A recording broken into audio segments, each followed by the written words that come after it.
All right, well, just ping me if you need anything, bud. Good luck today.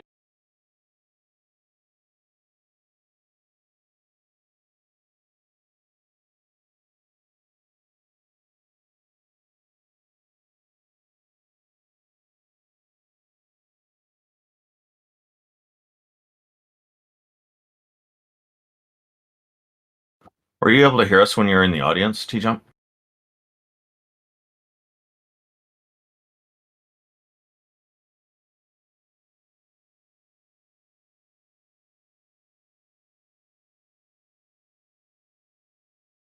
Is my microphone working?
This is a test 1, 2, 3. Can people hear us?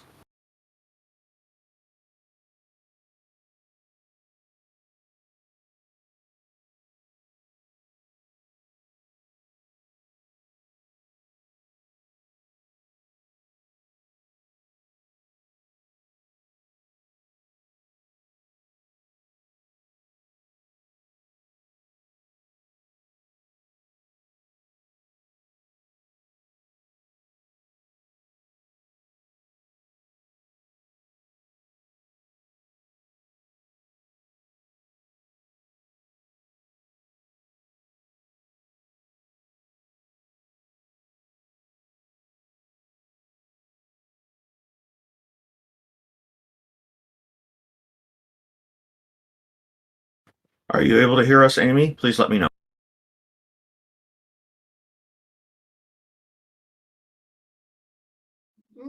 I am.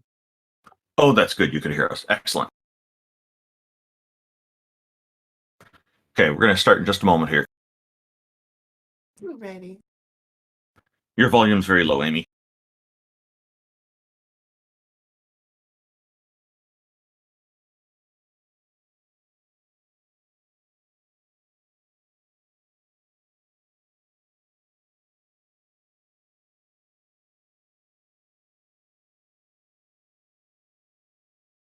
Just a little bit better. Fantastic. Mm-hmm.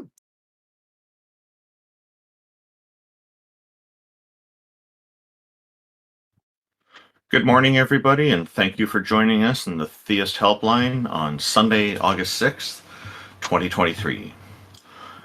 Your friendly and helpful hosts of the Theist Helpline in alphabetical order are as follows. Amy Newman, who is known for her trademark slogan, uh-oh, what is this sound here?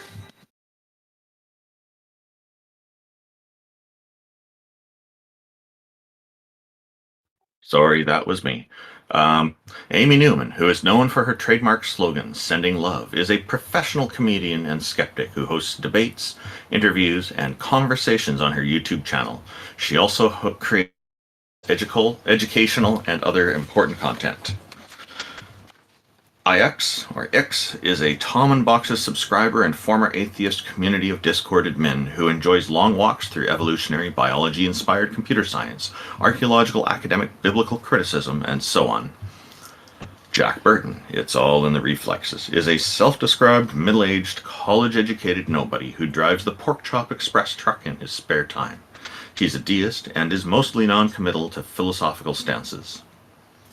Jefferson Spatchcock is an atheist inquisitor and intellectual who has particular expertise in thoroughly analyzing and reviewing debates, often from the comfort of his genuine lazy boy chair. Lately, he's been reviewing a lot of Darth Dawkins debates. J.L. Warren is an atheist activist, educator, and entertainer. He runs the Bridge the Divide YouTube channel where he addresses irrational beliefs, the irrational behaviors that often follow, the societal divides they create, and how those divides can be bridged with education, rationality, and reason. J. Mike is one of the co-hosts of the Talk Heathen show. Mubarak Abu Sharifa is an ex-Muslim who grew up in Saudi Arabia with knowledge of Islam and world history. He's also a co-host on Peter de Tucker's YouTube show. Peter de Tucker is an atheist epistemologist from the Netherlands, inspired by Aaron Ra, Seth Anders, Anthony Magnabosco, and others. He started a YouTube channel that mainly focuses on religion, but he also hosts shows on other topics, including interviews with other content creators and atheists he meets through social media. I'm Randolph Richardson. I'm an atheist activist from British Canada, and I advocate for the equality and normalization of people who don't believe in deities, which entails advocating for fair justice, freedom, and critical thinking. I'm also the founding president of the Canadian Atheists, a national organization that promotes atheism and agnosticism as culturally common aspects of Canadian society. Taco, the visionary organizer of the Theist Helpline, is a #1 Discord debater who has never lost a Discord debate in his life. T-Jump, Tom Jump, is the founder of an atheist church called the Church of the Best Possible World, which is based on his model of objective morality. It has the goal of doing what Abrahamic churches should be doing but are not, helping people by providing affordable housing. Thank you everybody for joining us today, and I think, Amy, did you have anything you wanted to announce? And then I'll move on to T-Jump before we start our show. Just that I hope everyone is having a fantastic Sunday, and I'm looking forward. This is going to be the week, Randolph. The week that you get convinced that a deity exists? Exactly. We're all converting to Christianity, Islam. We're all going to become practicing rabbis. It's going to happen. Oh, I guess that answers the question I was just about to ask. Are you hoping more for it being a god or a goddess? That's true. Maybe today will be the day that we convince that goddesses have created the universe. T-Jump, how are you doing? How's the Church of Atheism progressing for you, and how are you doing in general?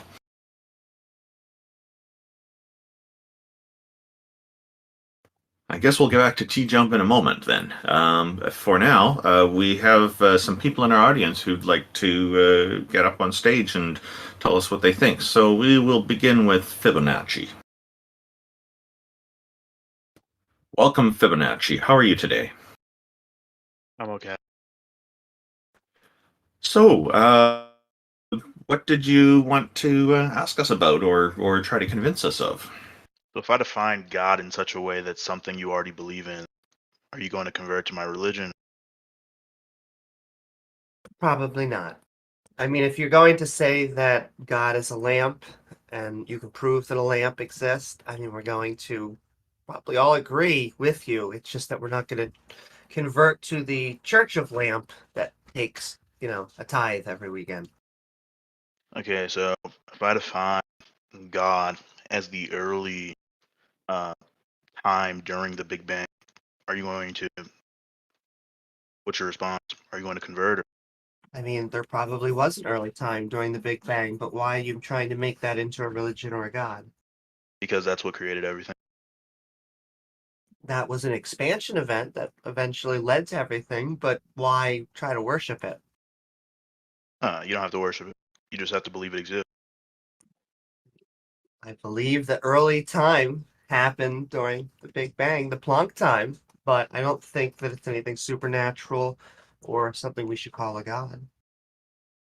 So why not? Why not? Like, do you understand that during the early time, during the Big Bang, that it violates what we understand? It was going faster, as far as we can tell, going faster than the speed of light, but that Yeah. So how and could so is information travel? so hypothetically, once that dark energy is pushing everything outward, it's going to go eventually faster than the speed of light. Yeah, so it violates what we understand. Yeah, that doesn't make it a god. It just means that we're ignorant about something. Yeah, but it's something that is beyond our comprehension. And I will say, in the history of, human culture, defining what we don't know as God has kind of been the thing. So you're not going to become a Plancian? I am not. Okay. Appreciate it, though. Okay, so apparently the audio isn't working quite right on the channel, and I'm just trying to get that sorted out. It's just playing that blasted hold music. We're stuck in an elevator. Yeah, well, I'm recording this as well, but this is very strange. Come on, Discord, what is going on here?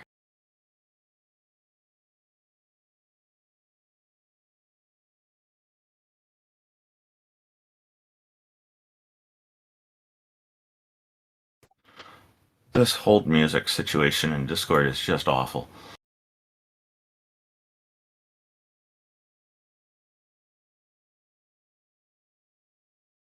But I if you can apologize. hear- Please bear with us while we deal with these technical difficulties. And if you can hear us, please don't forget to like and subscribe.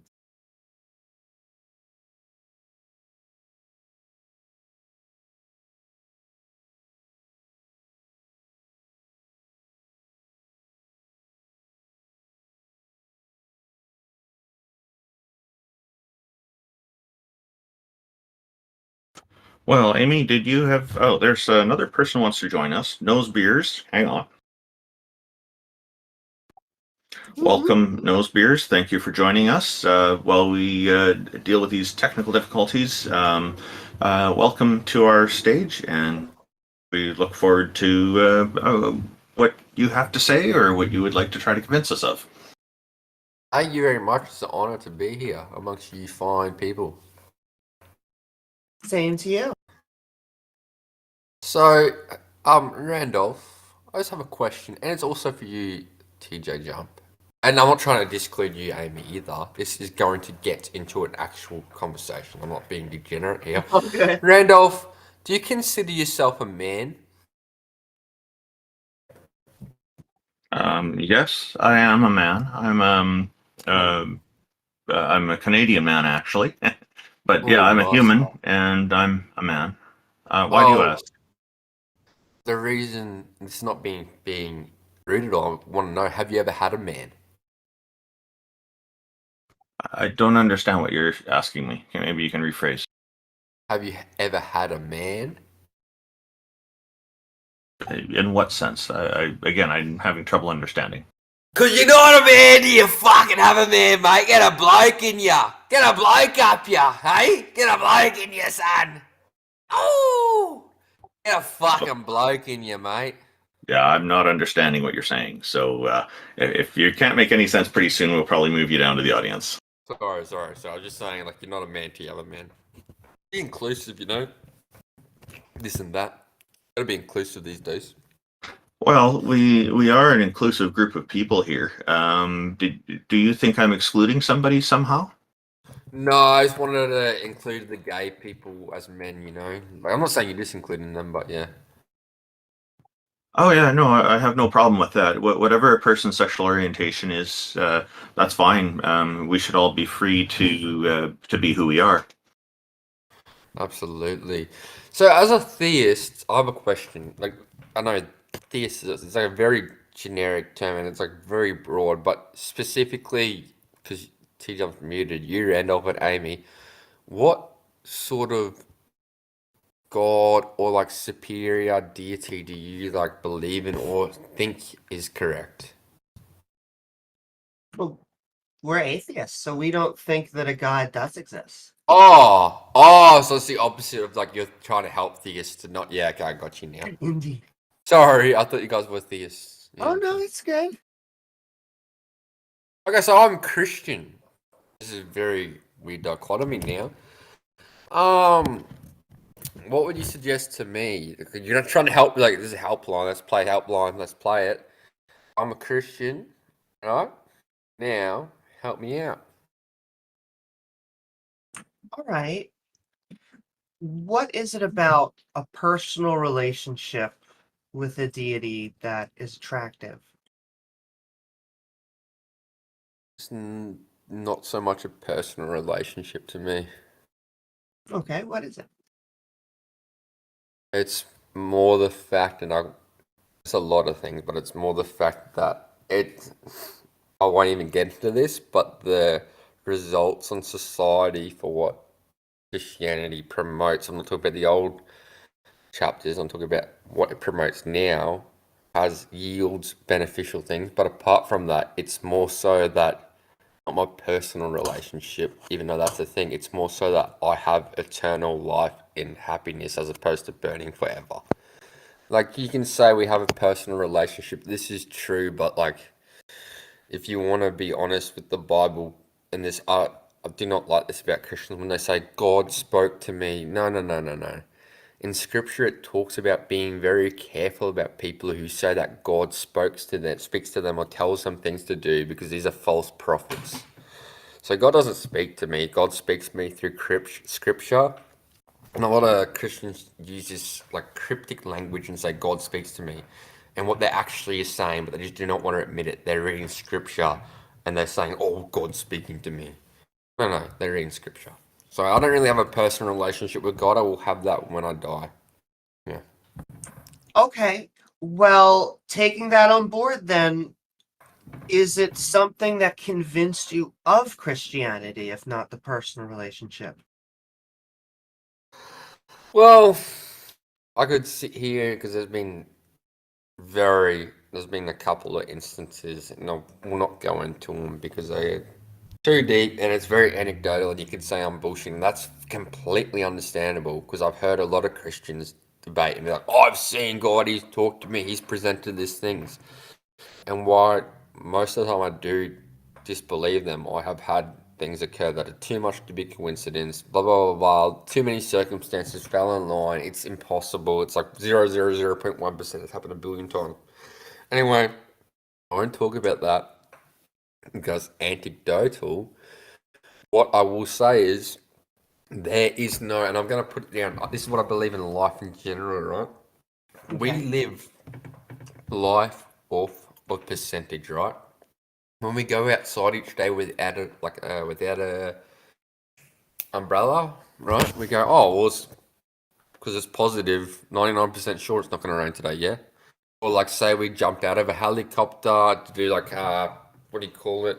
Paragliding or parachuting. It's because it's most likely this is going to happen. Now for me, Christianity, I'm not saying this is why I call it faith. This is what I don't like Christians conceding or saying that it's 100% true. I cannot sit here and say objectively through science I can prove Christianity. That's not at all the case. That's why it's called faith for a reason. But we cannot objectively 100% assert that there is no agnostic belief or creator. Now, if we were to say, let's just pretend, and I know this, you can say like, oh, you're playing, but if this happens, what if, and you're just putting your eggs in this basket just to like protect yourself.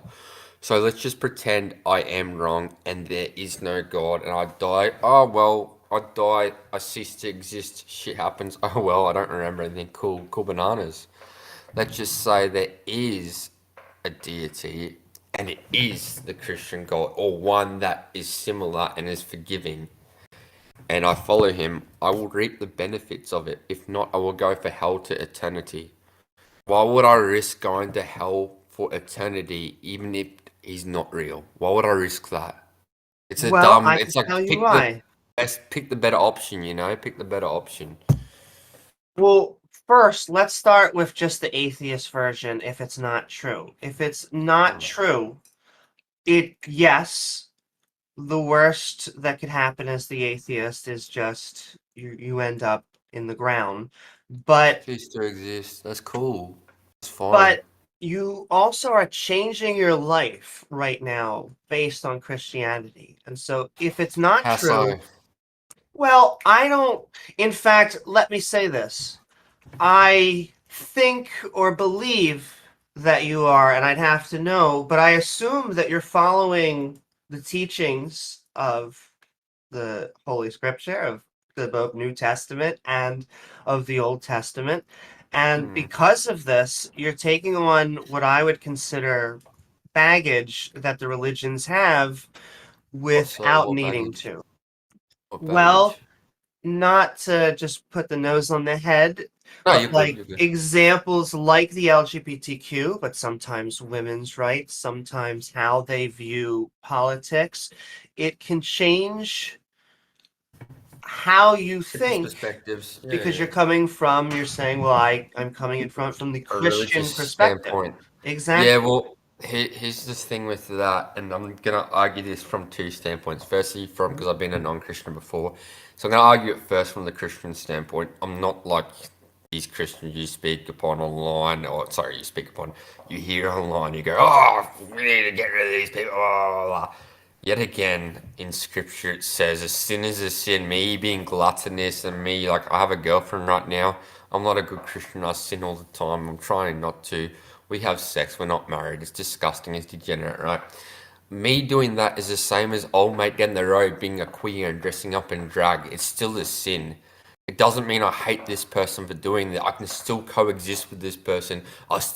They like to say, you deny my existence. No, you exist. You're a person. I still see you. I still talk to you. But You can I still pause you exist. for 1 second? Yeah, of course, of But course. do you notice what you're doing? You are looking down. There's a little bit of guilt because you're saying we're having sex. The book says not to have sex until we're married, and we're not married.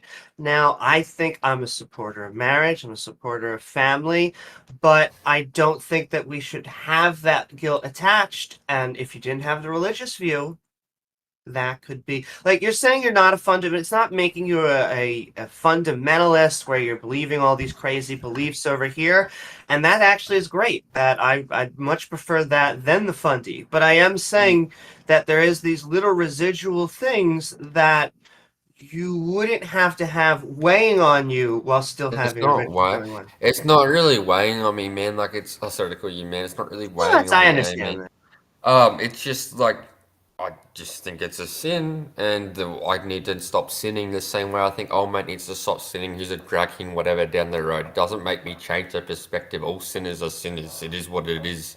Now, Stan, I'll talk upon this from a non-Christian perspective when I wasn't a Christian. Now, depending, I know you're gonna be off me for saying this, and use all these other things, but I will say this, and there's a lot of psychologists will back this up. Not all, especially not the LGBTQ things, but a lot of the traditional values that Christianity teach yields good benefits to society, including mental health, depression, not having depression. For example, sex before marriage. You go out and when I say the whore or the word slut, people have the connotation it's about women. No, no. I used to be a slut. I used to be a promiscuous guy when I went to uni, finished school, and that's why I'm bringing it up. And psychologists will back this. And besides Christianity, right? So I used to go out, party all the time, have instant gratification through instant dopamine, such as drugs and hooking up with random people that I never see again. And the next day, I felt emptiness. And now I've had so many sexual partners in my past. Now I wanted to stop doing that, and I didn't want to stop doing it because of Christianity. It's before I found God or whatever, this and that. I was felt empty. I wanted a partner, this and that, and I kept going back to hooking up with people, and I still kept feeling empty after it. And all society kept telling me it's good, no, it's good, do this, do that, blah blah blah blah. Anyway, I found my partner. Like, this is disgusting. I want to have a family. I want a future. I want people to be with. And now when I have sex with my partner, I hate to say it, it's gotten better with time. It's gotten better with time with working on trying to forget the past and training myself. But having sex with her, there was no connection like my first sexual partners. It was like just busting a nut. Honestly, I hate to say it, it was. And to her, it was like the best experience in the world. And she connected to me because I was like her first sexual partner. And I had to face the consequences of my actions, like sleeping with her, just busting a nut. It like felt the same as watching porn. And psychology has proven this. This is the case that people who whore around and slut around, they feel empty afterwards and eventually they want somewhere to be, not all the time.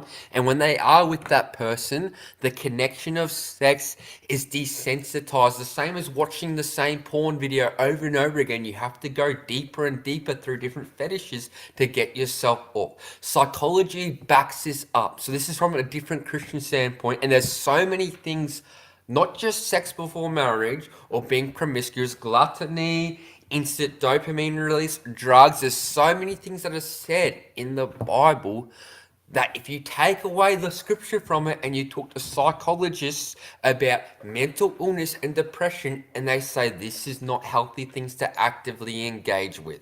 But could we just separate out some of those? Because I Absolutely. think that a lot of what you said, I think, has more to do with the human experience and less to do Are we with not humans? Christianity. Oh, Yeah, exactly. no, Are we no. not humans? I agree with you, We're not. but I guess our pitch, in fact, of this show, of the of these channels, is that you can have family, culture, and society without Judaism, Christianity, and Islam. Is that what you're possibly feeling? Is that you went through a much, a little bit crazier, younger life, which I think is very common, and then Which you. the Bible suggests not to do, which is very convenient that psychologists and everybody agrees that this is degenerate and is negative to your health. It's a weird Well, correlation. Do you believe? Like, do you see what I'm I saying here? I It's would funny that not this get lines rid up. of all of the bad experiences in our life, though, because I I think would. they make them who we are. It's easy to say that, but then a lot of, it depends on the experience. Like, I'm not gonna, there are some No, I experiences I would agree. neve push on anyone, and then some I think Some that you just learn from. Yeah, yeah. exactly. No, And but so, these ones with me, like honestly, like I said, all these things, the only thing I've gained from it is knowing for a fact without Christianity, because I didn't before this, it was like psychology that I came to this notion and how it fucked me up. The only thing I gained from it at that point was, oh, guess what? I fucked up. Now I know how to recover from it, and I can try and teach people the same thing and be like, look, this hooking up with all these people, being degenerate, taking drugs, whatever. It may feel good at the time, but it's instant dopamine gratification, and it's gonna lead you down to a place of misery. That's all that I gain from it is being able to teach other people. Nothing than helping other people I gain from it. I'm still dealing with it and facing the repercussions of it. So well, it sounds like porn addiction is a real thing that transforms the brain, and that sometimes you what have to. about sex addiction, But hooking up, and being promiscuous? there's also a Go healthy on. level. But there's also healthy levels of sex without having a legal contract. I think that we Okay. should promote the family. I think families are good whether they are straight or gay. I don't think we should force people. We should still support divorce if Oh, if you're not definitely. That's happy. one thing. Yeah, no, definitely. That's yeah. I just want to interject one quick thing. The pornography addiction is not a chemical Yeah. addiction like a drug or something. It's just it's more of a psychological thing. So and a lot of the time I think it's Randolph, overrated. are you familiar with endocrinology and hormones? To some Would you extent, not? but I'm just differentiate here when people are consuming pornography. They're not actually taking a substance such as a pharmaceutical or a drug or something else like that. It's not physical. It's purely mental. And I just want Randolph, to you separate. understand. Wait, Yeah. Randolph, you understand it's not the drug you're taking that causes the effect on you. It's what the drug does to your body and how it affects your hormones and your body. This is why you get this feeling. The same way when I go and play sport or jump out of a plane or play an adrenaline sport, I get adrenaline, I get this feeling. It's the same way when you get this dopamine rush when you watch porn. It's the same way that when you fucking take a hit from your fucking bong or you take a shot. It's the same thing. But anyway, I understand that. I'm looking at the source though. The source, the adrenaline rush you get from skydiving is a healthy rush. yeah, exactly. It's The rush healthy. that you get, the rush that somebody gets from taking cocaine, is considered not to be so healthy, and it is substance based rather than something else. So, Randolph, I can find a substance that produces the exact same level of adrenaline, dopamine from doing something physical instead, and I can line it up with an exact substance, right, that does the exact same thing. I'm So, sure you can. My point is what the source is. yeah, well, what source? Like you can pick and choose these sources, but they don't make any sense when you don't have context to what you're talking about. Cocaine is a physical substance source. Pornography is not. When did I talk about coke and comparing it to porn? I'm curious. I just did that. I Yeah, used that as an exactly. example of You did do substance that. abuse. Absolutely. But Yeah. I Go just ahead. Carry on, Amy. Sorry about that. no, that was a good point. I want to point out first of all, and I'm not the first person to point this out, that drugs is actually a big word. And so, you have things that are, an aspirin and marijuana on one side, and then you have meth and PCP on the other, which are extremely harmful with almost no beneficial effects. And so we have a opioid epidemic in this country, and so a Wonder lot of why. that is good to suss out. But I want to bring it back to just the nail on the head, and which man. is we can be pro family. I could even say you could make an argument. I think that looking at porn and being able to have sex before marriage is fine. And so it's just like eating food. Eating food To gives a us limit. dopamine. It's just about not trying Balancing. to, yes. So, but I would say you can make all of these arguments without Yeah. needing a man They're 72 interesting. Yeah. hours coming back from the dead and then Yeah. lording as, king of heaven. Yeah, no, you could, like I said, I'm the one who actually provided this notion and said that I can make these arguments without Christianity. And you guys asked why I went to Christianity, and I said because it honestly benefits me the most. It yields me the most benefit because guess what? These things that he suggests and the scripture suggests yields good things in life for me. I know maybe against the trans people or whatever, or guess what you call some sinners, this and that. Doesn't really hurt them. On top of this, as an atheist, like I said, like it's all about like we live life to benefit ourselves and we do things, we make our choices on what the most optimal choice is. Now, would I be an atheist? Like, okay, if you can provide me an absolute that atheism is like correct, 100%, I'll be like, all right, there's no point to believe in it. If you could provide you with an absolute that Christianity is correct, of course you're going to jump on board. So right now we have no absolute, but guess what yields me the most benefit? If I lose, let's just say I believe in Christianity. If I lose, oh well, I'd like cease to exist. Who gives a shit? It's all fun and games. That's the other point of Pascal's wager. Not only the atheist point, but there's also we have to take into effect that other religions exist. And so it's Absolutely. not just that It's Christian. right. Yeah.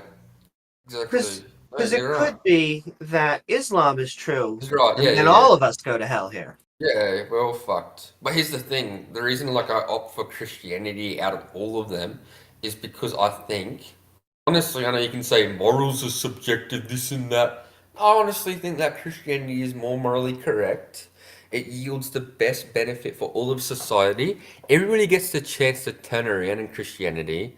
Whereas Islam, I don't know if you have watched what happens in Sharia law countries. They don't get the chance to choose their religion. What happens when they disbelieve in their religion?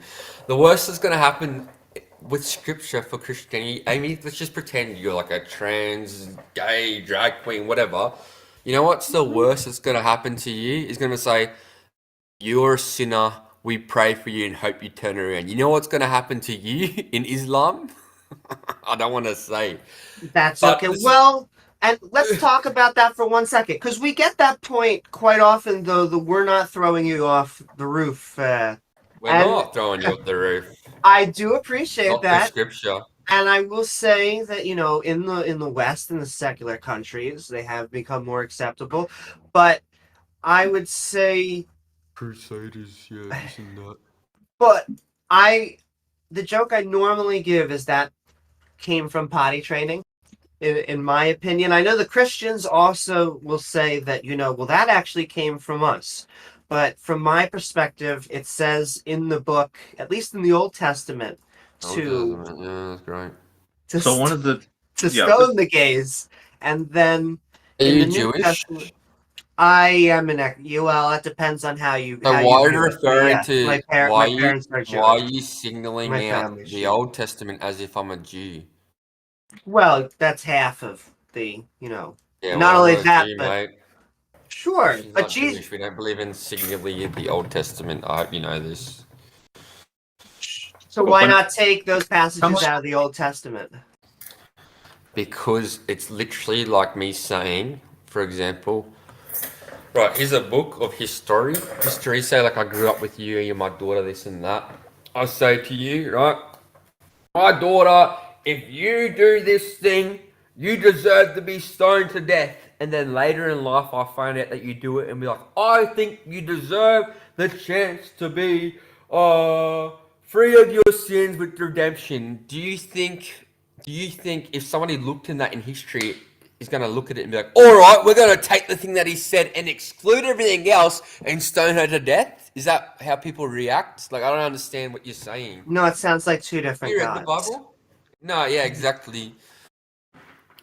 You're I'm aware about the flood, right? You're aware about the flood, yeah? Yes, the flood is one of the main reasons I'm an anti-theist. At least he seems to be, from my perspective, a genocidal Disgusting, blah, blah, murderer. blah, blah, blah. Yeah, Yes. but what would you say if, in God's words, all well, these I will people say were like this: the beyond?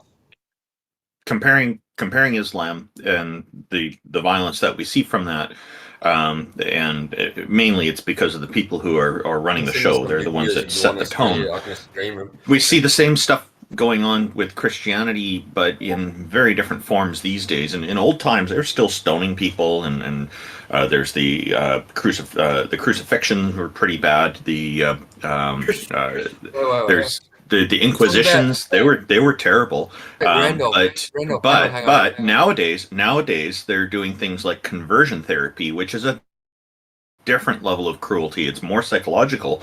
There's still physical abuse going on. We look at the Catholic Church and all the abuse of young children, the sexual abuse Catholic going Church. on. Wait, hang on.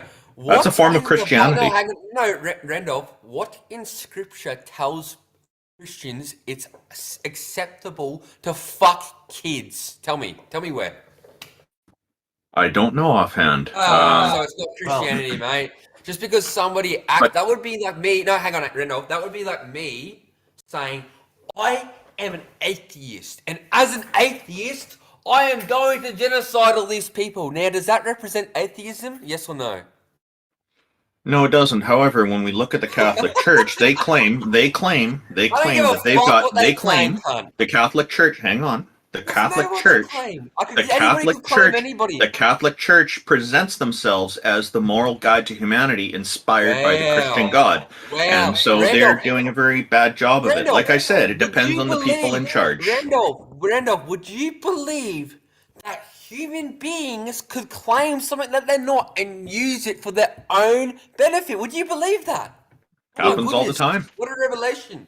but Do you think this is a just Christianity issue? going off that, I will say, speaking about people who could just make things up, Mary, chances are she was not pregnant, and the claim is she Yeah, I was don't know. Yeah. seemingly 12, around that age, that she did get Yeah. pregnant from God. Well, this is like, since we want to talk about the better religions, whether like it's not she was 12, seemingly 12, I would like to see something to back that up. But since we want to go there and say like the better of two evils and the better outcome, Pascal's wager, Aisha was 9 when Muhammad fucked her, so like at least she had pubes when she was 12. But anyway, that's neither here nor there. And hey, you're not You going to think- find supporters of a wedding with Aisha here, because we're basically against the entire Wedding. Desert Trilogy. I never suggested a wedding. I'm talking about consummating a wedding. You know what consummating means? It means having the sexy time after. Yeah. 9 years old. But anyway, neither here nor there. You want to talk about the Catholic Church doing negative things in the name of religion? Randolph, I'm sure you're aware politicians, businessmen, everybody around the world have done negative things in the name of something, even though it does not represent it. I know you're saying they claim to be the church. Randolph, you could claim to be a Christian tomorrow. But for example, that cunt in New Zealand who shut up that mosque, he claimed to be a Christian. You think anything in the Bible and Scripture represents that? Or So says again, anything about that? my point was that I started off with is that it also depends largely on the people in charge. Now, the Catholic Church, it is definitely a Nobody's in claim, charge of and it is Christianity. also central to what the Catholic Church is. It's a central part of their theme. I'm not Catholic, by the way. I'm Christian. On top of I didn't this, say you on were top of Catholic. this, I used that as an example. yeah, okay, that's good. We can differentiate the two things. Neither here nor there. It's like literally like different sects. They're pretty much like, I'll agree. There's like piss all difference between us. But here's the thing, man. There's no, I know this whole like appeal, and I know a lot of Christian, not Christian, but I know a lot of religious in this Christian, Catholic, like fucking sphere do this and go, we have to appeal to the church. No. They talk about that back in the time of Jesus. The church now is just, you know what a church is? It's an individual who makes a business, who goes, come to me and listen to me say things. I could say whatever the fuck I want. I'm going to use religion to back it up. Fuck that cunt. Christianity is scripture. It is purely the Bible. And if you can find a community, quote unquote, the church who read and subscribe to purely scripture and the Bible, and that is what it is. It is not somebody saying this and that and doing this and that that's not in scripture and say, I'm a Christian, this is Christianity. That's not how it works, man.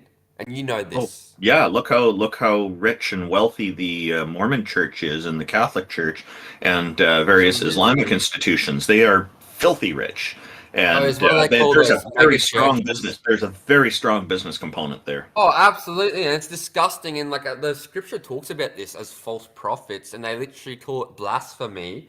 And these people are going to hell. Like this happens all the time. You look at the best example in Christianity, and I know Christians who listen to them, is that music group Hillsong. They run mega churches and steal money off homeless people and poor people and sell this and manipulate them to give money and give nothing back. There was like a guy overseas, and there's nothing to like admit to because I'm not Christians, but he was a Christian church, and he was getting people to pay for him to come to their church. Then on top of this, and he was saying, if you don't pay, you're going to get all this shit happen to you. God's going to put this wrath on you. Then on top of this, flooding came through their area, and these people at his door knocking on it, begging for them to come in, and he turned them away. Now, do you think this is Christianity, or do you think this is sick people doing sick things? Again, it boils down to the people in charge. How genuine are they? And In indeed, charge- in charge of what? What are they in charge of? in charge of these religious businesses. Businesses. I'm glad we clarified that. I thought you were going to say in charge of this religion. I'm glad we clarified that they're independent businesses out for monetary gain. I think that you and I agree on a lot of this kind of stuff, so I don't think there's any issue here. But wait, that's okay. Christianity I was worried you were itself. trying to catch So, it or like, whatnot. God did all of those things and worse. God mass murdered people himself. So that is Christianity itself. So that's what I was going to get. No, it was not really. God's not telling you to mass murder anybody. God whether you've done it literally or did not. mass murder people in the Bible. So T-Jump, if I did something, am I telling you to do it? No. I jump off a No, building. am I listen telling you to what I jump off a said. building? Wait. Listen to what I I heard said. what you said. He literally mass murdered Yes. people himself. Is that him telling you to mass murder people? Well, he did that too. He commands you to kill people. No, I want to make this is a very distinct definition. We need to talk about before we get into this conversation, because I wanted to bring up that whole God has flood literally commanded the mass murder of people, like the Amalekites. I forget what the other ones are. Mhm. Zealous. Has he done it recently? But What who people has cares? he done It doesn't recently? matter if it was recent. Like if Hitler killed people 10 million years ago, does that make it less wrong? Well, that's exactly what I was gonna. It's funny you brought that analogy of Hitler. That's what I was gonna bring up about the floods and these sinners who done disgusting things. Let me ask you something. If there was a world full of Hitlers, would you flood it and kill the cunts? No, that would be immoral. I disagree. I would say that would be very moral. So if you let me Wait, ask you wait, something. wait, Tidia. wait, wait, wait. Recently, It no, would be- hang wait, on. Stop. You said it would be moral to mass murder people via drowning. You think that would be moral? If they were Hitler, absolutely. So no, that would not be moral. It shows you don't understand anything about morality. The moral thing to do would be to treat them. Oh, wait, you're a leftist, aren't you? No, I thought That's morality not the was topic. I thought morality was subjective, bro. no. Hey, I tell you, nose beers, as somebody who's actually drowned and blacked out I have because of it. too. I'm a I surf lifesaver cunt. So you What know, the fuck so are you you, talking so about? if you, so we have a shared experience in a sense. We have similar experiences here. This drowning is a terrible way to go. It's extremely cruel to Absolutely drown not. people to death. Randolph, let me ask you something, and I'm not trying to take the piss out of you. Did you drown in the pool or the ocean? Oh, it was in a swimming pool, and it was a drunk guy. A drunk guy picked me up. I was a little kid. He threw me in the pool, said, "I'm going to learn you how to swim," Okay. and Yeah, no, somebody fair saved enough. me. I shouldn't have laughed at that. I thought you were an adult who. Sorry. No, There's I a was lot of I was cunts who unhappy. Yeah, no, you're right. I'm sorry about laughing at that. That's disgusting. But just to change the this- subject, Nose Bears, within just this panel, the three of us, you have three different moral positions. Randolph is a moral subjectivist, T-Jump is a moral realist, and I'm somewhere in between as a situationalist. Absolutely. So T-Jump, let's go back to that whole thing about Hitler and killing somebody. Let me ask you something, because this brings forward a very important question that could change the whole of history. Since you suggest that killing people like Hitler, if ever the world was Hitler or raping them, would be morally wrong. If you had the option, let's have the hypothetical, because we're playing this hypothetical game. If you could go back in time and kill Hitler through drowning and save all these people, would you do it? No, it'd still be immoral. That's great. I hope everybody heard that. That's great. Brilliant. Right. Anyway. I would not go back in time to kill someone. No, I would not do that. Okay. I don't think I can continue this argument. Then there's nothing to be had. We're not going to. Well, no, there's a continuation here. Let's say you're an all-powerful being and you have the option of curing them or giving them their own world so they can't harm anyone, or redesigning physics so it's impossible to kill anyone without their consent. Then you decide to drown them. Is that being a horribly immoral monster?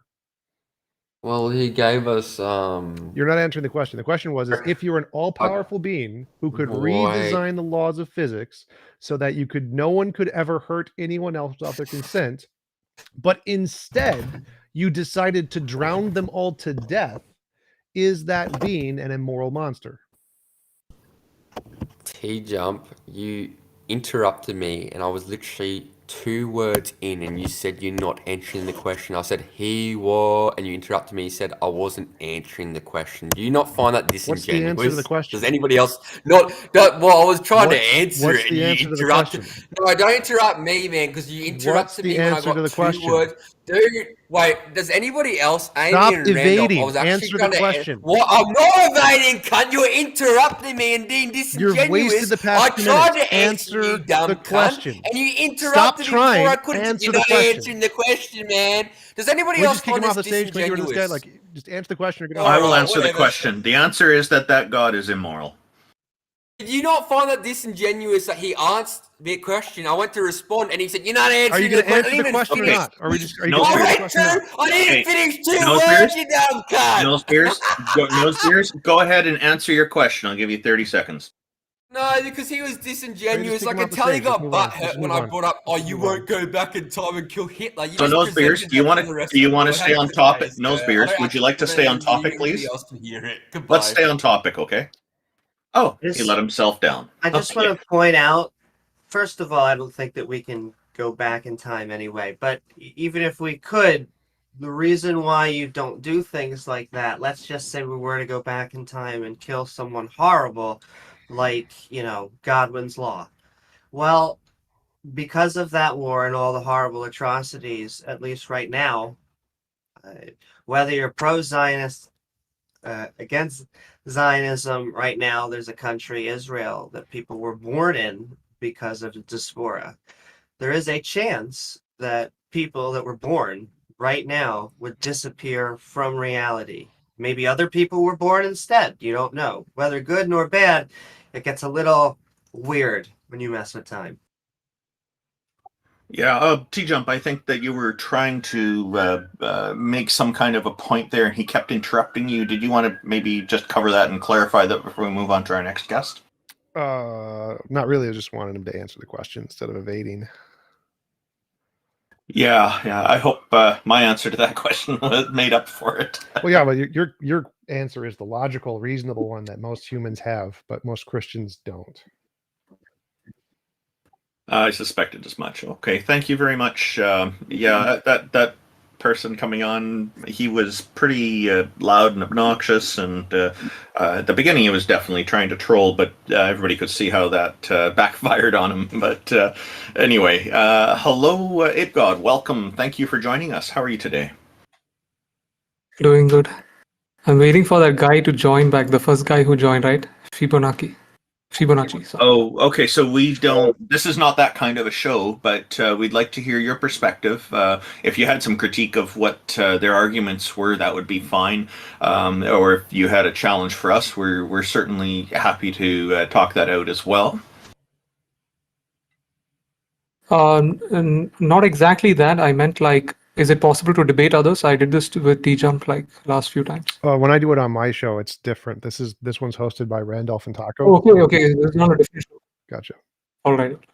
Yeah, we bring up one guest at a time on this. This is that kind of format, and I know T-Jump is famous, and we're very happy that he's on the panel with us. Sure. I think the other guy, if I look at the chat, he was actually just talking about God being the beginning, and then I think the problem is he talks about semantics. It's all about him renaming God to natural processes. He's renaming God. Yeah, I've noticed that sometimes people will claim that the evidence of God is because he's omnipresent, is everywhere, everything is God. And so you can't deny God in that case, and it's a crazy definition. And there are some people who seem to be stuck in a transitional state between God being just an entity that's controlling everything and God being everything. And where do you think that Fibonacci fits on that scale if you were to put him on somewhere on there? No, I guess when I just texted him on the Theist Helpline chat, I think he was just saying that whatever is the beginning, it's God. Then I said, is it natural? Or like he said, what is natural? He calls God. Then, at that point, it's like just renaming what the definition of God is.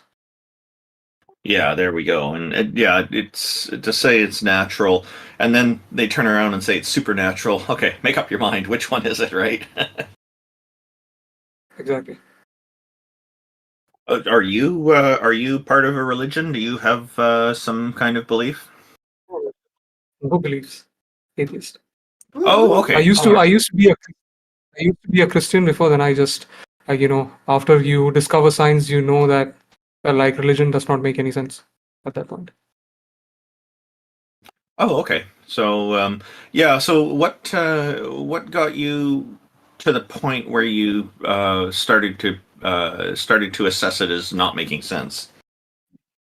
I think what happened is when I first got access to the internet back in 2010. For me, it was a bit late because in the place where I live, the revolution of the internet came a little later in the sense like it started to get cheap at that point, right? So when I got access to Google, the first question that I searched for is like, does God exist? Because my parents did force me to like go to church and all that crap. Like I never enjoyed that thing. But again, it's nothing to do with the parents forcing me to go to church. It's nothing to do with hatred towards God. No, none of that. It's the fact that I had these questions, right? So my questions were never answered. Like I used to ask them like, where did God come from? Like, if he created like everything? Why could the things that exist not have always existed? These kind of questions always bothered me. So I then started to search, and then I started to see a bunch of debates with people like Lawrence Krauss and a lot of these atheist scientists. And the more debates I started seeing, I realized that the reasons that they actually offer for science are very rational, and it is also backed up by evidence. And at the same time, when you start reading all about science, then you start to see that the whole idea of God just starts to fade away. Like, it does not make any sense at that point. And it's the quality of the evidence as well. It's not just that there's evidence, right? Yep. I Yeah, think it's so- like I saw JL Warren talk about this one time. Like, I think he made a very good point. Like, he talked about how this historical god mutated from being like this material god, maybe like the god of the sun, the moon, the wind. We've debunked all of them, right? So it mutated from that to being now the spaceless, timeless god, because that is the only place where they can fit in this god, like god of the gaps, to escape. So I've always been an atheist. I've never had any kind of religious belief. I've never been part of a religion. So I find it quite interesting hearing about different people's paths away from religion and sometimes also their path into it. What particularly interests me is when people have made these decisions for themselves, as it sounds like you certainly have, and you've done the research. You started with what research tools were available to you, and then you followed through with it. And like I'm hearing you talk about evidence and logic and things like that, which I think is excellent, because that tells me that you've done what I call taking doubt as an ally. And I find like a lot of the religions, they will discourage doubt as if doubt is a bad thing. And I see doubt as a starting point for more consideration of different possibilities. So for basically a starting point for thinking. You're kind of when you have a sense of doubt, you're actually ready to test some ideas and try to test how reliable they are, which I think more people should do. I encourage that. So I think here you're giving us an example of where that's actually worked out for you. And do you have any, if you were to do it over and you could go back, let's say you could go back to yourself as an adult now when you were younger and you started looking at Google, if you could go back to that time and give yourself a few hints on what to do differently, is there anything you would change? Is there any kind of advice you would give to yourself? Obviously, the main things I wish I could revert from a young age is if I could not really go to school and be forced to go to school, and also be forced to go to church every week, or like every class is related to church. It's like if I did not agree to go to church, like parents would fight with me and those kind of things. But the weird thing is, like, I won't really blame my parents or my relatives, because these people happen to be brainwashed to a point where they are really afraid to question the existence of God. And if you ask them the question, like, why can't I question God, then they start getting angry, like, you should not question God. We stay in this kind of like ignorant bubble for a very long period until we got access to the internet. It was like a really pathetic period that I lived in. Yeah, that's interesting. So, like a lot of here in Canada, for example, the public school system is not pushing religion at all. It is entirely secular. But I'm guessing from what you said, it sounds like the schools there were very much entrenched in religion. So they were religious schools, and I guess along with the regular academic subjects, they were also teaching and trying to impose the religion. Is that right? Correct. And the one problem that I do see with these systems is yeah, a lot of people that I had around in my like neighborhood and like relatives and stuff. The main problem is that the problem with even modern religious people, right? Like if you look at people like Muhammad Hijab, for example, they seem to be these advanced apologists. They try to debate on the behalf of religion. The problem is that it seems somehow that their brain is infected to the point where they cannot engage with hypotheticals. If you are incapable of engaging with hypotheticals and having an open mind for new evidence, which might contradict your previous logic, like, quantum physics obviously defies some of the traditional logic that we have. Unless you're willing to humble yourself down to new evidence and engage in hypotheticals, I think you will always be stuck in your bubble. But it just seems to me that some of these people have been brainwashed to such an extent that maybe they have some incapability of thinking outside the box. I don't really know what it is. But if you go with evidence, it is very unlikely that you will come to the conclusion about a god, unless there is very strong reason. That's what I think. Do you think that there is a cutoff age, like a point where religion should not be taught until a certain age? Yes, I think that's going to happen very soon. Not very soon. What I would give as a prediction is, due to the rise of internet communication systems, and due to the exponential the rapid increase in technology, and now the exponential explosion in artificial intelligence, I think within the next 50 to 100 years, a very large number of people will start to doubt or start to question all of these things regarding religion. And I think at some point, Homo sapiens will evolve past the need for superstitious beliefs. Because right now, or maybe a few hundred years back, I think we are mainly stuck with this, this hyperactive agency detection problem. I think at some point, when we build a society that has enough protection, where we protect ourselves from universal calamities, disasters, supernovae explosions, we have abundant resources. At some point, we no longer have to fear predators hunting us. So I think at some point we will evolve past the need to associate agency with emergent, like random phenomena that we don't understand. So you think it's going to take our minds evolving more and a shrinking brainstem, in essence, I guess?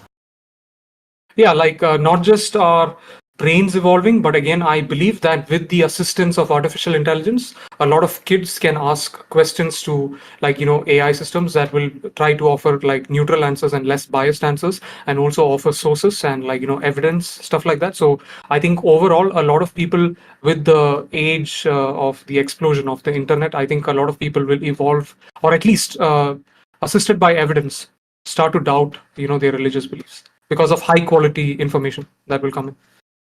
Yeah, I can see the religious institutions complaining about a minimum age requirement, because I think they know very well that it's easier to convince people, and you're using the word brainwashing, which is equally valid, I think, when they're younger. Because when people are older, then it probably takes a lot more effort on their part to be convincing if a person didn't have that religious indoctrination in their background. Yep. I think the one easy way to put this idea to you is imagine I had a child that was born in an enclosed room, and you as a human is a reinforcement system. You learn from the data coming from your external environment. Your capability of making new decisions or new ideas or new abstract information is only based on the input data that is coming in. So what happens is, if a child is born inside an enclosed room and it has no knowledge of the outside world, what the sky looks like, the color of the sky, the what cars look like, it has no knowledge of any of that. It is born in this enclosed room and it only has the knowledge of this room. Okay, so I enter this room, but I don't allow it to exit the room. But eventually the child grows up, it reaches a certain age which it can start to understand things better. So now I have a discussion with it, it eventually understands my language. Then I lie to it and tell it, if you want food, you will open this door, and outside the door there will be a table, and on this table you will have your food, right? So now the child only has this very limited information, because it does not have exposure to things like forest or what predators might look like. It has zero clue. So its neurons have not adapted to learn to those conditions. So now when it opens the room the next day, it actually wants food. There is actually a lion standing in front of the door. Now the child has no previous information of what a lion is, what it can do, if it can kill it. So then the point is the child cannot respond to that situation. So now the child will die. It believed me blindly that it will actually get access to food. But when it opened the door, that's not true. It turned out to be a false proposition. I programmed it in such a way that I brainwashed it that it could not think otherwise, if you get my point. Yeah, I think Matt Dillahunty's talked about how computers were taught to play chess, and they started off with some arbitrary rules in a lot of the programming, and then when they removed that arbitrary thing and just left it as an empty playing field, here are the rules, the algorithms can figure out what to do. They got much better results and much more interesting variety as well. Oh yeah, do you know why that happens? It's because what happens is like for example, if you look at YouTube, they have I think they have DeepMind that is running behind YouTube, right? Like it strikes channels, it like takes down videos, and it approves like applications for monetization. I think the difference between that and the chess part is like that algorithm is based on supervised machine learning. I think they have a large data set of actual humans evaluating those monetization applications, making decisions. So you have these labeled supervised data, so the machine can learn from that to improve its decisions. But on the other hand, what you mentioned is like reinforcement learning.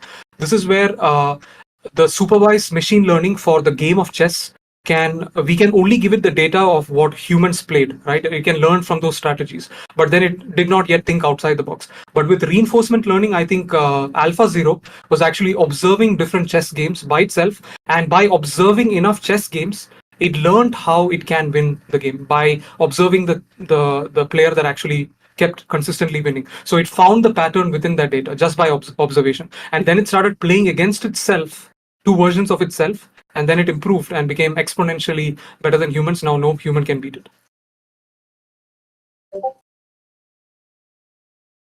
Yeah, it's part of our progress. We're shaping our environment in interesting ways. I think AI is overrated. There's a lot of smoke and mirrors there too. There are a lot of things it can figure out, but does it really comprehend? Does it really understand what's going on? It's mostly just the processes, without that spark of life aspect to it. I'm not seeing the emotional content, the emotional factor in it. And I think if there comes a time when AI can have emotions, then we'll start seeing a lot more interesting things from it. Like, it's interesting now, but I think it will become a lot more interesting once the artificial emotions can be added to it. Yeah, I did want to discuss with you about that, because I think we did talk about this once, but leaving aside the emotions part, right? Like when it comes to consciousness itself, consciousness has a bunch of different qualities. Sapience, sentience, that's one of them. Again, sentience is the capacity to, I think, sense emotions. But then we have other qualities as well, right? It's just that we have not solved all the aspects of consciousness, like intelligence, problem solving, reasoning, learning, understanding. These are all different qualities of consciousness also. But then the point with artificial intelligence is maybe you might not have updated your information, but if you look at all the latest peer-reviewed journals published, it is the opinion of plenty of scientists, right? Like we don't have to care about the internal mechanistic processes of the AI systems. Now, a light bulb is having has different internal mechanistic processes than the sun, but the emergent output of both heat and light is achieved in the case of the sun and in the case of the light bulb. So maybe it does not experience understanding, maybe it does not experience consciousness, no problem. But the point is the output of understanding is achieved, because several scientists have said that without a causal understanding of the relationship between facts, things like ChatGPT will not be able to answer very complex queries. Right? You can give it very complex questions. Like today, I tried giving it a question like, pick me the top 5 laptops for 2023 that I can buy. And it needs to have the following conditions. Windows 11, I want it to be slim. I want it to be light. I want it to be the balance between price and affordability and quality. And I also said, pick your top first laptop and tell me the reasons for which you chose that. It actually did all of that. So without a causal understanding of facts, it would not be able to do that. So that is my argument related to it. Yeah, but I can send you the journals, though. You can actually check it out. It is within the opinion of many scientists that these current AI models, they do have some understanding. Without that, these outputs should not be possible. Yeah, please do. That would be great. And feel free to post it in the Heathen Hangout chat as well, if it's something that you can link. We've gone a little bit off topic here, and we do have another guest coming up. Yeah, sure. Thank you very much. Really appreciated the great conversation here. It was lovely speaking with you. No problem. Have a great day. See you. Hello, Sage of Cringe. Welcome. Thank you for joining us. How are you today? Hey, thank you for hosting me. How's it going? I'm doing great. How about you? Good. Hey, what have you got for us? Oh, like pretty strong proof that God exists. Okay. Can you tell us a little bit about the God and then present the evidence? Yeah, I'm working with a deistic conception of God. So, Oh, okay. a disembodied, spaceless, timeless, immaterial mind that is behind the existence of the universe. So I would say that does not exist. Why would you say that? What's your argument? Wait, you said you had or like a argument? strong proof. What's the strong proof? Tell us what that is. Yeah. Well, it would be the kalam combined with the fine-tuning argument. Okay, how are those in any way evidence of a God? I mean, the Quran shows conclusively that there's a spaceless, timeless, immaterial, creator of the universe. The fine-tuning argument shows that, it's intelligent, it has a mind. Okay, how do either one of those arguments show that? Because I don't think either one shows that. Like, for example, the Kalam says everything that begins to exist has a cause. The universe began to exist, therefore the universe has a cause. First, our universe had a cause. Not all natural things had a cause. So the cause of our universe is just another natural thing, which means you don't need a God for that. And the consensus in physics is that quantum fields are outside of space-time. There's no evidence minds can be outside of space-time. So if you want your cause to be outside of space-time, the best contender is a quantum field. So that better explains the argument, which is accepted by everyone in physics. So I don't see how anything in the Kalam indicates a creator mind at all.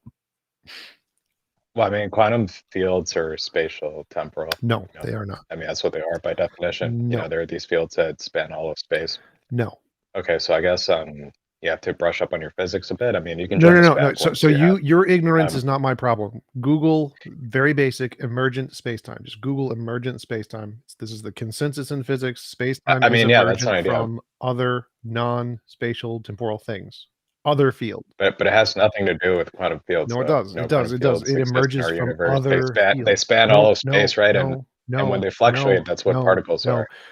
You're saying no to that? Are you for real? Stop talking. So there are other fields. Why are you interrupting? Stop talking. Me, there are if you're going to interrupt talking. If you're going to interrupt me, can you at least be scientifically accurate, sir? All right, let's hear what T-Jump has to say. So there are other fields, space and time. Can somebody call him out on his bad behavior? Mute him, get him off the stage. So there are other fields. Space-time is one kind of a field. There are other kinds of fields like quantum fields that exist outside of space-time. Space-time is not the only field. Quantum fields can go through all of space-time and then outside of it. They don't just stop at space-time. There are other fields. So the fact that space-time is emergent in quantum physics, and everyone in quantum physics rejects the dumbass God hypothesis because it's nothing, it has no basis in physics. And everyone in physics accepts there are other things that are outside of space-time, which are physical things. This is just a very stupid argument, and you're ignorant of physics. You just need to learn basic physics. I'm sorry. Okay, so can you show me evidence of a quantum field that lies beyond space-time? That'd be my first contention. And two, pretty much almost all the founders of quantum mechanics. Can you show me evidence of God outside of space-time? Because if you can't, yeah, hang on a second. Don't interrupt me. I forget you though. Okay, guys. Just let him finish. Let him finish his second question there, and then go ahead. Like almost all the founders of quantum mechanics were positing that the universe, quantum systems emerge from a mind. You need to have a mind for quantum systems to exist due to the observer effect. That's what Niels Bohr said. That's what Schrodinger said. That's what and no, that's a Dirac said. misrepresentation. Very specifically, you don't need to be a conscious agent. So a particle will make the wave particle collapse. Yeah. So consciousness collapse. Wigner von Neumann, I think, is what it was called, was rejected by Wigner and von Neumann when they said they were wrong to apply the conscious quantum states to the macro realm.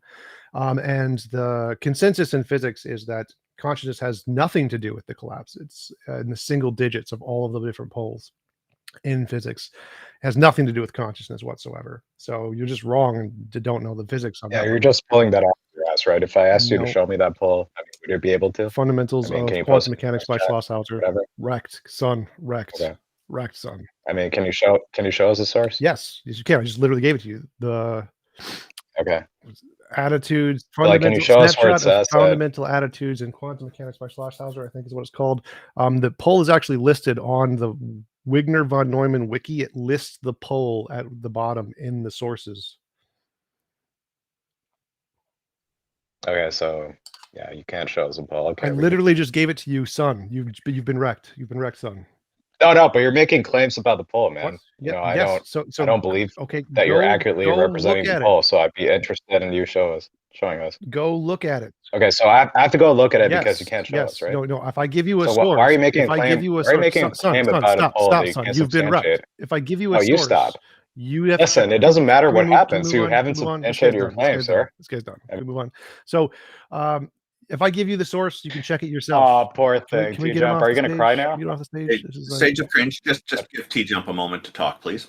So I've wrecked this kid. He's done. I gave him the source. If he doesn't want to look it up himself, that's his own ignorant, dumbass problem. And then trying to shift the burden of proof to say I have to actually give him the paper because he doesn't know how to read or think or look up things on Google is his own ignorance problem. Can we move on to someone who's not an idiot? Can I also just go on to another point, which was very early on? The reason I don't think that a brain is just sitting out there is because I believe that a brain needs a physical substrate, a physical substance to be on. Kalam also doesn't include a god anywhere in the premises or the conclusion. And then fine tuning is basically just a big puddle argument. It's just, well, this looks like a great, planet that we live in. It looks perfectly made for us because all the other 99% of planets are barren. It's really just us looking at how we evolved and saying, wow, we fit here. Yes, after billions of years of basically organisms killing and murdering each other, we now, and mass extinction events, we now fit this environment perfectly. Though we could die and the species go extinct, and so it wouldn't look so perfect in the future. And to say that our environment is perfect for us actually is a problem as well. On the surface, many parts of the surface look all right, but there are many parts of the planet's surface, not water, I'm talking land just alone, that are actually very bad for life. Like we can't live on the Arctic without a lot of technology to help us along. That's not tracking the argument. And we can't live in a volcano. We also can't live in the water for a very long period of time unless we have a lot of technology to help us along. And like properly regulated submersibles wouldn't even be enough. And going underground, You're not addressing the fine tuning argument. Most of the planet actually is not inhabitable to human life. Like it's not compatible with human life. So it's only a small portion of our planet that is, mostly along the surface. But go ahead, Sage. What is your point here? Well, I mean, the fine tuning argument. Most physicists, if you look at them, they do agree that the universe is fine tuned for life. It talks about a certain set of parameters of physics. Yeah, I do. I mean, and they're there's saying only that one thing of life. Hang on a second. Hang on a second. I get it. Look, at certain parameters of physics, it took slightly, different values. There wouldn't be life anywhere in the cosmos. I mean, there might not even be like complex chemistry altogether. Most physicists would say that your puddle analogy is false, right? Like, no, it's not the case. And they would say if it was tuned, you could have more life. It seems very likely that the universe was finely tuned for black holes, is what most physicists would say. Well, I mean, yeah, that could be the case, that it was fine tuned for life and black holes. It makes no difference. But most of them would say it's fine tuned for life. Doesn't seem that way. So fine tuning has a very specific definition in physics. It has nothing to do with a god or a designer. And so the fine tuning that physicists say is there has absolutely nothing to do with design. It doesn't indicate design in any way. Most think it's explained by string theory or other physical laws. It has nothing to do with a god. So the stretch to say that fine tuning indicates a god is completely fallacious and rejected by pretty much everybody in physics.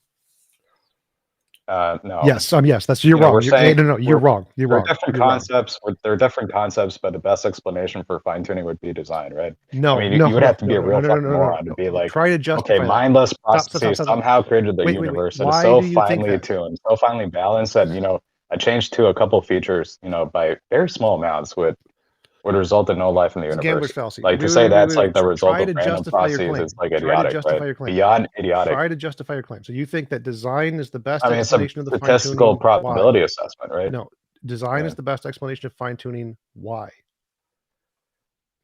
You know, statistics. There you go. Done. Yeah, saying Next. statistics isn't an answer. You just have your head up your ass. So try Are you to gonna explain cook it, now, and I will T-Jump? show you why you're wrong. Snap. Because I've actually had the conversation with actual physicists and professors who are specialists in the field. Robin Collins, one of the world's leading experts in T-Jump, every time you have conversations with professionals, they call you an idiot, right? And you know it, right? You got all the fucking video proof. Stage of No cringe, professional respects you. Can we kick him off the stage? Please let T-Jump finish, okay? On this guy's Can we- own can we- server, he can calls we- himself the can we- slayer of academics, right? Because every Sage of time he Cringe? talks to an academic, Randolph, they kick never him off the say them, ever. stage. Kick him off Sage the of Cringe. stage. If you're going to interrupt T-Jump in his response here, then I will have to mute you or remove you from the stage. First of all, no. The vast majority of academics actually say they value my insight and I'm very intelligent. And there's lots of quotes of that. Yeah, you can't even name me one. Josh Rasmussen, there's actually a quote of him specifically saying this on my channel. Can we get him off? You're a basement dweller. Get him off the fucking headset, right? That's all you. Kick him off now. Kick him off now. We need to stop this incident. I've just muted him for now. You go ahead and answer, and then I'll unmute him. Get him off the stage. We cannot tolerate this kind of insulting bullshit. Like, get him off the stage. This needs to be done now. He's muted. Go ahead and get him off the stage. Get him off the stage, Randolph. This is not going to stop. Get him off the stage.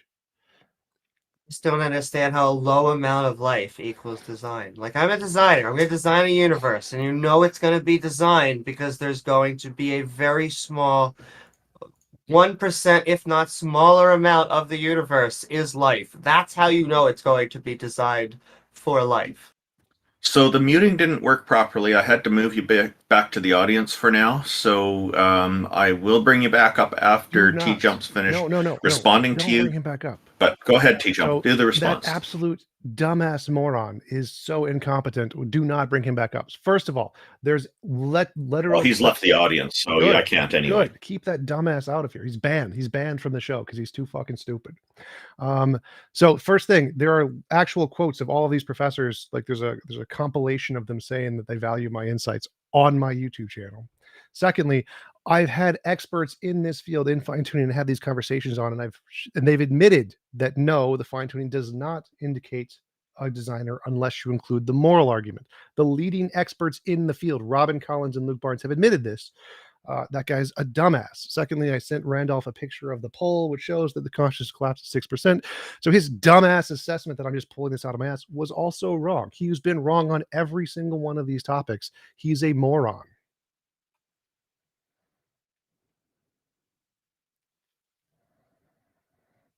Yeah, I'm just going to read that graphic that you posted. It's part of some kind of a survey, it looks like. It says, question 10, the observer. A, is a complex quantum system, 39%. B, should play no fundamental role whatsoever, 21%. C, plays a fundamental role in the application of the formation, but plays no distinguished physical role, 55%. D, plays a distinguished physical role, e.g. wave function collapse by consciousness, 6%.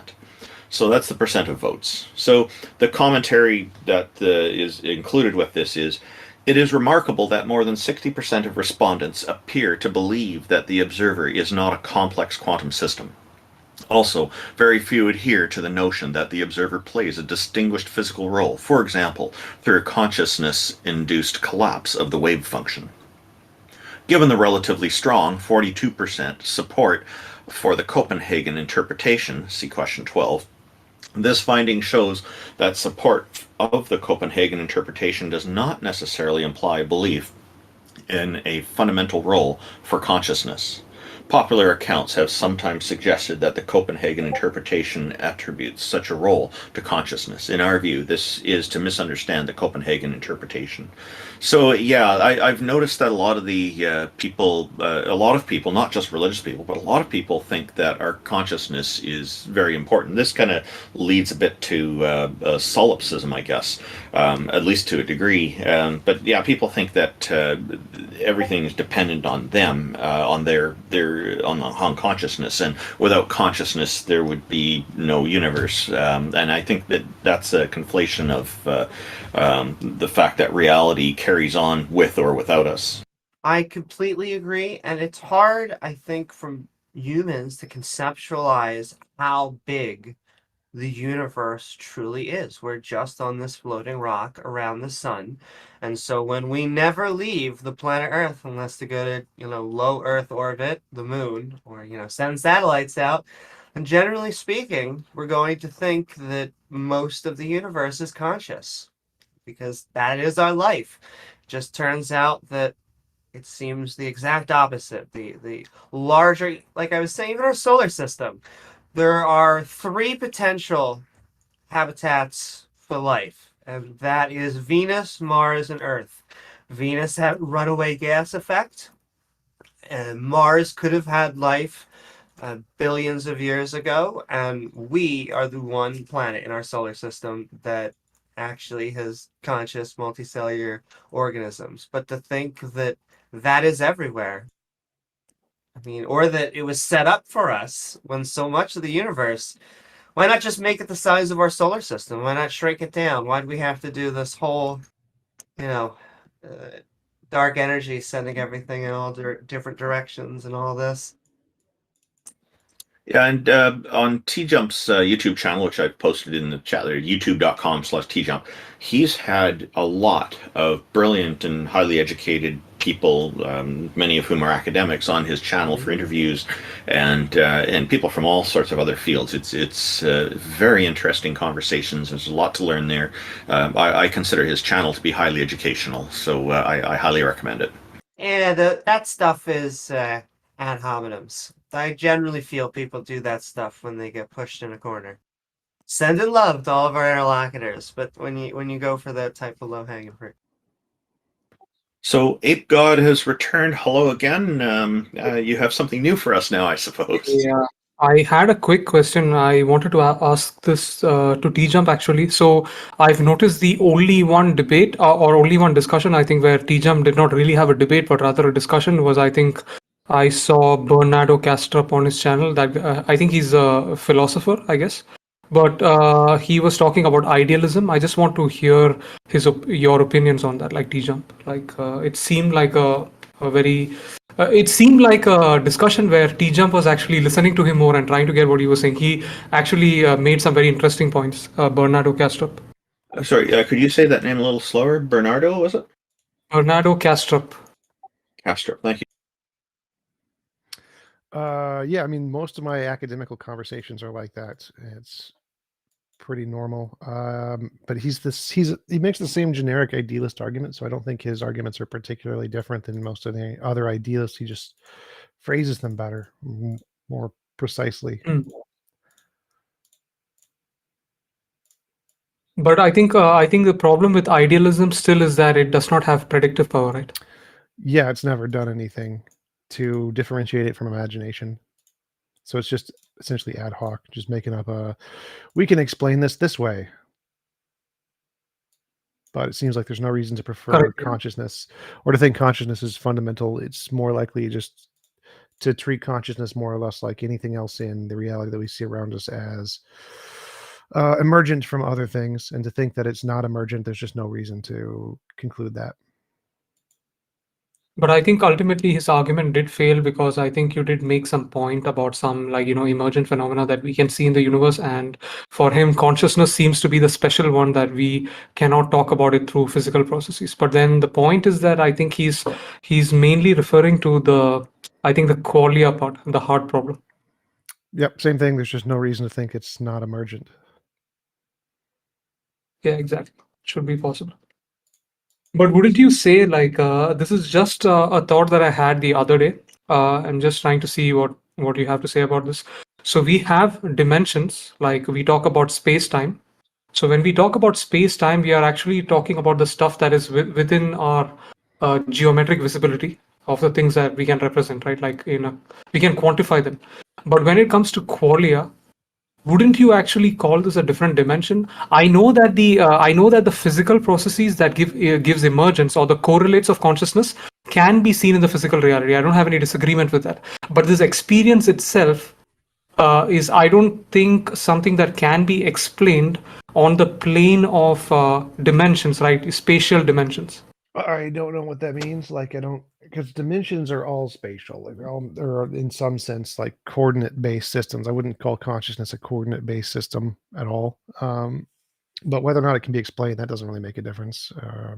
Not being able to explain something doesn't tell us anything about what it is or isn't. So saying I can't explain it as X doesn't mean it's not X. No, I didn't mean. I didn't actually mean. I do think, well, I think that it can be explained that they are physically, there are neurons within our brain that are pumping out energy while they live their lives, taking in. And because of this network, because of this system, we are able to have minds that function on our brains, on our physical brains. And the experience is the conscious mechanism that we're running. Yep, I don't disagree with that. I think there was a small confusion. So I did not actually mean that just because we can't explain certain, like, parts of consciousness, like heart problem, therefore it's this or that. No, that's not what I meant. What I meant is the correlates of consciousness can be tracked physically. Like, you sense pain, you can see which parts of your brain light up. I don't have problems with that. But the point is, the experience of consciousness is, I don't think that is something that can be correlated to, like, maybe length, width, height, volume, whatever.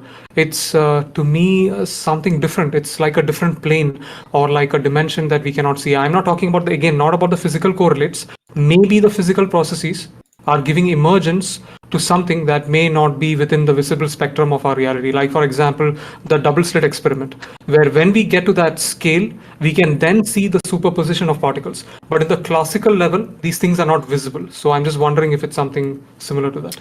Well, that's the same kind of a thing. So, like, the fact that you don't think that consciousness can be explained on a spatial temporal level, is that evidence that it is not just explained in a way you just can't understand or something? Well, no, it could be.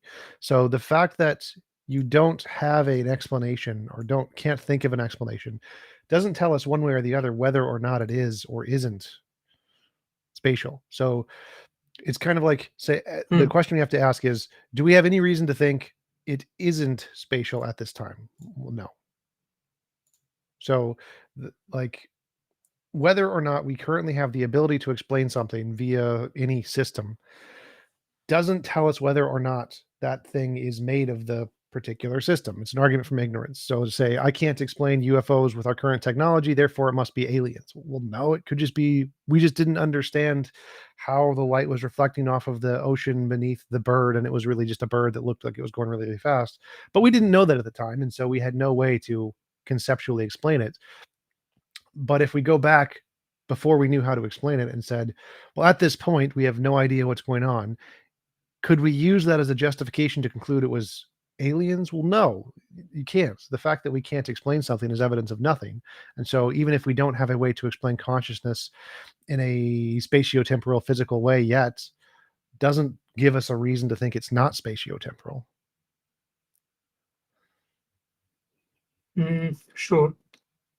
I think what I meant again is, I'm not saying that consciousness cannot be explained. I'm saying it can be explained, okay, at least to like a fair level. But what I mean is, like, for example, if you look at the Casimir effect, we see virtual particles, like, popping into existence, and we are proposing that those are quantum fields. My point is that we are making predictions, and we know it's coming from, like, quantum fields. But the point is that we cannot directly see them. I think our tools, or our perception, is limited. With the use of tools, we can observe some effects, but we can't completely see like all the stuff that's going on. So with consciousness also, the experience part itself is something that cannot be empirically like demonstrated. So the point is that if we have this experience of consciousness, I'm not saying it needs to be something magical, but the experience itself is something different from length, height, width, volume, all of that stuff. Wait, Right? why? Would Why you do agree you with? think that? Like, no, I think it's just going to be length, height, width, mass. It's exactly the same as everything else. Just like when we see what we think is a UFO, that's going to be exactly the same as everything else. The problem isn't that it's different. The problem is we don't understand how it works yet, and so we assume it's different. Sure, that could be the case, but yeah, like I predict that maybe with some new theories that they might be working on. I don't know if it's with Donald Hoffman. I think if they successfully make this mathematical theory of consciousness, I do predict that there would be an extra dimension added to space-time, like space-time consciousness or something of that sort. I would doubt it, because then you would need to say, for artificial intelligence to become conscious, you need to manipulate this extra dimension in some way. And I don't think there's going to require any extra dimensional manipulation to create truly conscious AIs. In fact, what I believe will happen is I believe conscious is an emergent property. I believe it's from a bunch of sensory information as well as our having our own little compiler going on. But I think that that will be replicatable one day. And I think that there's no special sauce exactly. It's just that unlike the sensory data that could be taken in by robots right now, we often think of ourselves as just having, these six, five senses, but we actually have like 20 or so senses, uh, that are kind of giving us this entire experience. I also think that how we think consciously is a little bit different. This may sound odd, but studies have shown so far that 70% of humans have this little talking narrative going on. We kind of hear language, but there's actually 30% that report that they do not think in language. They grew up just normally with, like everyone else. They just do not. In fact, they reported that when they saw movies and they saw someone thinking in their head, they're like, oh, I just thought that was a movie thing.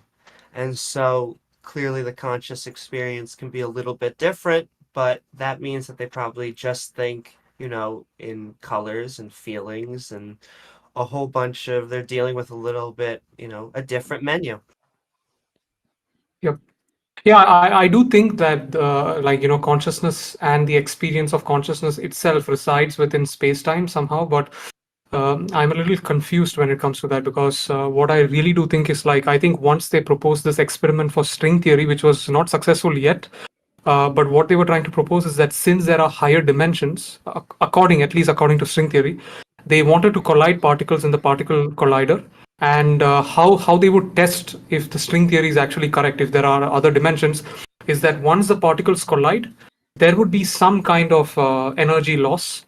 And if there is some energy loss from the initial condition, then that would mean that that tiny energy loss would have been would have gone to other dimensions. So maybe with consciousness, when it is an emergent phenomenon from the prior physical processes, I think the experience part itself, I don't know if it might correlate to string theory or different dimensions, although we can track all of the physical processes and show that it is within space-time. Maybe just a part of it might be different. I don't really know. But yeah, it's again a prediction, not an objective conclusion yet. Sure, yeah, you can make that as a prediction. I just think that, why would we assume that? Because that would require that in order to create consciousness, you would need to have some energy go to this extra plane. And so that would mean, if we don't have a tool or technology to send energy to this extra plane in some way, then it would be impossible to make an AI conscious, because to be conscious, it requires this extra energy going to this extra dimension in some way. And I think that's an extra step that's probably unnecessary. I think that we will be able to achieve fully conscious AIs without any ability to send energy to an extra dimension, purely with just the physical stuff in the 4 dimensions we have now using computers. Oh yeah, I completely agree. I think even with the approximate ways we have available to us to manipulate matter, I think we can still get these kind of effects even without having access to whatever dimensions or whatever, like stuff. And again, yeah, I think you convinced me about one point. I never thought about that. When you talked about energy itself, I think when consciousness is activated, I think the amount of energy in the system is still same. So maybe there is no other dimension.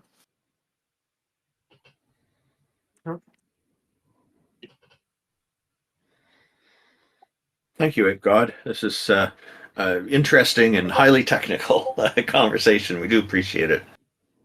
Yeah, I don't know if you guys understood anything what I'm saying, but yeah, I think T-Jump got it. I understood some of it, but there's a lot that is, because it's not my area, there's a lot that I don't understand, but it is fascinating. As far as the AI stuff, I probably know quite a bit more than I do of, say, quantum physics, because computers are my field, computer programming and whatnot. And I do work with algorithms quite a bit in some of the projects that I work in. For anybody who would like to join us on stage here, if you have something you wanted to share, or okay, so we do have somebody who wants to join us. So thank you very much for joining us, Ape God. We appreciate your time. And information systems is also my background. I just want to know. I think we all just operate within space-time. I'd be interesting for, string theory. I don't think string theory has Yes, it is. proven, but it's more string hypothesis. But, I also just think that there's a good amount of evidence that our brains and consciousness work within the space-time framework as connected. Yeah, I do remember you went through school recently in this field too, so you're right up to date. So, welcome, Not Fox. Thank you for joining us. How are you today? Good afternoon. Good to see you guys. What's going on? Been a while. Well, we're still running the show, and we're looking forward to hearing arguments that could convince us, or if you had something else to share. What's on your mind, sir? Yeah, I just wanted to come up because I've got a real grievance with T-Jump. I feel like it was unfair, T-Jump, for you to show the old debate that we had and not mention the new debate that we had. Do you know what I mean? The most recent one. You posted, and I was terrible back then. Oh, I'm posting them randomly, so I'm not like just specifically picking. I think it's alphabetical, or it's the order that I'm posting them. I just put the one at the top, so I'll get there. I'm going to post them all. I don't mind. I'm just joking. I really don't mind. And I just wanted to mention, because you recently re-released our debate, that there's actually a debate on the Theist Experience YouTube where I crushed T-Jump. So you guys can check that.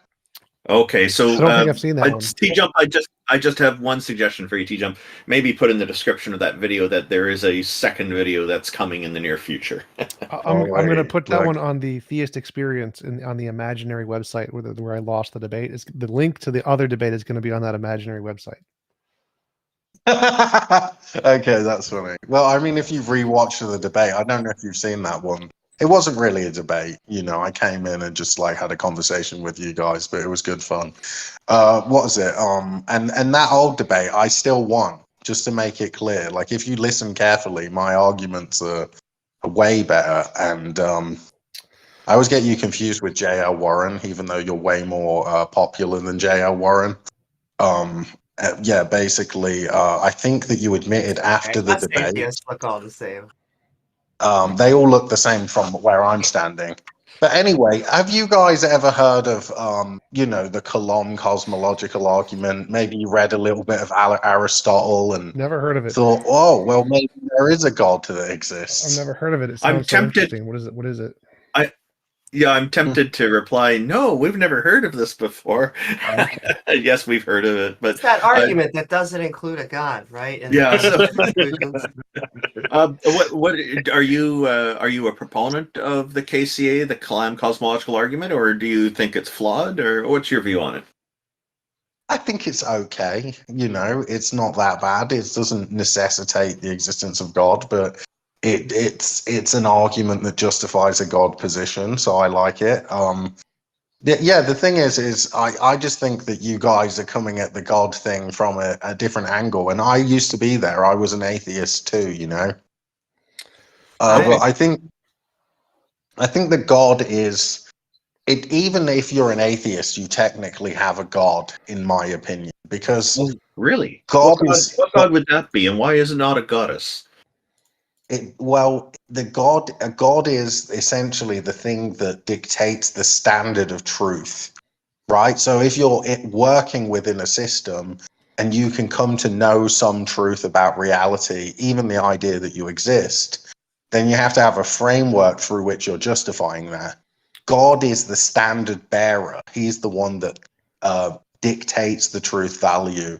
Now, whether you make yourself a god or you hold up science above God, you know, you still have a God technically, in my opinion. So that's just going to be that's definitional, really. I think you guys doesn't work. believe in God in the way that I believe in God. You guys just refuse to call it God. Okay, so you're saying that the necessary framework is a God. I've lived my whole life without any belief in any of these gods or goddesses that are brought to me over the years. I look at another possible framework being logic, another possible framework being reality itself, our understanding of the aspect of physics of it. I don't have a deep understanding of physics. Mine's just on the surface. If you want a deeper understanding, I'd defer to T-Jump in an instant. But because he's right in the thick of all that. But what makes you? Are you trying to tell me that God is the only possible framework? No, I'm not. Look, I'm not saying that God is the framework. I'm saying that no matter what framework you justify truth by, right, there's always a systematic approach to truth depending on where you're coming from, right? You're going to be using a correspondence theory or having a justified true belief in a coherent system where you can justify things.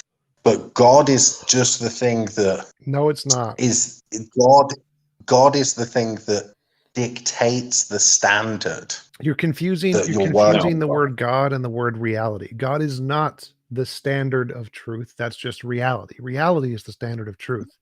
God is an anthropomorphic being who supposedly exists outside of space-time and creates stuff and has desires and intentions. So no, we do not have a God. You're just confusing the word God and the word reality. No, I wasn't, because I know what reality is, and I think we have a shared definition of reality. Reality is the world that exists. So that would be the standard of truth, right?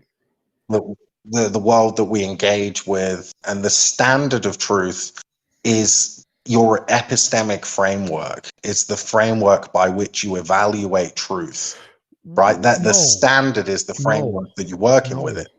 God is the thing that dictates the rule set within that standard. What? So yeah. Okay, that doesn't make sense. Yes, so exactly. Like, one, the standard that dictates truth is ontology. Truth is a sentence that corresponds to reality. So reality is the thing that dictates truth.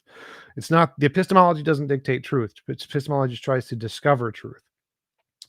Secondly, no, reality is bound by the reality that we live in is bound by the rule set that it's governed by, right? No. What? No. Reality is its own thing, and then we try to describe it. It works in a particular way. Sure.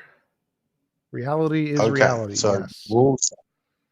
Yeah, but the rule set that it works by. See, if you say that reality is reality and the rule set by which reality is governed is one where essentially the material world dictates for itself the rule set by which it's governed, that's technically pantheism. No, it's not. This is literally not. So it is. That's my understanding of God. The rules that govern reality are a part of the nature of reality. So just like God may have a nature or whatever, reality has a nature to it, and that nature is governed by itself. It governs itself. Yeah, like, look, that's so pantheistic in its terminology, because what you're saying Well, is that it's the naturalistic reality, pantheism. So you can use naturalistic pantheism, sure. but then you're a theist. Then you're in the same camp as me. No. Just because it has the word Well, I can theism, run the just theist because trick. it I wait, don't wait, run wait, the wait, wait, Christian just because it trick. has the word theism in it doesn't make it a kind of theism. Well, it is theism technically, No, even no, though it's not. you don't Just like. because it has the word theism in it does not make it a kind of theism. I think the pantheism, I mean, we're just going to disagree about that. Maybe you've got a newfangled type of pantheism that isn't theist in any way, but pantheism is there's where about God 10 of them. is There's about 10 of them that the are not. But universe. I wish I had invented this term, but I did not invent this term. If you Google naturalistic pantheism, it's on the Stanford Encyclopedia of Philosophy of a section under naturalism, where it literally says naturalistic pantheism is essentially the position that the universe or the things that exist in the universe is nothing more than the ontological commitments of science. I feel like that's going to be the same as like soft determinism, where it's not really determinism, but they're trying to frame it in a way where they believe in determinism, even though they don't. I And don't it's care just about sophistry. determinism. It's just there's no God there. The So, only thing that matters is no God. yeah, but it's the Are same you with a your pantheist? naturalistic pantheism. It's like the naturalistic part obfuscates from the actual point of whether it's pantheist or not. What? Either it's a pantheist God or it's not. And if it's naturalistic, then it's not really pantheist, is it? Again, so You you're know? confusing the fact that the word theist is in there has any relevance to theism. So like dilotheism has nothing to do with theism. Atheism is literally not theism. So there's words that have the word theism or theist in it that don't have a God in it. The fact that the word theism there doesn't imply God. But In not the same Fox, way. are you a pantheist? No, I'm not. I believe that God is external to the world and he sits outside of the deterministic nature of reality and intervenes to bestow us with the ability to choose freely. So it's a true theist God that I believe in. He's a presup. I'm not a presup, okay? I So- don't presuppose things. I've got a found herentist position. You guys are presups, okay? Not me. So does this God have prophets? Does he want us to do things?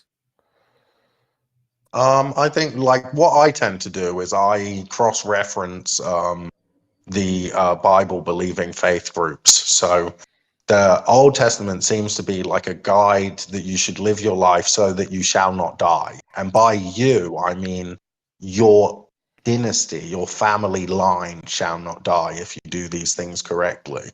But then there was a new covenant where Jesus came, and nations outside of Israel could survive without following all of the all of the Old Testament laws. And the reason for that is because they had a blueprint, which was the perfect man that they could follow instead. If they try their best and sacrifice their life to their community, and they carry the cross to their own crucifixion and essentially give their lives up to their community without uttering a sound about their suffering, right? Then you'll have a society that will live on. If you give your life to your community and I give my life to my community and we're all part of the same community, if all the good men give their lives to their communities, then we're going to have a great community, you know? It's one take That's on it. the I message in the see Bible. the really, Old in my Testament as he's a genocidal maniac. He kind of is extremely aggressive. And then the New Testament, he gets extremely passive aggressive. And he's like, love me or I'll burn you forever. Rightfully so. What is it? If Rightfully it's okay, so. I mean, I just want to get back to the sayings previous of a point. sociopath. But I just want to get back to the previous point where we were talking about what is God. But Because I'd that's the rather point. get Can you back to just- what we were just just a- talking about, because that is Yeah. actually the God that you believe in. That is the theism. I You're not do, a yeah. pantheist. I'm just gonna put it up straight. I mean, the Kalam's not a good argument, and so we can go into that type of stuff. We could go into like the skeptic arguments that they try and push forward, but I wish you would, present why you believe. Do you believe Well, I'm that a trying. man I'm came trying. back I'm from the trying. dead and Look, all that?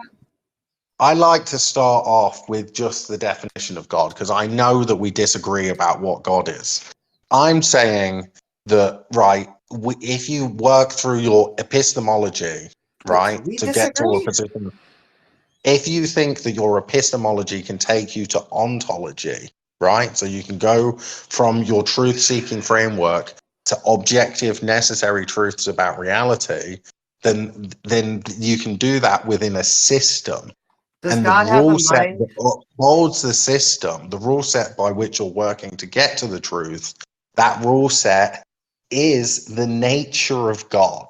Does God have a Okay, so mind? maybe we've got a different understanding of what God Does is, God but when have T a mind? Jump says reality is reality, and essentially reality dictates the rule sets by which reality is governed, then I'd say that he's saying that reality is God, even though he wouldn't agree with me. But that's all I'm arguing with you guys, really, is that the thing that makes the truth of a proposition true in your worldview is God. That's what we refer to as Do you God. think that the Old and New Testament's just a story and that God doesn't have a mind, or do you think God has a mind? I think God has a mind. So you have the exact same definition. You're just trying to make it more vague of a definition. No, I think that like my definition of God applies to people of all different faith groups and religions, right? Whereas your definition of God only applies to Abrahamic God believers. Well, no, So I use a my definition of version of God that God, applies if to you're a all different deist, religious groups. any God that has a mind, I'm going, and I think T Jump and I think Randolph is going to be opposition. So the main point that you should be trying to defend is a God that has a mind who cares about what we do in life. I think I mean I could get to the mind point if we'd agree that God's the thing that upholds and secures the truth value of propositions within a system. No, that's Right. wrong. And if you want, do you understand my definition? Yes, it's very stupid. I understand that I it's do, stupid. but because of the It's not pantheon, stupid. because It's a there are really gods smart. historically that haven't been the same type of god as the Abrahamic God. There's been Odin and Thor and all these other gods that are not creators of the universe or arbiters of truth. It means that gods don't have to. In fact, Loki, a trickster god, he lies all the time. Yeah, but the thing is that Loki is the standard bearer. He's the blueprint in a particular way. With the pantheon, it's different. But because there's multiple gods, and so they're not really gods in the same way. They're like little e Elohims instead of, big E Elohims. But see, the only distinction to me is superpowers. You're like, my god actually can create universes, so he's kind of like the top number one. My goddaddy is bigger than your goddaddy. Exactly. It's not really like that. It's like look. So God to me is the thing that is the prime source of all things. Okay, We understand all you have a silly standards. definition, but we're going to use the word God in the way that pretty much everyone in society uses it, to mean that there is an invisible mind that created everything else. That's pretty much the typical definition. No, dude, that's why I think it's unfair, because that's the atheist definition. No, If you ask that's any the religious theist person, definition. That's how most theists, most Christians, most Hindus, most look, Muslims, and you. if I ask any religious person if they agree with my definition, they'll say yes. No, they Every won't. single one. No, they won't. Well, I promise you. They will say yes because you're using big words that sound cool, and they will say yes to anything that makes their God sound cool.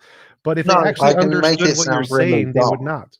So, like, if I asked them, is the universe with no mind a God?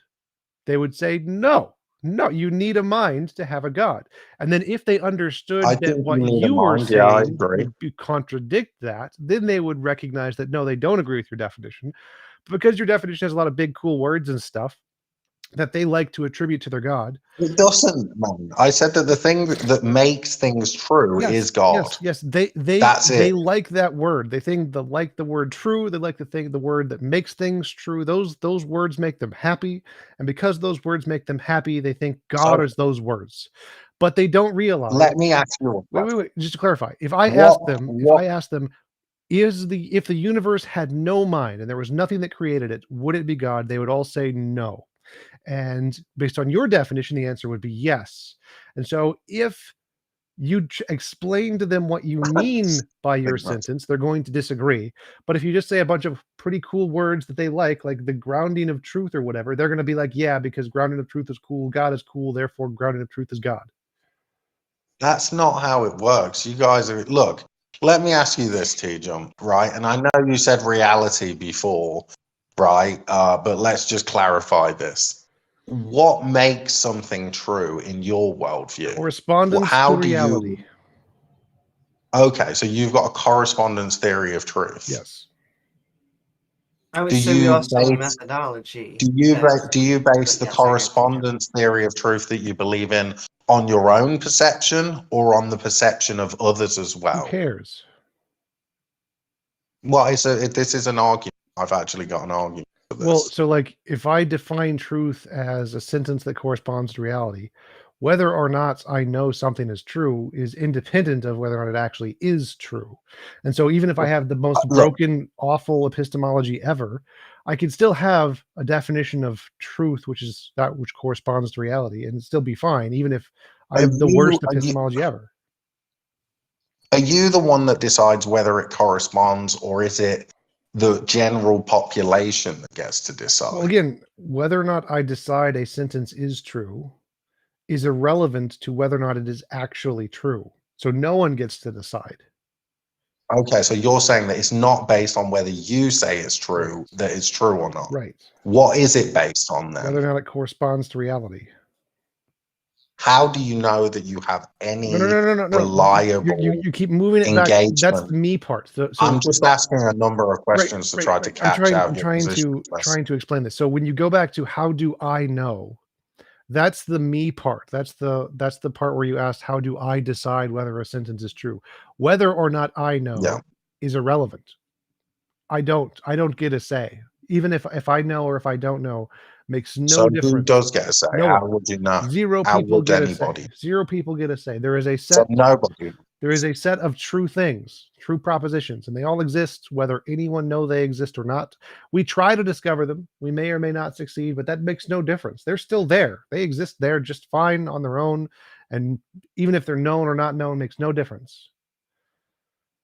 Okay, so you're saying that truth exists regardless of human minds, and that it exists independently of human minds discover it. Sort of. We need to be careful with the word exists. We can say truth happens to be the case, I think is probably a better way to phrase it. Yeah, that's fair enough. I don't mind the clarification. I appreciate any kind of clarifications there. We want to be as clear as possible. You know what I mean? I'm not trying to confuse anybody. So to me, what that would be is that if the truth just exists, right, and that there's this ethereal like truth that exists in a particular form and you can discover it, maybe you can engage with reality and then find the truth. I mean, if there's no like concrete standard by which you can come to know truth, let's say, but people can come to know truth independently, then why do you think it's unfair for people to have that same kind of engagement with a God idea, that there's a being that dictates the truth standard, right? That there's a being that made things true, that exists prior to the material world, and that they have a relationship with that God. Why do you not accept their justification for those positions when your positions are based on a faith-based argument too? Well, so if they were doing the same thing I was doing, it would be perfectly fine, because truth in my worldview is you have an idea, a sentence, the sky is blue in your head. So it's imaginary. It just exists in your imagination and nowhere else. And then you try to see if it corresponds to reality. You do something like look outside. And so if you say God is a figment in your imagination, you have an imaginary sky daddy in your head, and you wanted to try to confirm its existence in reality, then that's perfectly fine. You can do that. So we're not saying truth exists, as Randolph was correctly explained better. Truth doesn't exist. There are sentences, and whether or not those sentences correspond to reality is what we're looking for. So we have a sentence, any of our imagined ideas is a sentence in our head, and we want to know, does this sentence correspond to reality or just our imagination? And that's where we use the methodology and epistemology to try to become justified in believing whether or not it does. And if you're doing that, that's fine. We would just need to know how to get to the evidence. Well, obviously, I believe in a completely different worldview than you. I think that God's laid out the world in a clear way. He's given us the faculties to perceive his creation, and he has revealed the world in a way that's clear so that we are without excuse. This basically just means that when you look at your hand in a religious worldview, right, from an Abrahamic perspective, you look at your hand and God has made you in a way so that you can see your hand and you have no excuses. You can engage with, your faculties and your understanding of reality and make theories about, the ultimacy of reality and come to know God like that. But the fact is that in my worldview, God creates you in such a way that you're without excuse. You can't sit there and say, oh, I could be a brain in a vat. Right, but Because how that do you actually negates the Christian position. That's actually how do you opposed to the differentiate? Christian. That's not true either. How do you differentiate that from imagination? Because God's made it clear. He's given us the faculties to perceive his revelation clearly, and we're without excuse. That's Wait, how not I know. Fox. Very specifically, Christianity. Are you saying Christianity could be true? It is true, and you can't be a brain in a vat. You can't be in the Yes, Matrix. and the None of Christianity those? is true, Because he's a priest. How did and you? I'm not a brain in a vat. He's a priest. Just because Now, it said so in the book. I it's find that not. It's amazing, not just though. because it says so in the book. There's more to it than that. And if it's okay, the precept thing, I actually have a found herentist epistemic framework. If you put me in the Munchausen's trilemma, I'm a found herentist. So, that isn't a precept. A precept would be somebody with a dogmatic position, it's just a foundational position. Because mine's found herentist position is actually disassociated with the dogmatic positions in Also, precept just to way. touch on what you said before, we don't use faith. It's neither blind faith nor faith, and I would say, at least as far as I go, and I assume many other skeptics, I use science as a methodology from discerning fact from fiction. Science doesn't make truths, like T. Jumpin' Randolph was saying, but it does help us discover them. Right, you said you don't have any presuppositions, and I love this. This is where we get down to how the atheists are precepts. I think you did. You said you don't make any presuppositions. No, we all have certain presuppositions. The Christians add on an extra presupposition.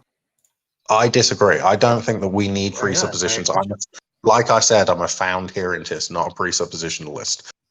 If it's okay, the reason I think that atheists... Actually, I'm just going to clarify something here, because there have been theists who argue, for example, that atheists have all sorts of beliefs too. Yeah, but the focus point here is that we just don't believe in any deities.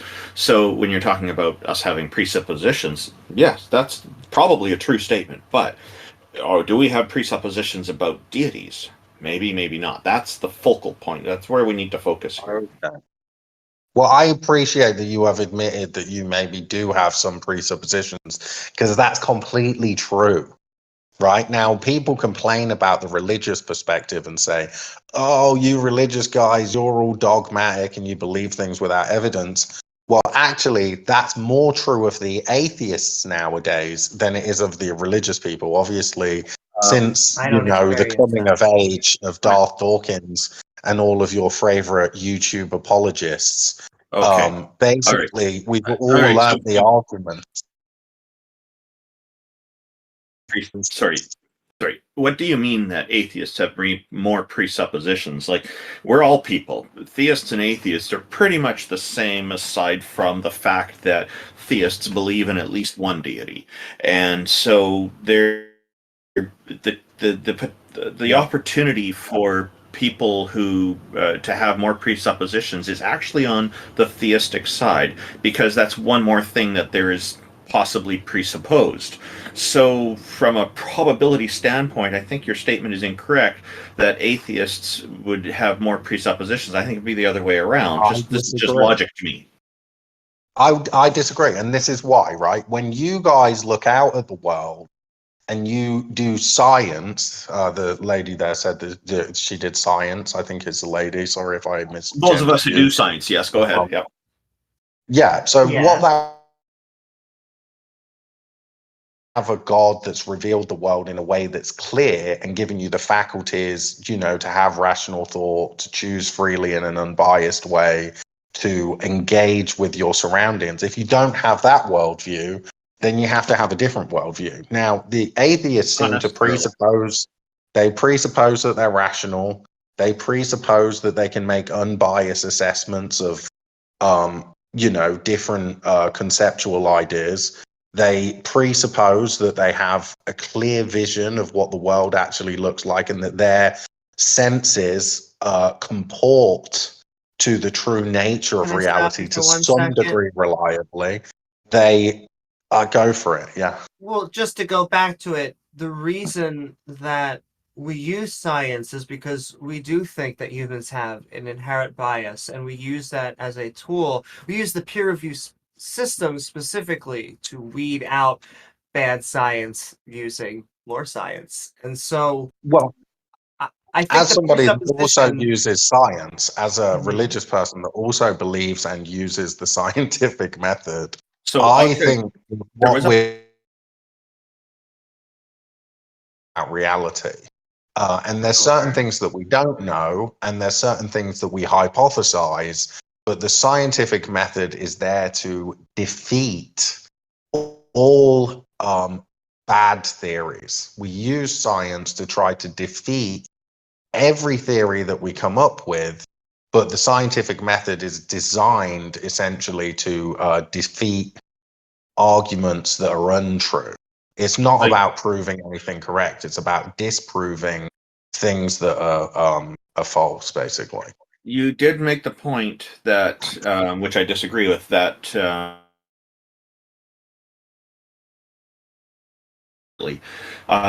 most of the people I know are engaged in science aren't saying that. They're saying, you'll often hear word phrasing like, it seems to be the case that this is what's going on. It seems to be the case that this is how the world works. It seems to be the case that Jupiter has a hexagon at the top of it, at each of its polar angles, and then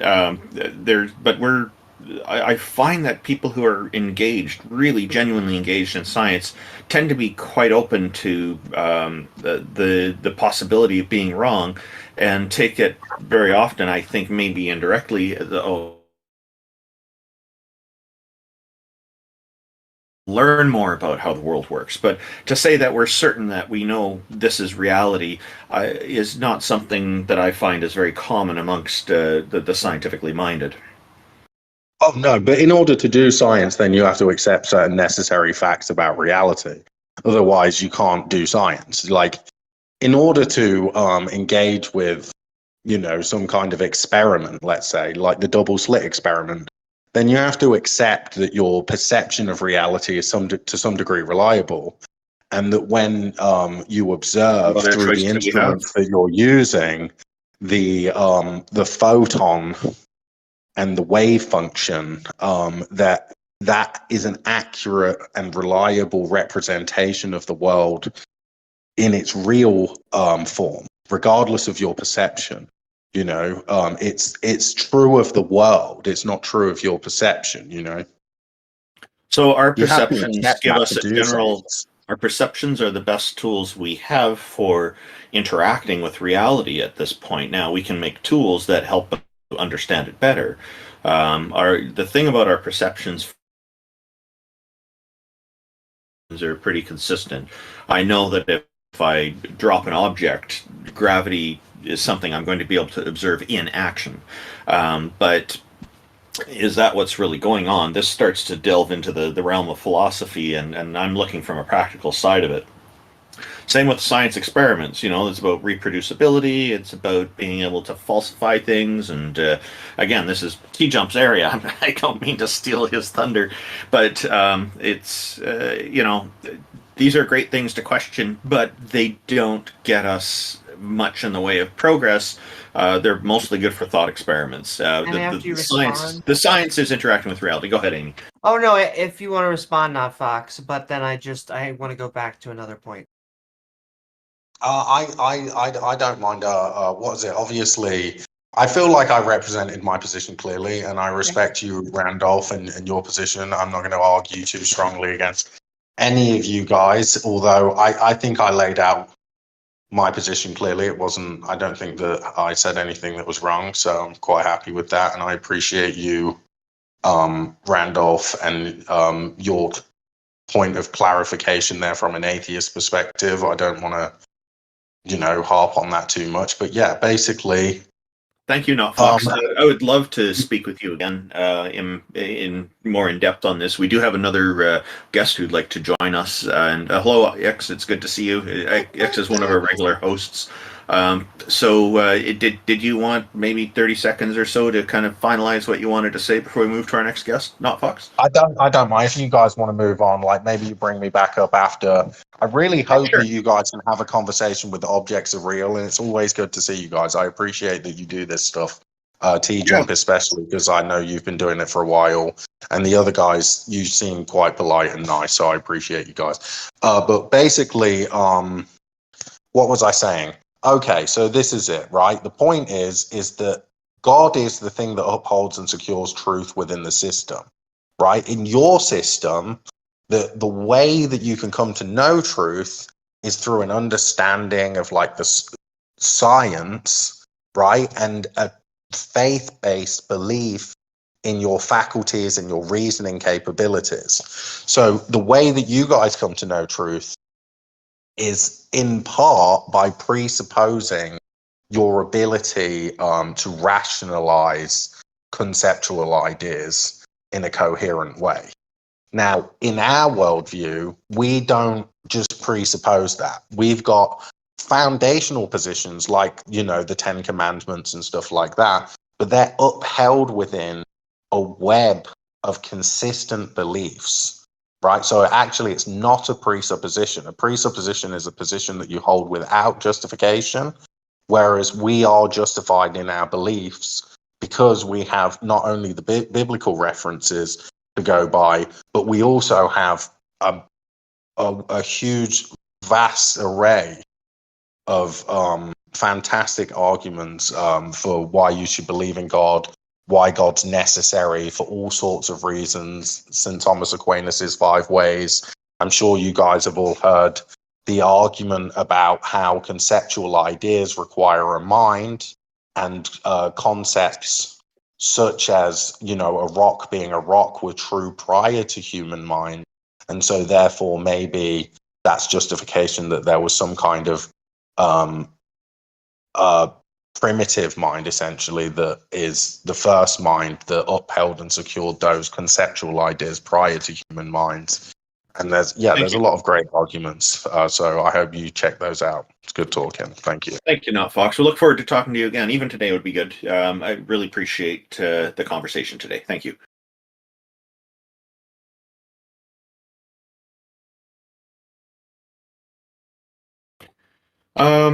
We're just bringing V up onto the stage. In the meantime, welcome, IX. It's great to see you again. And have you got any news for us before we get to our next guest? Probably the Torah was composed by inspiration from Plato. Read Gmerkin. It's amazing. Oh, from Plato. Yeah. This is a new discovery, is it? Yeah, Russell Gmerkin has 3 books on the subject that are pretty well reviewed now. Wow. Could you give us a quick overview, if you don't mind? We've talked before, because this has been one of my main research topics. It's just, early Torah formation and the transition period into early Christianity. But Russell Gmerkin's written 3 books on the subject. And the latest one is Plato's Timaeus and the biblical creation myths of Genesis. And he basically says the evidence is pretty impressive to show that the closest match to the dual Genesis creation accounts of, first God creates and then rests, and then the Yahweh God shows up and creates man and all the livestock, which are more flawed than the perfect creation that he rested after making of nature. It matches almost precisely to only one other creation account, which is not just the Enuma Elish and all the other Mesopotamian creation myths that it appears to draw from in certain passages, but it matches up with the dual creation account in Timaeus, which was written in 360, and turns out that the oldest copies of Genesis are no older than the 3rd century. So there's an oral tradition, but probably Timaeus is the main inspiration. Which is mind-blowing. Yeah, it's interesting. Does it seem to make sense from what you know of the Torah that it kind of matches a lot of Plato's ideas? Yeah, and it matches them more than any other source. Obviously, there's, like I said, a ton of Enuma Elish and Gilgamesh and other stuff in there with the biblical flood myth and all that, drawing from Gilgamesh, for example. But the things that match up to Timaeus much more closely are like entire passages, not just, like rough concepts. And the Septuagint is so named because it was in the Library of Alexandria labeled with the Council of Jewish Elders that authorized the translation to be made.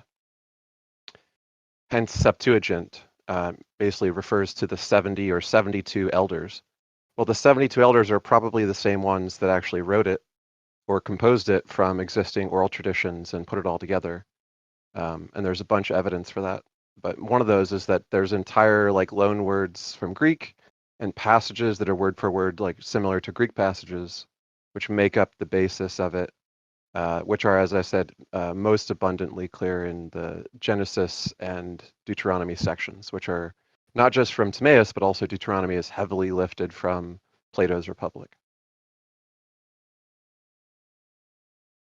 Any thoughts on this, Amy?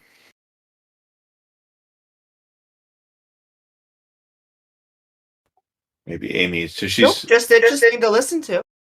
Yeah, and if you study this stuff, you've probably heard of the documentary hypothesis, which basically said that authors who seemed different in the Bible had been identified as probably different sources for, even within the same book, that passage coming from one source, whereas another passage came from a different source. But the speculation about that was assumed to be chronological, like this must be an older source and this must be a newer source. Gmerkin thinks that that's wrong. It was an understandable assumption at the time, but it was just because people didn't really have any better explanation for how they could have chronologically at the same time. But Gmerkin thinks it's because it was a council of writers who didn't all agree on everything and sort of put it together as a compromise of their different beliefs, rather than being like written by people who are hundreds of years apart. Does that make sense? That's interesting. We have a guest who's joined us. Welcome, V. Thank you for joining us, and thank you for waiting patiently. Sometimes these conversations can go a bit long. We're glad you're here. I just want to throw out that I don't know how long I was on invited to speak. I went to the bathroom thinking it would be a while. I came back not realizing I had been invited. That's my apologies if I left you guys hanging. It's okay. Everything worked out just fine. So, what are your thoughts? What have you got for us today? Well, I guess it's interesting because I'm Roman Catholic myself, but I've always more delved into the theological sort of definitional sense of like theism. I don't have any necessarily prescriptions. I am like I said, I'm Roman Catholic myself, but don't worry. Hang out with us long enough, you can lapse. I have absolutely no doubt. I have no doubt. Mm-hmm. I had the faith for a while for reasons that I don't want to get into, but are probably understandable to most people. I came back because I read a lot, and I've read some of the most interesting theologians I've ever read, and some secular ones speaking about religion. I've always had an interesting, I guess I would say, journey as faith and theism is concerned. So So, was there a point that you had kind of later in your life became a Roman Catholic, or is this something you grew up with? Well, so yes, so I was like upraised in a non-religious family. We sort of did it because it's sort of the process, like the loose quotes the process.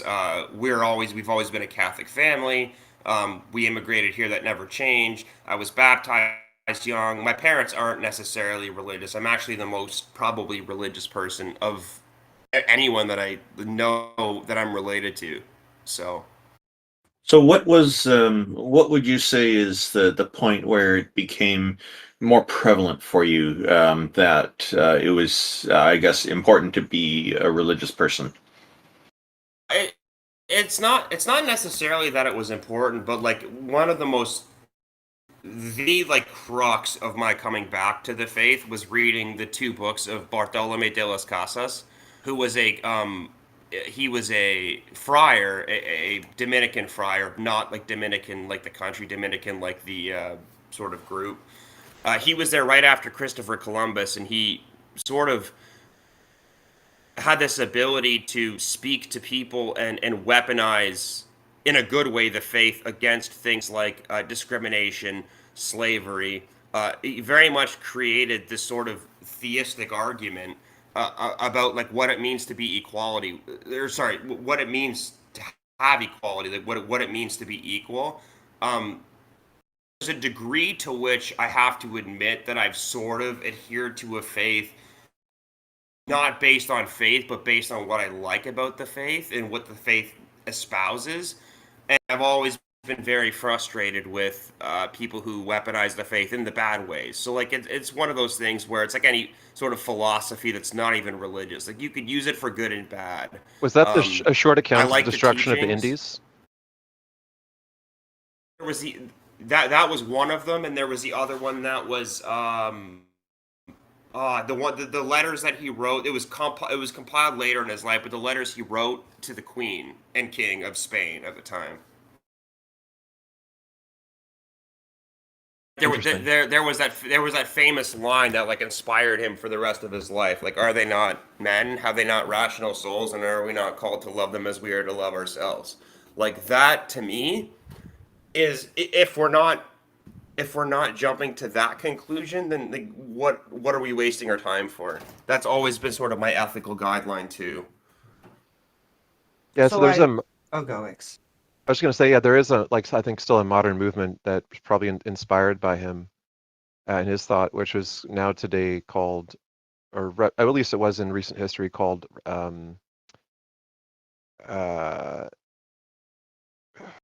what is the term?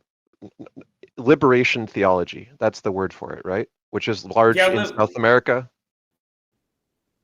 Yes, yeah, it is.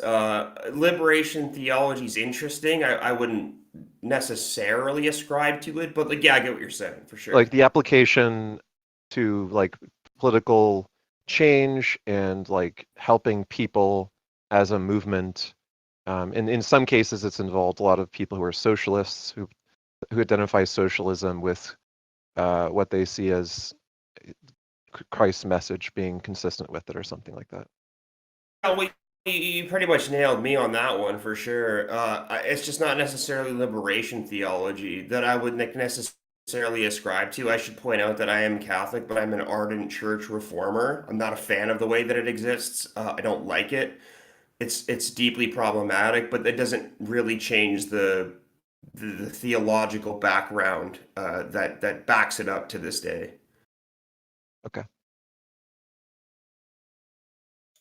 Sorry, Amy, you wanted to say again. I got invited to this to the panel a lot sooner than I had anticipated. I was hoping to be more prepared, so I apologize if I'm being a bit of a bore. Oh no, you're fine. You're doing just fine. Because the theists that come to us that want to reform, it becomes harder for me to like. I still think a lot of the theology is silly. However, it's harder for me to criticize you because I want you to reform the theology anyway, or at least the people doing the theology.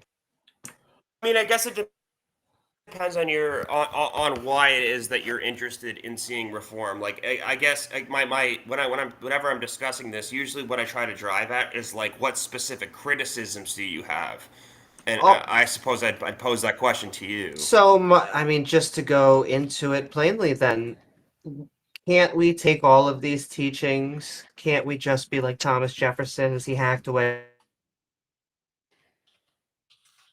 teachings, the moral teachings of Jesus of Nazareth? Why can't we just do that with the friar? Why can't we take all of these moral teachings, see them as good, strong men who stood up for people around them, and not have to believe that someone came back from the dead?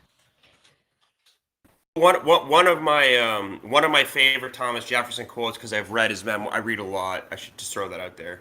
I read a lot. One of Thomas Jefferson's best quotes were because he was intelligent, obviously, to sort of support the ideas of what it means to be free, but he also owned slaves, and he was intelligent and self-aware enough to realize that this was a contradiction. And one of my favorite quotes was, "I fear for my country when I remember that God is just," because he understood that this was going to come to it. Like that specific, like the defenses of slavery for what they are, which is what De Las Casas, especially the one who drew me back, was specific on, is that he knew this was wrong, and he spoke to it, and he wrote about it, and he was scared, knowing that what they did on this issue was wrong, and that is absolutely, at least in my estimation, incredibly worthwhile and noteworthy.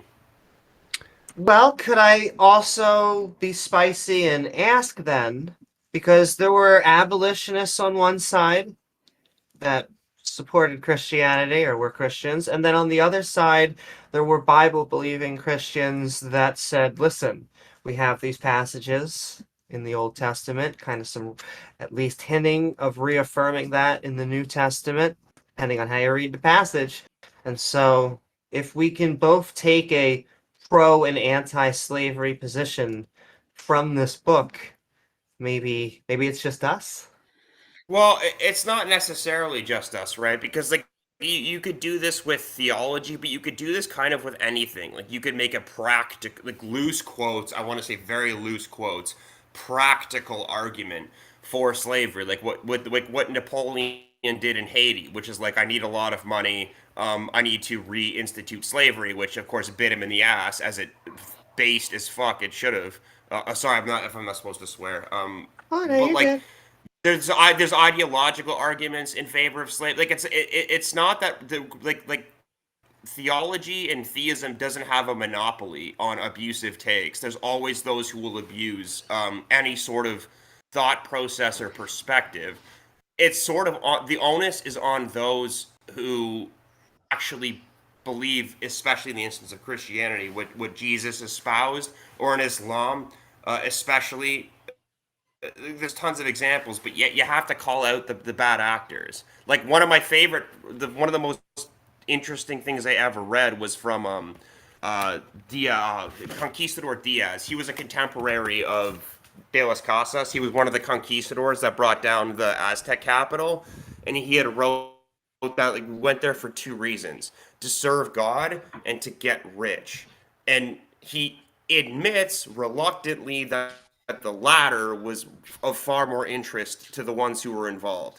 So if you take a look, like holistic look at like what the intentions are, there's a lot that you can extrapolate from that. But if that makes any sense. I understand. Sorry, No, I don't mean to. I rant. understand. So what you're saying makes sense for your belief system, but I'm going to keep on trying to hit at that nail. Why can't we take all of this and, if not be an atheist or be secular, what is it about this that made you become a Christian?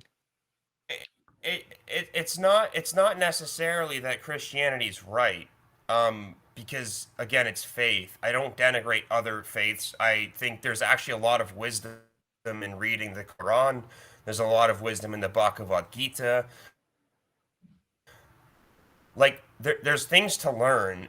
I guess my biggest concern really is the dismissal of religion or theism out of hand when there's a lot of contextual information that you are throwing away for no reason if you do that. It's not that I want to throw humans who had religions and it helped us in those times. I think that it has lost its usefulness and that we should begin to go away from religious concepts. I understand why, if Jesus said something that still applies today, well, we shouldn't just reject it just because, we're atheists here and he's Jesus. But it also doesn't mean to accept I would say, the supernatural claims, which are my big deal. I just keep saying, it is hard to go from seeing someone who is very moral to then going thousands of years back.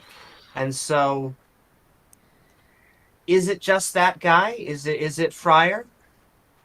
Or is It's interesting. It's interesting that you say that because actually there was a big shift. Again, Christian history. So I apologize if I'm boring anyone, but there was a big shift with the discovery of the loose quote Shroud of Turin, which was allegedly the Shroud of Turin was. Oh my like God! the, If you the say cloak that two more Jesus was times, draped in. Tangelo.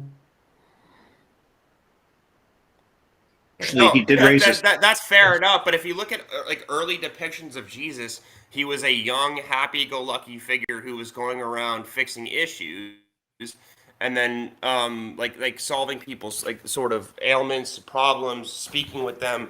And it was in the 900s to the 1300s that we saw this shift towards a suffering Jesus. So one of two things is possible in this case: either the early Christians were lying about what Jesus was like, or the Shroud of Turin is a fake.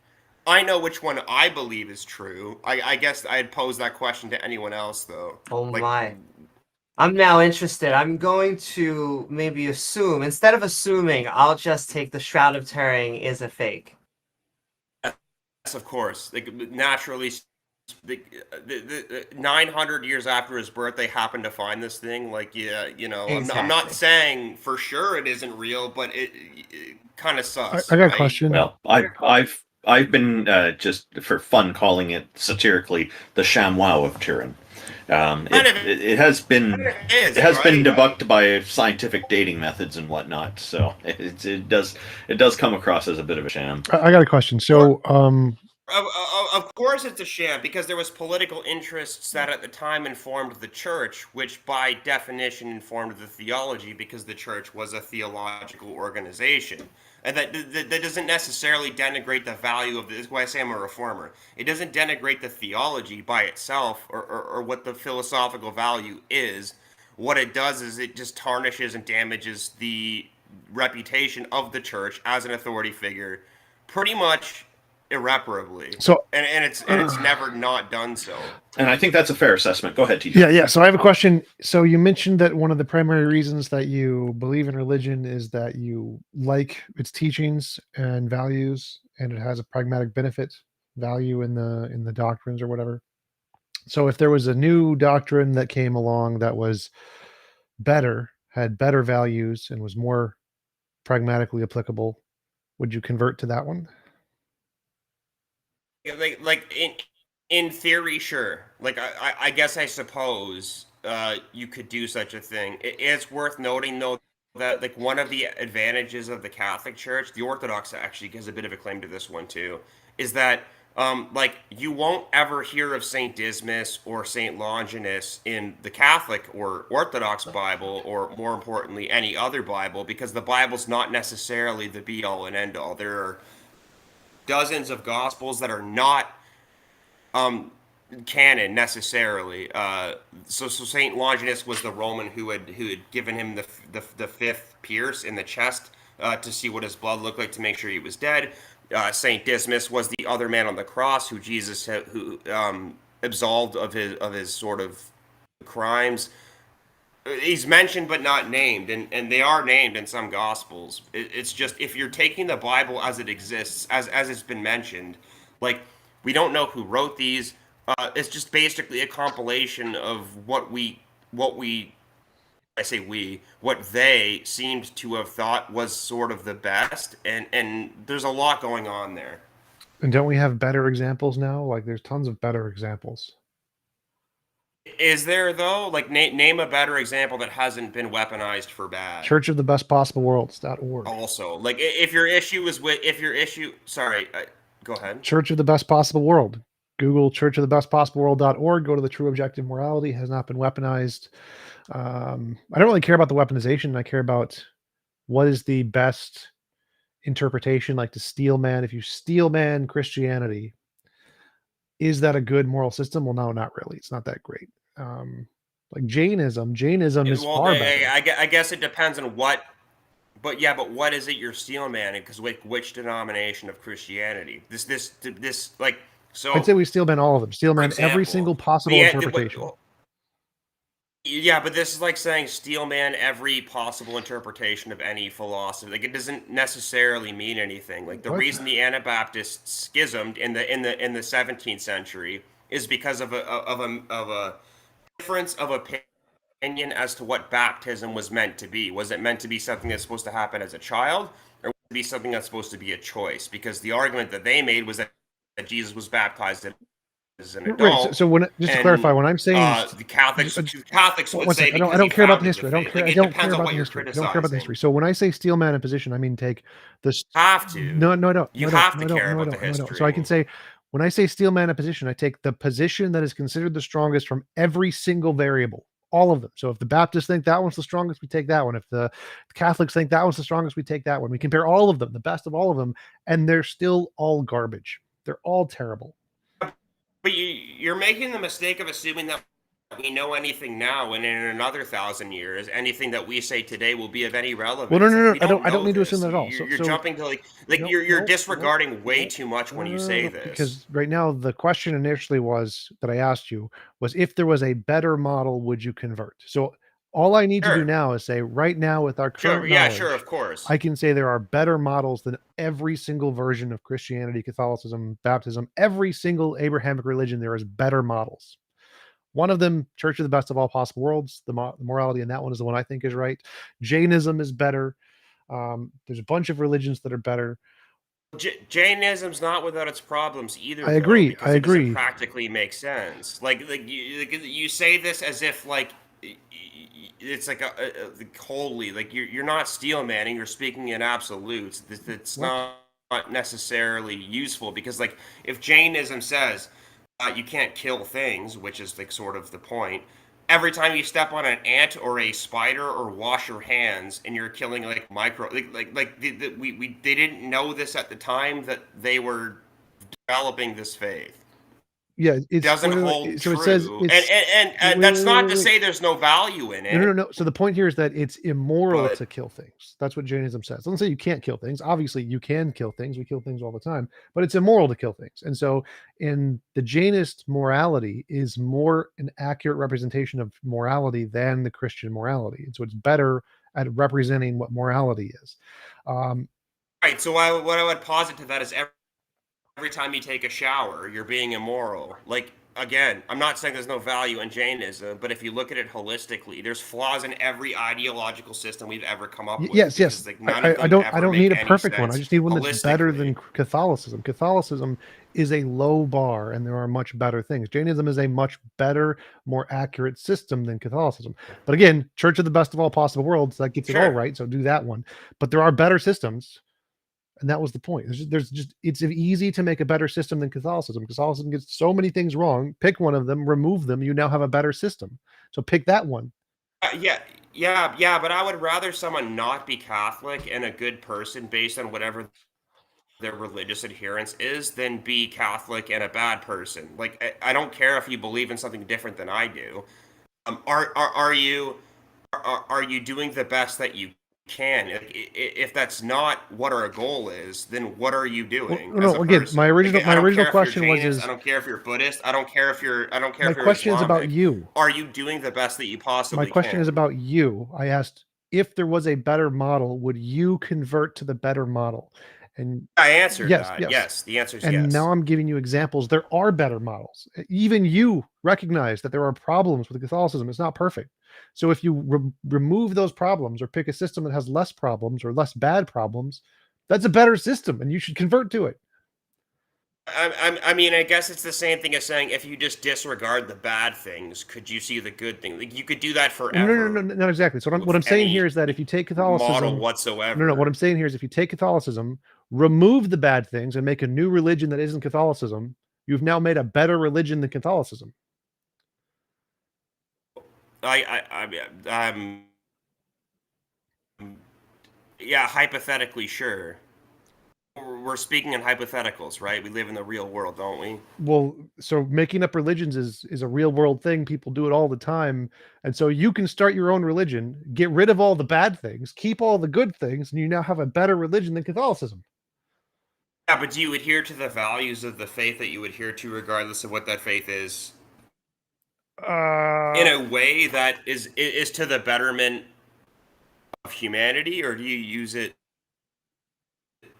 to like I mean, again, you could do this with anything. It's sorry, I don't mean to like disregard what you're asking, but it's almost a semantic point. Well, no, it's not a semantic point. So, like, if your main motivation for choosing a particular religious set of values is their moral implications of the things you agree with and their pragmatic applications, then you could very easily take the one that you think is the closest to the best, then make one change and improve it, and then get rid of the old one. Just like technology. You got a spear. Spears are pretty good at hunting, but you replace them with a bow and arrow. Bow and arrows are better than hunting. You get rid of the spear. The spear is gone. The spear is now no longer useful. You don't need it. You have a bow and arrow. And then now we have guns. Guns completely destroy bows and arrows. Well, you just get no one uses bows and arrows anymore in war. How does this relate to religion? Religions are the exact same thing. They have a pragmatic application, moral values, and those can be replaced with better, more updated versions, just like spears can be replaced with arrows and arrows can be replaced with guns. Ancient 2,000 years ago religions can be replaced with modern moral religions like the Church of the Best of All Possible Worlds that get things right. It's an updated version that has all of the good things, or most of them, and none of the bad things. I don't mean to cut you off, but it seems more like your criticism is with the institutions of the church than it is with the theology of the church. Because I'm talking only about the theology. Only about the theology. No, hold on. The institutions of the church making the decision that priests can't be married in the 800s, which was a completely arbitrary decision that was meant to like stem the issue of priests being like sort of medieval rock stars and fucking all the there's a lot of problems going on here. And then now in 2023, we're seeing what the consequence of that decision was, which is a lot of abuse. Right, but I don't care about any of that. I only care about the Bible. Kind of embarrassing. I don't care about the church. I do not care about the church. I care about the religion. You're only caring about the Bible. You're already missing the point because there's dozens of gospels that inform Catholic theology that aren't in the Bible. That's fine. All of the documents, all of the original documents. I don't care about the church. I don't care about the Pope. I care about the documents themselves, the core of the religion. All of that can be very easily improved. If you don't care, then what's the point of the discussion? The point of the discussion is the documents, not the people. I don't care about the people. I care about the documents and the religion itself. The religion itself can be improved. Take the Bible, add one sentence. There's dozens of documents that inform all the Catholic of them faith. Can be improved. Every single one of them. Give me every single document. I can improve them all with a single line. Don't own humans as property. Period. Done. I've improved every single version of Catholicism. Poof. Done. You now have an improved version of Catholicism. Well, there's a couple things going on here. First of all, yeah, like sure, if any one of us could like rewrite documents, then yeah, you could make it whatever you want and be more moral. Yes. These documents weren't written. No, but these documents were written by people who observed what they saw. Right, so we can get rid of all of them. They're all garbage. We can get rid of all of them. Like they're old. This is 2,000 years ago. Right, so we can get rid of them. We can throw them in the garbage. We can throw them all in the garbage like a spear. We don't need it anymore. We have guns. We have the new stuff, the new technology. But you wouldn't say that about non-religious documents. Yes, I would. I absolutely 100% would. So like if I'm looking at a science textbook from 400 years ago, I'm going to throw it in the garbage. I'm like, I don't care. I got the new one. But as far as factual events, are you going to write a new book on like what the first Punic War or second Punic War looked like based on like what your opinion on it? Like, no, Right. it's Historical people wrote what they documents saw. are You irrelevant. take it for what it Historical is. documents are irrelevant here. What's It's not no, irrelevant because is the Bible not a historical document? the question here the is what is Gospels the not best historical model documents? of morality and the best pragmatic system of life? Those are tools. Those are factual statements like the distance to the moon. And those statements can be updated with new information, which is more accurate. Morality is absolutely not scientific. It is You're absolutely wrong. scientific. I'm going to get my bacon. I think I might want to just No, it's address not. part of what V is saying here. So V, it sounds like you're of the opinion that there are two things that are important. One is the value they have today, which is what T-Jump is trying to address, because he's trying to say you could have more valuable and more accurate and useful beliefs than the ones that are contained in Bronze Age texts. And he's also saying, or you're saying also, that you think that part of why they're valuable is because of their historical context and that that's important to you. But one of the things that you may be assuming that's not really the case is that the historical context of these books is the primary genre or type of writing that they contain. But most scholars that use what's called a historical critical method, in other words, people who actually do the field of history, not theologians who... I'm familiar, yes. So like the difference between like theologians and historical critical method is theologians do what's called systematic theology generally, where they try to make it all fit in a modern context and they interpret old texts in light of new ones. But when you look at it from a historical perspective, the people writing the earlier texts didn't know about the newer texts. It was not part of their thoughts when they wrote these things. And when we actually look at the history of it, what we find is there's a very messy, complicated history of the probable motivations and beliefs of the original authors that's almost nothing like the final form that early Christianity or the Catholic Church as we know it today sort of interpreted all of these things into as a canon where they tried to fit it all together systematically. And if you do that, if you actually go all the way back, then you get to even more kind of shocking conclusions than you do if you just say, look, who cares about the history of it? What does it mean to us today? And like, how valuable is it to us today, as T-Jump is saying? Either way, it leads to very messy and considerable reevaluation problems for the texts. It doesn't. Okay, so point heard. What I would say though, however, is that if you ever get to a point where your religion isn't improving on modern standards, what is the point of your religion? Like, are we not interpreting faith or theology or books or scribes to like? Again, okay, so like perfect example says that a man who lies with a man. It's the ones that the Protestants use to hate gay people. That makes no sense. The reason that this was written in the first place is because at the time and in the context that it was written, it's that like procreation was actually necessary for survival. This wasn't meant to be instructive. It doesn't make any sense out of context. It's the same with Noah's Ark, right? Like, did Noah really build an ark that no, but there's a story. Span the world? Well, no, obviously not. But it's not unreasonable to think that during like an event like Younger Dryas, someone built a boat and took their animals on it.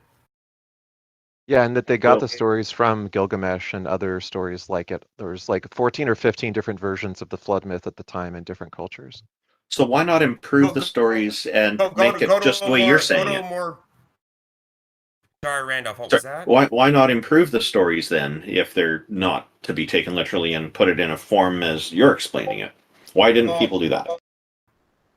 Well, because how can you possibly improve the story of someone who lived 2,500 years ago, for instance, and saw it? Like, look at the Hanukkah is a celebration in the Jewish tradition of the throwing off of the Seleucids, right? When they threw out the Seleucid Empire, which was it the aftermath of the Wars of the Diadochi, which was Alexander the Great's conquest, right? Like, we don't disregard this as factually correct. It's actually one of the most informed and interesting sort of takes on how Judea at the time, or Palestine, depending on which language you're referring to, was able to disregard another emperor. It's in the Bible. That doesn't make it not real, because there's other historical contexts to this.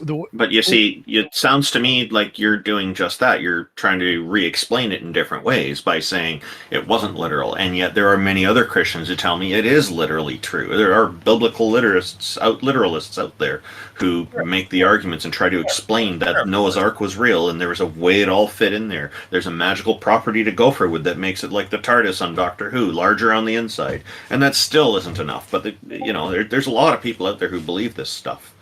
I guess, Randolph, my only question to you is, like, are you a critical thinker? And I'll assume you are. I try to be. Yeah, so do I. But, like, what I'm trying to drive at is, are you able to think about the passages in something like the Bible critically to understand the historicity? It doesn't necessarily matter if Jesus really fed a bunch of people with fish and bread that he pulled out of a hat. Like, it doesn't matter. What were the teachings? I think that the teachings and the guideline of love others as you are to love ourselves is twofold. You should love yourself and you should love others, and you should treat other people as you treat yourself. Okay. Which is what I would say is the big mistake of the hater. I'm going to bring up a big one. They don't love themselves. I'm going to bring up a big one.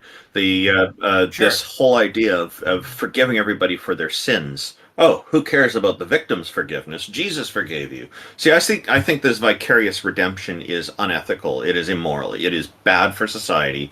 It disregards the wishes of the victims. The victims don't count anymore.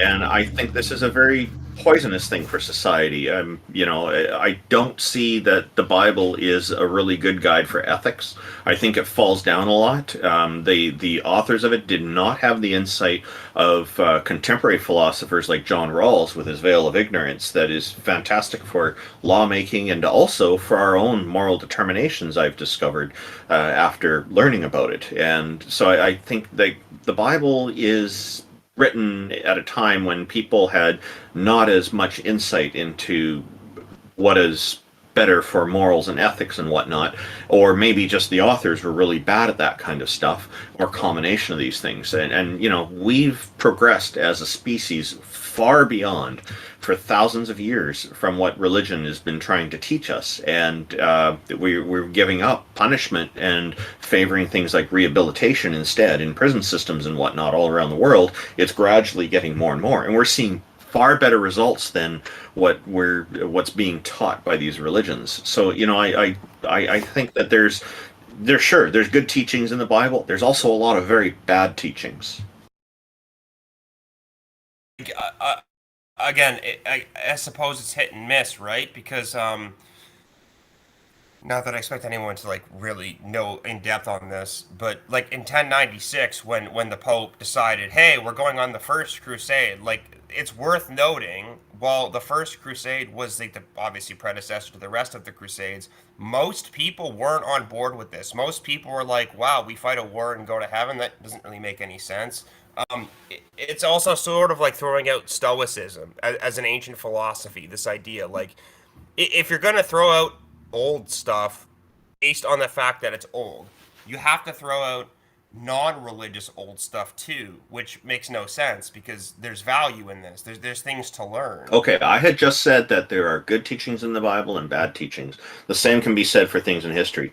The aspect of critical thinking that you brought up that is so important here is that we we discern and decide what is relevant and what is good and what is bad that we can ignore.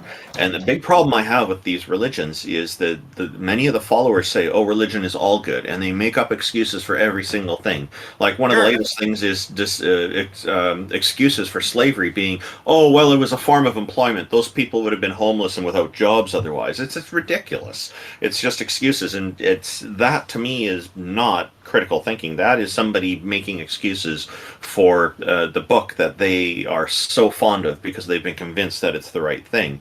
You want to do critical thinking. Yeah, take the good stuff out of it and say, yeah, this is good. Take the bad stuff out of it and say, yeah, we should not do this. Let's leave it behind. We have far better ideas nowadays than those things in the past. And I think actually society can do just fine without the religions. And we're seeing this convergence to secularism happening worldwide. It's a slow process, but in countries where religion isn't ruling the roost, so to speak. We're seeing that there's a lot more people are living better quality lives. They're having more satisfaction in their lives. There's tends to be lower crime rates, and the argument about Saudi Arabia comes up in this conversation all the time when I'm talking with Muslims, and they'll say, well, Saudi Arabia has an extremely low crime rate. Yeah, it's illegal to report certain crimes in Saudi Arabia, and that's part of the reason why. Yeah. Like Saudi Arabia's, interestingly, fun fact for everyone listening, their last time they crucified someone was in 2019. They actually crucified someone for stealing on a cross food. Like, it doesn't. They get genuine crucifixion. They actually crucified that was their method of execution. A perfect example of how you can be unbelievably extreme. I'm not disputing anything that you're saying, though. Like, yeah, there's lunatics. They will use anything, whether it's. See, I'm not. I don't want to project too much, but I'm assuming you're from the United States, Randolph. I'm Canadian. Oh, base. So am I. I'm Canadian. I'm Canadian and Croatian as well. But hey, fellow Canadian. I'm in British Columbia. You're where my uncle lives. I live in Ontario, southwestern Ontario. But as far I was going to guess goes, Ontario, but I didn't want to steal your fire there. No, it's all good. It's just that, you could do this with anything. It doesn't have to necessarily be ideology. Like, if your concern is an idea being used to cause harm, then if you take religion out of the world, there will be other reasons people do this. Oh, I agree. There are bad people really everywhere. Necessarily matter. I agree with you on this. Yeah, definitely. And I'm not a proponent of getting rid of religion, but people should have the choice to read whatever books and decide what they want to believe. I'm a proponent for people trying to improve their critical thinking skills, which you had brought up. I'm glad you did bring up critical thinking, and I think it's important that people have their intellectual sovereignty to make these decisions for themselves. I am opposed to religion being foisted upon young children, though, because agreed. Yeah. Oh, cool. By and large, yes. For my part, I'm glad that it was, just because it gave me an opportunity and an insight. But I'm not a conversionist. I don't go around evangelizing you should join the Catholic. Actually, I think it's a net negative to do that. I'm the world becoming more secular is not a bad thing, at all. I don't understand why anyone would think it was. People disregarding religion itself. I can tell you what's going on. Yes, of course, you can be moral. There are people that believe that secularism is anti-religion, and it's not. It's not saying you can't be religious. So you're right. Wait, sorry. Caveat: it can be. It depends on the person you're talking to. Richard. If I were to have a discussion with Richard Dawkins, for instance, or Christopher Hitchens, we would have a very different discussion than, say, you and I are having now. Right? I think probably that's more true with Richard Dawkins. Christopher Hitchens actually was asked. He didn't know he was being recorded at the time. He was in a limousine with one of his interlocutors from debates, and they just kind of having casual chatter afterwards. And I'm trying to remember the guy's name. He's a big guy with a beard. And anyway, he asked Christopher Hitchens if he had the magical power to basically snap your fingers and eradicate religion from the entire planet, would you do it? His answer was no. He didn't get to elaborate on it because I guess there's a limited time, but I agree with Christopher Hitchens, and I suspect his reason would be very much like mine, in that it's people should have the freedom to choose for themselves, because otherwise it becomes censorship. And to me, censorship... Yeah. No, sorry, go ahead. Yeah, because if you're taking away a person's choice to do that, you're taking away their opportunity to think and decide for themselves. And I know he's against that, and or he was, because he's passed away, and I'm against that too. I I just want to throw out, though, that, like, absent religion, which we know Christopher Hitchens was, and God bless him, he did pass away. He was a brilliant intellectual. I don't agree with most of his takes. I'm glad he was around. He supported the Iraq War at the time that it happened because he thought that it would secularize the country. And, like, I don't want to put any sort of too much of a moral weight on this, but this is a prime example of someone who doesn't believe in God, is anti-God, and actually supported a complete disaster of a conflict that didn't need to happen just because he thought in his heart of hearts that there'd be less Muslim people. It's not just Muslim; it just happened to be the thing at the time. No, it didn't matter what religion it was. He would have supported it. The reason, All I'm saying is that in that wait instance, a second, one second. So the reason Christopher Hitchens supported the war in Iraq was because of the atrocities committed by Saddam many, many times over, and so the war in Iraq was justified to stop Saddam from being him. So it wasn't to secularize. That wasn't the being point. Not unique from any other dictator ever, basically. Yeah. So Like, most dictators who mass murder people. It still doesn't make any sense. No, it makes perfect sense. If your justification for a war is to get rid of a mass dictator who mass murders people, that's a completely justified reason to start a war. Yeah. So it had nothing to do with deconverting them at all. It had to do with getting rid of a dictator who mass murdered people and invaded other countries multiple times. You're taking a lot for granted when you say no, that's that. that's Hitchens' positions. That the reason he was supporting the war was because of Saddam Hussein. Yes. Had nothing to do with he's Islam. a neocon. That's not related to the religion, but that was a big part of why he supported it. We're going off on a tangent here. We're supposed to be talking about theism here. Also, it's worth mentioning that the church that you currently think is like the best repository of morality that started. I never said that. I didn't say that, but carry on. I just want to make sure I never said that.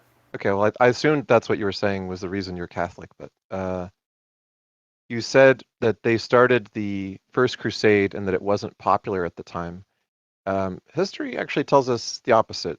According to historians, the call for the First Crusade was met with enthusiastic popular response across social classes, including the People's Crusade led by Peter the Hermit, which caused the Rhineland massacres, which were mass murder of Jews. The Peasants' Crusade.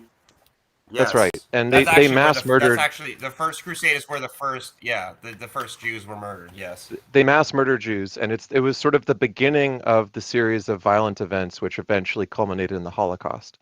So the belief that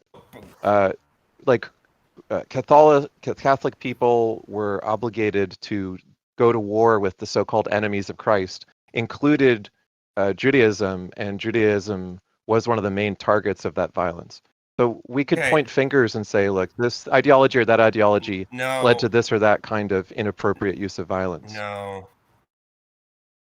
Again, I don't want to get hung up on the First Crusade. It was a throwaway example, but the Raymond IV, who bankrolled most of it. What was the Italian's name? Who was the military mind behind it?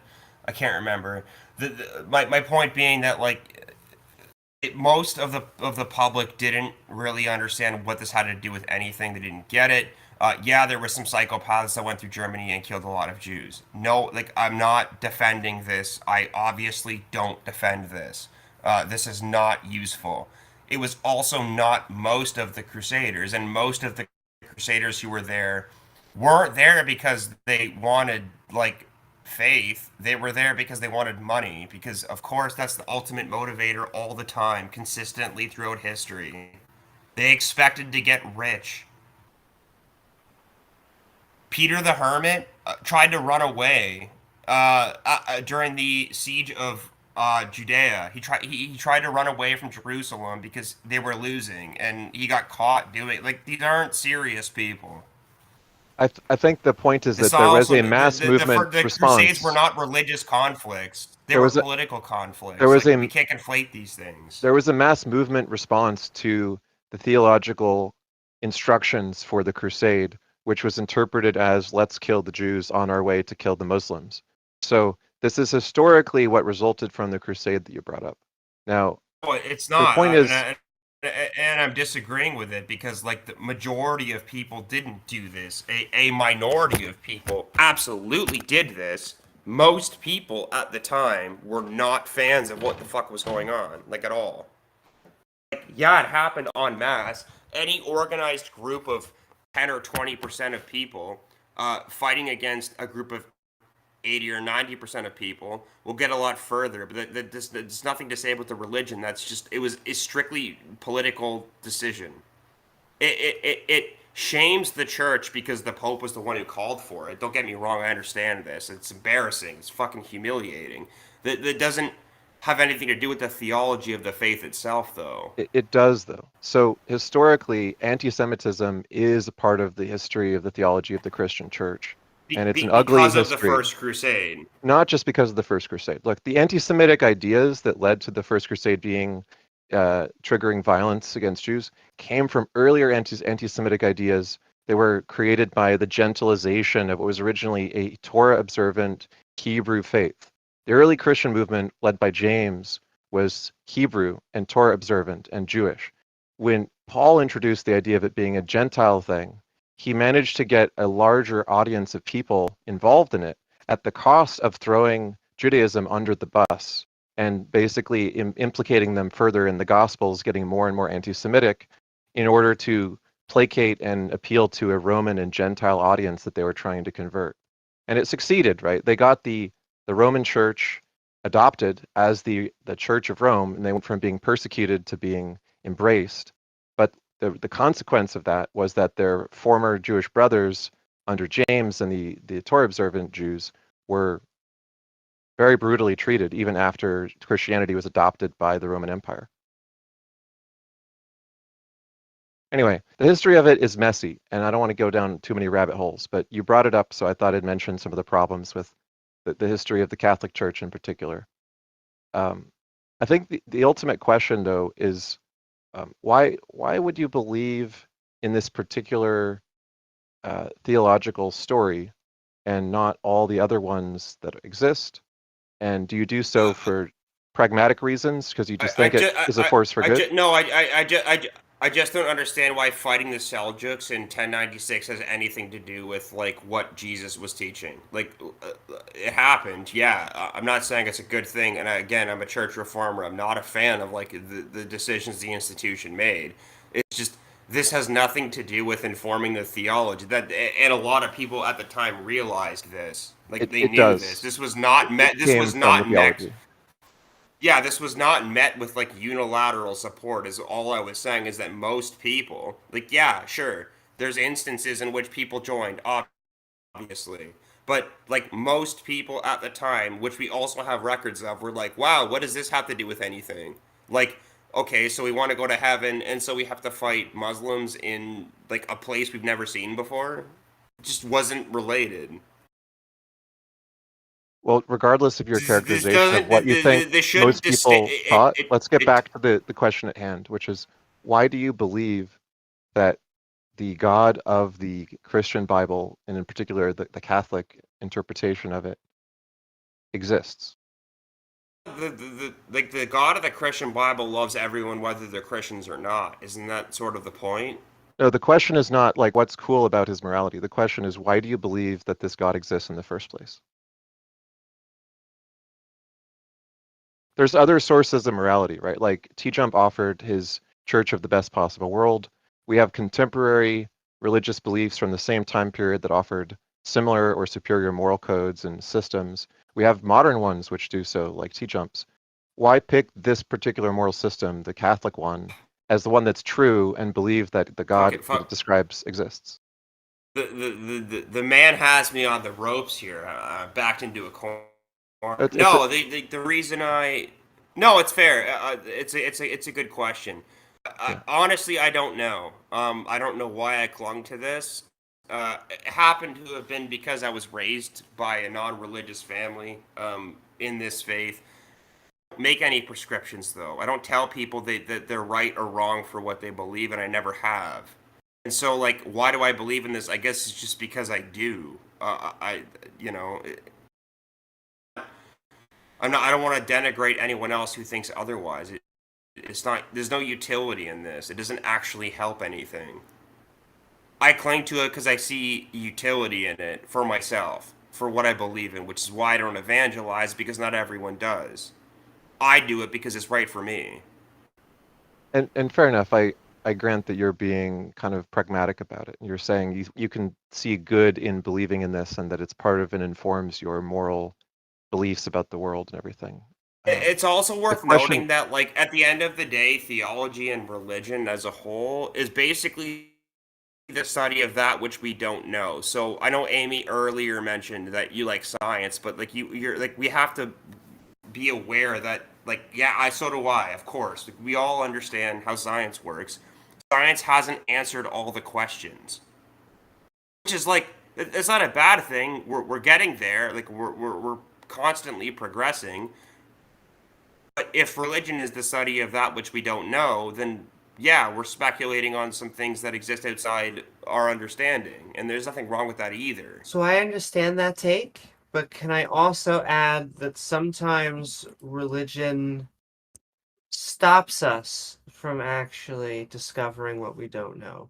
Because a lot of Sure. times it'll assert the answer, and thus when you think that you know something, a lot of times it will stop us from actually seeking it out. Yeah, of course. And as Randolph mentioned earlier, like, this is where critical thinking comes into place. Like, you need to be able to understand, like, it doesn't matter whether you like what you see before your eyes. Is it real or is it not? And if it is, then and you don't accept it, that's really on you ultimately. Sure. And well, let me ask then, just to continue on with that. Does it matter that the belief is true? Well, what happens if I'm wrong? Is maybe the question I would ask you. Like, the question to answer the question, like, what happens if I'm wrong? I don't lose anything for this. I don't lose anything. You don't lose anything. My goal in life is to do the most that I can for other people, and be the best that I can.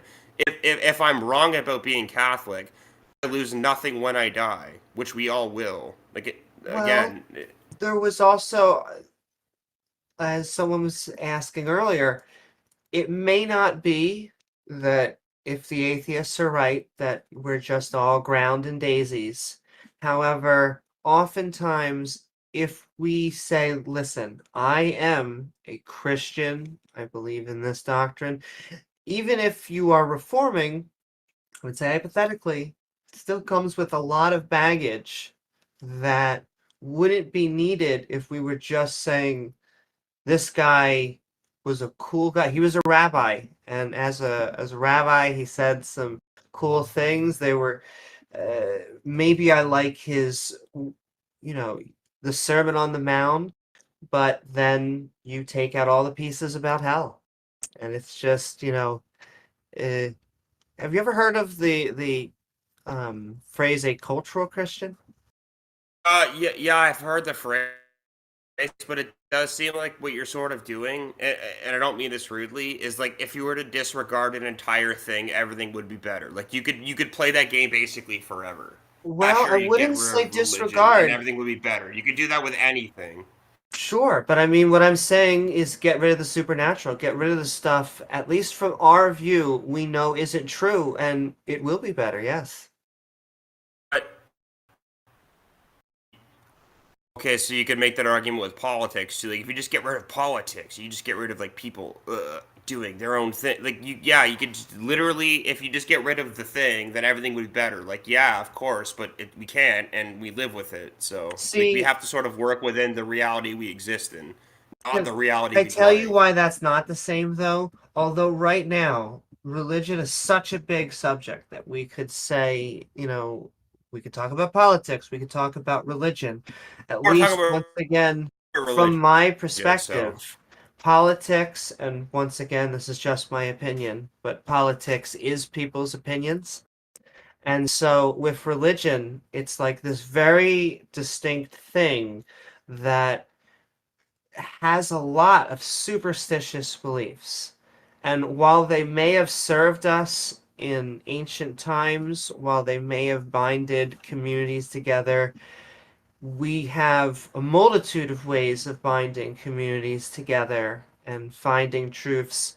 And so it's not that I want to throw the baby out with the bathwater. I think that we are just getting to the point where we can have a system of morality. We can understand history. We can even say be pro-family and all these things.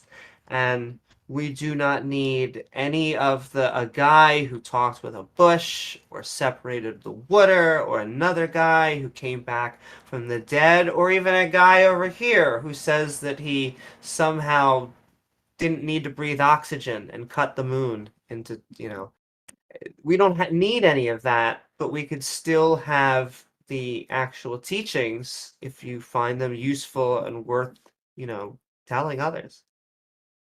Like, yeah, I suppose you're not incorrect, but like, there's like a lot of things that I want to point out here. I guess I'll stick with the religious political one. Like, again, yeah, there's a lot that you could do if you just were able to convince a lot of people to disregard what they know. But unless you're able to, then it's more of a thought experiment than there's any utility in this. Well, I would say How could you possibly get rid of religion if there's always going to be people who live in, say, a place like the Niger, which just had a coup, and the Bedouins are still a migratory people, and there's hundreds of thousands of them. Like, what are you going to show up? That's complicated. Civilize them? No, it's not. No, it is complicated. But no, hold on a second. It is complicated. But this is my point: is that this shit's complicated. Sure, but if I could you're just gonna show up and you're gonna tell them not to do this, like that's imperialism. Well, very now you're playing a whole different ballgame. Well, I mean, if you were to ask the Nigerian president, he'd be like, "Please, colonialism. I'm an actual hostage right now." Niger. No, Niger. Nigeria is actually like sort of functionally normal. The Niger specifically. Well, the president is very specifically being held from a military coup. And so yes. I think that has a little bit of a separate from religion. There's always going to be problems within the world. We're not saying that you get rid of religion and you get rid of all the problems. What we are saying, I think, is religion is a superstitious set of beliefs. In fact, it's the most popular that is on the market right now. So maybe I gave a bad example because the religious element is like a big part of this. But like I just generally, it was an example. I didn't mean to like get hung up on it, but like, generally speaking, there's millions of people who are like super religious and they are religious people. Like, do we force secularism on them? No. Like I don't really see why that's a good thing. I don't see how that's and useful. It won't work. You don't force secularism. What you do is you give people the freedom to have their own religion, and you hope that by having a good education system, by promoting science and people looking up information, that you create a society and a culture that values those things over, the people that want to, in my opinion, sell snake oil. Not the lay people, but the leaders themselves, a lot of who I think know better, and yet, they're institutions, and so they keep on trying to keep them alive. The reason we have the Big Bang Theory is because a Catholic priest came up with the idea. Well, no. He didn't come up with the idea. He added in the scientific process because the Catholic Church pays for actual astronomers and puts money in technology, which is fine. I think that there's a lot of, the Human Genome Project was, led by a Christian. But many of these people hang their cloak up or, whatever they're wearing when they're looking through the microscope.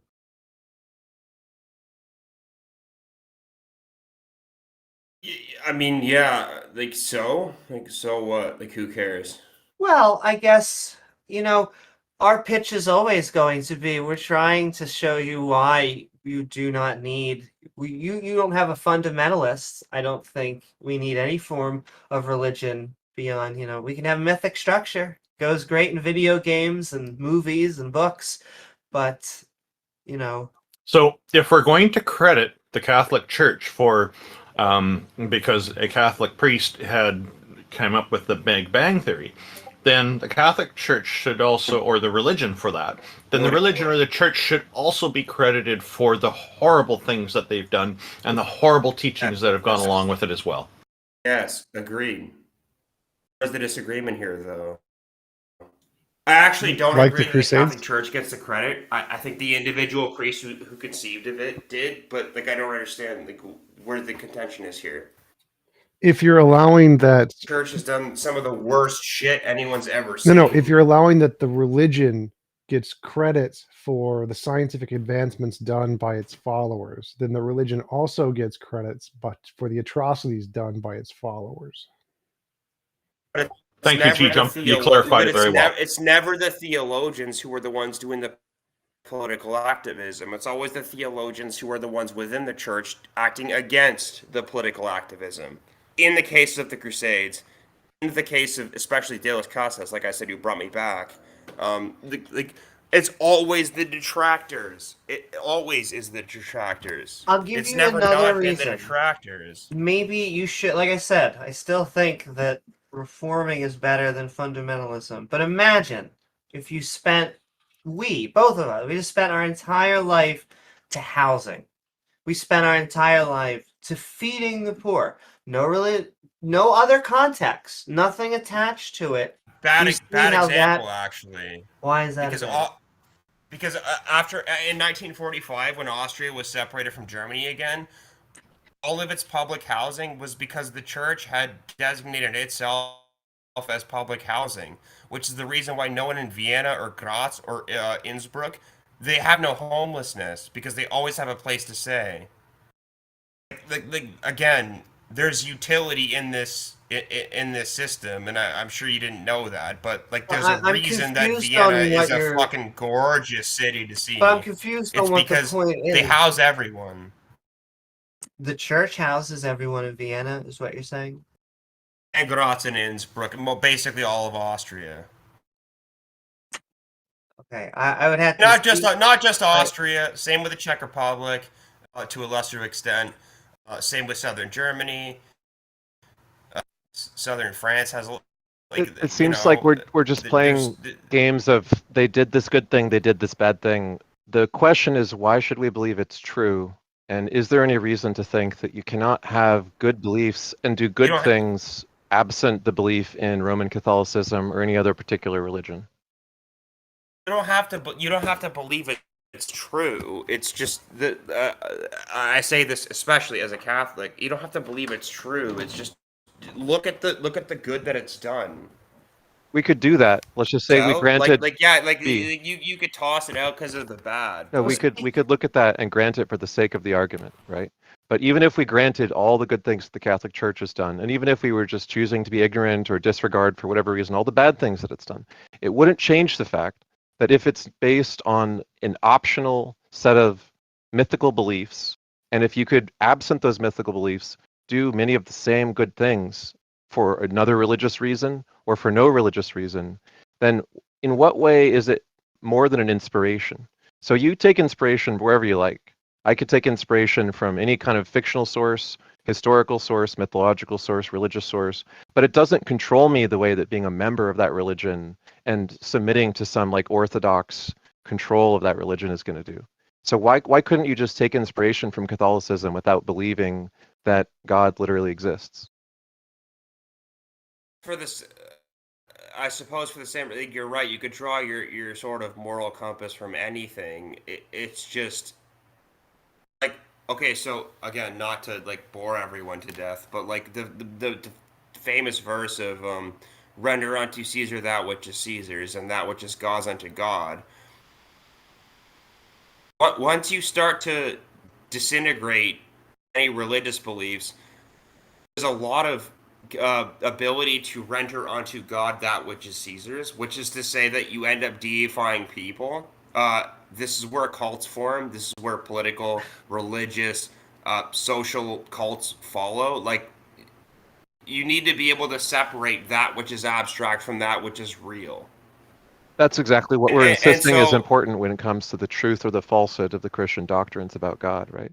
So if God is purported to be the origin or the basis of morality, and if the case for God is not very strong, in other words, the evidence for God is not convincing to many people today because it doesn't comport with the kind of epistemology we now insist upon, something where we generally look for strong reasons, good evidence, observable things in most cases, are the basis of what we believe in, and models that predict and explain those that are empirically adequate and our best theories and models. Why believe in this flimsy version of morality, which is based on a dubious, invisible support, rather than like looking for a more sure footing for morality? You could believe in all the same moral teachings, but have a more confident ground for it, absent the mythological, sort of metaphysical basis. I guess I would simply counter the point, like, okay, so get rid of the theistic element. Like, you could do this. You could make this argument with any theology. If you want to have a We do, yeah. a metaphysical conversation, that's fine. But that's what we're having. If that's the point you want to make, like you could do this with literally anything, any non-religious philosophy you could tear apart if you really wanted to try.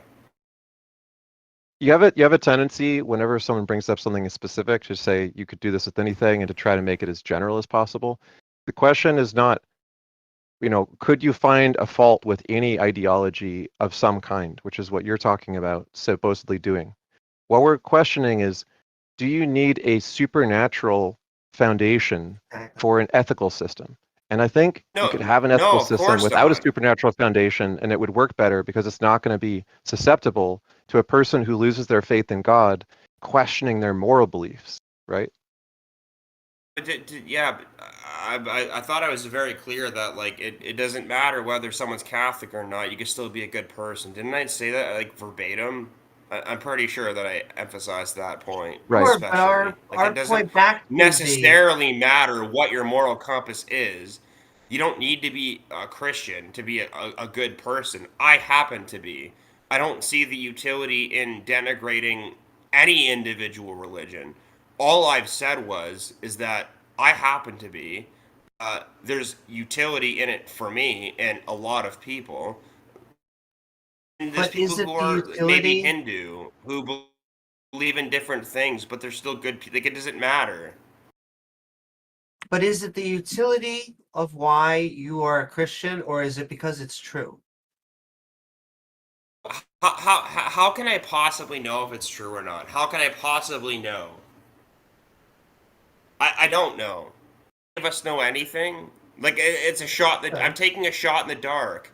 I'm doing it because I think it's right. If it's not, I'll at least have lived the best life that I possibly could, being as decent to as many people as I could. And some people aren't Christian or Catholic or whatever that do the same thing. You sound like a good person.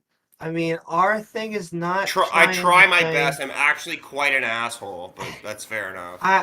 Our main drive is that I know I at least think that religion at this level, in this time, in our society, causes more harm than it does good. And so I understand trying to reform something, trying to make something better. However, at least from our side of the field, I want to go to something that actually Christopher Hitchens used to ask, which is there anything out there that a religious person could do, morally, otherwise, that we could not do as an atheist?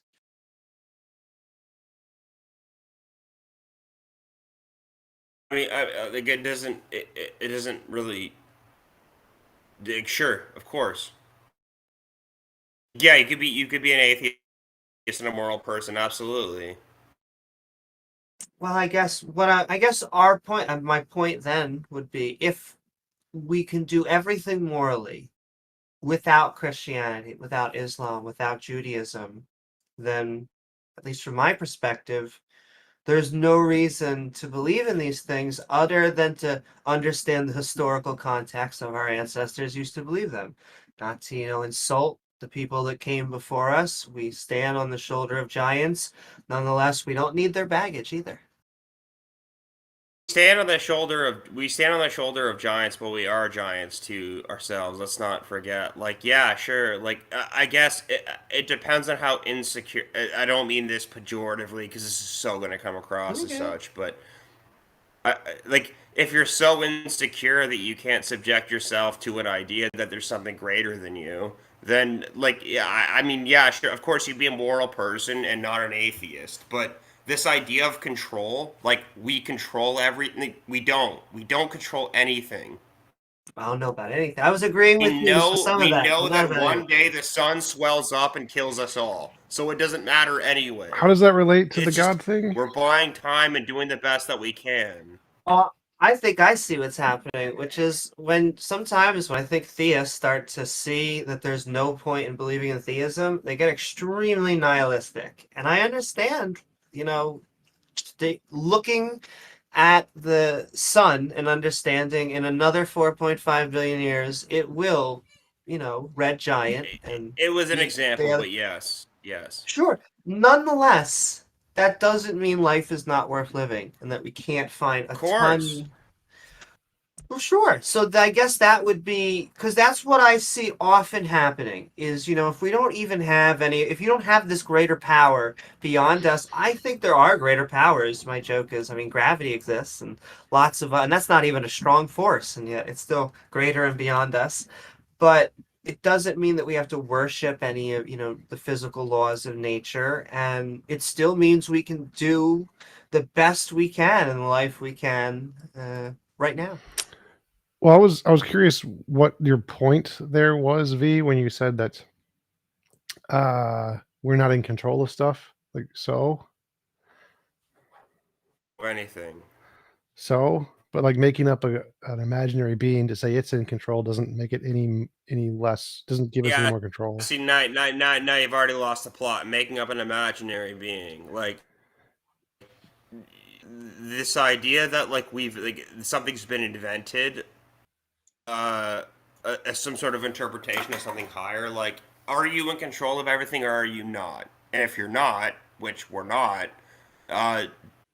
and yeah, sure. Like, it doesn't matter if you believe in God or not. Like, it's literally irrelevant. Still be a good person. I happen to. Those of us who aren't bad people.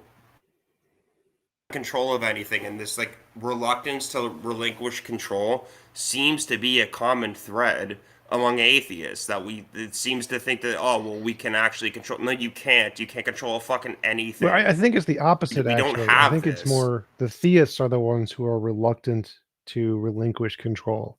They want to think that there's this ultimate sky daddy who has control of things to make them feel like indirectly they still are in control. When in reality, the atheists are the ones who are gladly relinquishing control and relinquishing the fact that they don't know and they aren't in control, and it's just reality. No, but you're talking to me. You're not talking to regular theists. You're talking to me. So address what I said. Well, so you said that to you it seems I don't want an abstract idea. I was literally addressing what you said. What I said. You said that to you it seems like atheists are the ones who are unable to relinquish control. That seems wrong. It seems the opposite is the case. Theists are unable to relinquish control, which is why they anthropomorphize a god to take control of the things they can't understand, the god of the gaps. Atheists do relinquish control. They're the ones relinquishing the fact that, yeah, it's just nature. Nature controls everything. Obviously, we don't control nature. And we're happy to admit we don't know. Where theists are always saying, there's an answer. There must be an explanation, and it's God. So it seems like your statement that atheists are the ones... Are you in control of your life? To some degree. See, this is exactly the reluctance that I was expecting. You don't know. We don't know anything. I know. Religion is the study of that which we don't know. So if you're going to dismiss theology or theism out of hand wrongly, if you think you're in control of your life to any degree, you're already losing the plot. Well, no. I think this is the problem: is that you think religion is the study of what we don't know. No, religion is making stuff up to fill the holes that we don't know with no evidence. So religion is the reluctance to relinquish control because it's making stuff Religion up. is the acceptance of that which we don't know. No, it's making stuff up to fill the holes. Accepting you don't know is what atheists do when we say, "What happens after death?" We don't know. That's accepting you don't know.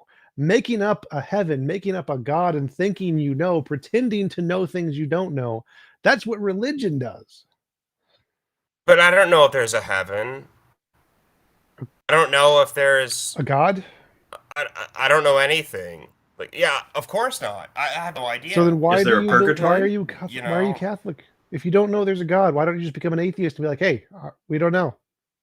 Because I'm not. Well, part of it's because I'm not nihilistic, and the idea atheists of this, like, atheists aren't nihilistic. There's a poll, Phil Survey's paper. Most academic professional philosophers are atheists, like 72%.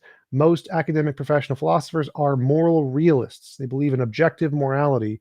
That's like 65%. So most atheists, philosophers. There's no objective morality.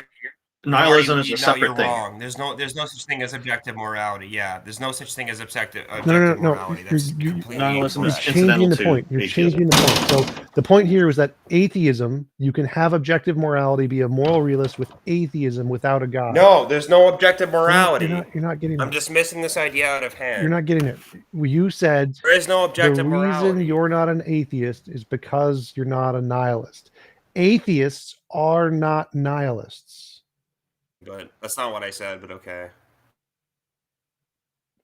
But I do think there are many theists that have a fear. I'm not saying you have this. I'm just saying there are many theists. I think the fear of becoming an atheist will make them a nihilist because they start to understand, you know, if we don't have an afterlife, if we don't have a lot of these systems that were set up. If we don't have an afterlife, so be it. Like I lose nothing for being as good as I possibly can. Like, okay, so I die and then nothing happens. Like, so what? I don't lose anything here. Sure. Ideally, I lived probably the best life that I possibly could. I probably had the most friends. I'm very happy with where I am. I did the best that I possibly can. I always will. Atheists can do this too. So, but, like, and I mean, that's our self. What happens if it's an after? Like, who cares? It's not relevant necessarily. But I mean, that's just our cell then, which is you can everything. You can be a good person. You don't have to have these. I was going to use archaic, ancient belief systems that used to help our ancestors, but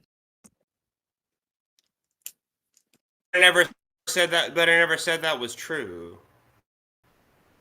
I never argued this. You're saying that an atheist can be moral, which I like hearing. Sure, I'd rather hear that than the opposite. I guess we're just even trying to push that one step further. We're saying, fantastic, come join us. But there's also a big difference between being an atheist and being an anti-theist. Sure. That's where I draw the line. Like, if you're an anti-theist, you're disregarding way too many people. Like, literally hundreds of millions of people. It's not right. It doesn't serve any good. Sure, you could be an atheist, but if you're an anti-theist, which is like what my big contention actually is here, this is like sort of the crux of what I'm trying to drive at. Anti-theism is wrong. It's just as useless as being like uber religious. Like, it doesn't serve any purpose. It just causes harm. Are you labeling any person who believes that it's important which belief is true and wants people to know that? I don't even know. I don't even know what your question's going to be. The answer is no. I don't label people at all. Okay, maybe I have to ask a simpler question. Do you consider a person who is an atheist who thinks that it's important that atheism is true and thinks that there are concerns to be had with believing things that are not true is an anti-theist by your view? Well, no, not necessarily. Okay. So if a person thinks that it's important that people think about what is or is not true, that's not anti-theism. That's just them holding that belief. But you think it's anti-theism when they speak Sure. to others about it or advocate for people doing the same thing? What is your line for anti-theism, the way you're using it? Okay, so prime example, like when someone's like, "Huh, I'm an anti-theist. I don't believe in religion," but then can't describe to me how a neutron star functions. Like I know that they say they're invoking the science argument. They don't actually understand the science. Like you could very much easily tell who's not truly scientific. They don't get it. They don't understand how quasars work. They're not serious people. It's not serious theological That seems like you're argument. just It's not serious scientific argument either. that They seems don't like you're get just it. playing a You- quiz It's show just game at that point and dismissing people miss because them. they don't know about one particular domain, right? I think a person But could if have but no. But if someone's going to invoke that I only believe in science, then you better actually be able you to d- back that up. Like if you're gonna actively advocate against something, know what you're talking about. You have to know what you're this talking this about. kind If of you doesn't don't, you're explain my gonna look like an question. idiot. My question was, in your view, what is an anti-theist? Self-describes as an anti-theist. Can you say that again? You said you my self-described. my You bad. My microphone's self-described kind of shit. as an anti-theist. Yeah, someone who self-describes as an anti-theist. Okay. So if a person says, I am not an anti-theist, but I think all religion is doing more harm than good and should be encouraged to be replaced with like cultural versions of those religions instead of literal belief in the supernatural, is that person not an anti-theist because they said they're not an anti-theist? Or would you say that they're advocating for the equivalent of anti-theism anyway? Or where are you drawing the line? I identify. I mean, like, yeah, sure. Like, Sure. I guess if someone like, it doesn't matter. It's not relevant. Sorry, I don't mean to denigrate what your question is. It's again, if someone's like, I'm an anti-theist, or they're like, I'm not an yeah, I'll just respect whatever it is they identify But can as. I press you on that just a little bit harder? Sure, of Because course. in some ways it becomes a tautology because you're saying an anti-theist is an anti-theist. And so I do separate those out. And just give you my answer, which is I think that an agnostic is someone who No, talks about belief. An someone who doesn't atheist know. is someone who doesn't, or an atheist is claiming to not have a justified true belief that a God does not exist. If you're a hard atheist, at least that version. And then I would say an anti-theist is someone who is also asserting not only is there no God, but religion is positively wrong for society. Totally agree. They're separate things.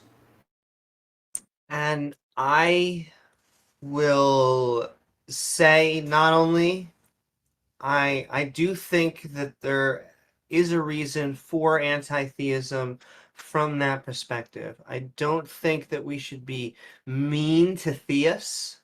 I don't think we should try to force theists because I think that in the history of everyone trying to do that, I haven't seen many people do forced secularism, but anytime it's been forced atheism, that never works. That just tends to cover up what people actually believe. And so I would say, as an anti-theist and other theists, because that's the only way I'm actually going to change minds. But I guess the most important question too is that, like, is your object to change minds? Like, I've had this conversation. This has been like a lot of fun for me. I don't care if I don't change your minds. I like discussing it because it's fun. Like, no one's gonna change my mind on this. I'm not gonna change yours. There are some instances in which minds will be changed. That's not the object, though, is it? I would say it's yes to both of those things. Sure, this is inherently fun. I think that everyone on this panel, we like what we do. That's why we're here. However, I am least in the camp that I'm being so brave, but I do think that we are trying to push people because we think that society as large would be better if we drop these superstitions. I think a lot of these culture wars that we currently have are that fight against I hate to say modernity because that's an always evolving concept, and yet religion is something that has a very hard time evolving. Yeah, sure, of course. I am, as I said, a church reformer, like ardently. I'm not a fan of the abuses, especially of children. Kind of embarrassing more than anything. When I say I'm Catholic, that's the first thing people bring up is like, "Oh, what about the?" Yeah, I know. Trust me, I'm well aware of this. I think it's a bit unfair to Well, I'm well single. aware of this in ways that people probably don't appreciate. Like, I know how bad it can get, but that doesn't mean that there's Sorry. like nothing there. Yeah, it's a bit unfair to single out the Catholic Church exclusively for child abuse when we find child abuse in many different Boy organizations, Scouts, especially Boy other Scouts religious of organizations. Yeah, America, yeah. So many religious like organizations have the same problem. non-secular. Yeah, Level of how the Pope and others may have suppressed the investigations or punishments of those involved, but that's not which a is embarrassing. It's yeah, humiliating. yeah. Like But it's actually not. terrible stuff. Like, how could Yeah, anyone ever think this was a good idea? And we're trying to cope with this now. Like it was never a good thing, but we're dealing with it. yeah, Barely mean that 2,000 years of theology should be thrown out the window, though. That's all. That's really all that I'm arguing. yeah. Uh, have you ever heard of William Clifford? I'm not So familiar with there's a the book. name. No. There's a book called The Ethics of Belief by William Clifford, which I'd recommend taking a look at. And this kind of gets back to, why should we believe a thing is true or not, regardless of what benefits it may have to believe in it. Is it ethical to believe in things which we have good reason to believe are not true? And Clifford Wait, argues that hold on. it's. I don't mean to cut you off. You said William Clifford. Yeah. Written in 1876, and it sparked a conversation with James, who was a pragmatist and a Christian, who responded to it Yeah, and perfect. wrote Go his own. ahead. He wrote his own book, I got it. arguing with Clifford and kind of trying to argue for a more moderate position that would get off the hook religious believers in large part because, as he put it, he thought Pascal's wager somehow gets you out of being held culpable for having little reason to believe. He thought that, well, if you're scared of going to hell, then you're forgiven for making the leap without justification or proof to just, try to avoid punishment is reasonable or something. But Clifford introduced the idea that there is something ethical or unethical, or if you want to view it another way, like properly functioning or malfunctioning about a person choosing to believe something against strong evidence to the contrary when they're aware of it. And he gives the example of a ship But owner. So imagine a ship yeah, but owner has a have hole you? in the ship. Can I just finish the example? You have a ship owner who has a Please do. Go ahead. Go ahead. okay.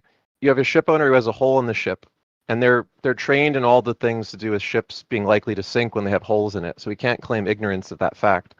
And he has a bunch of passengers that are going to pay him to set sail, and he doesn't have enough money to do the repair.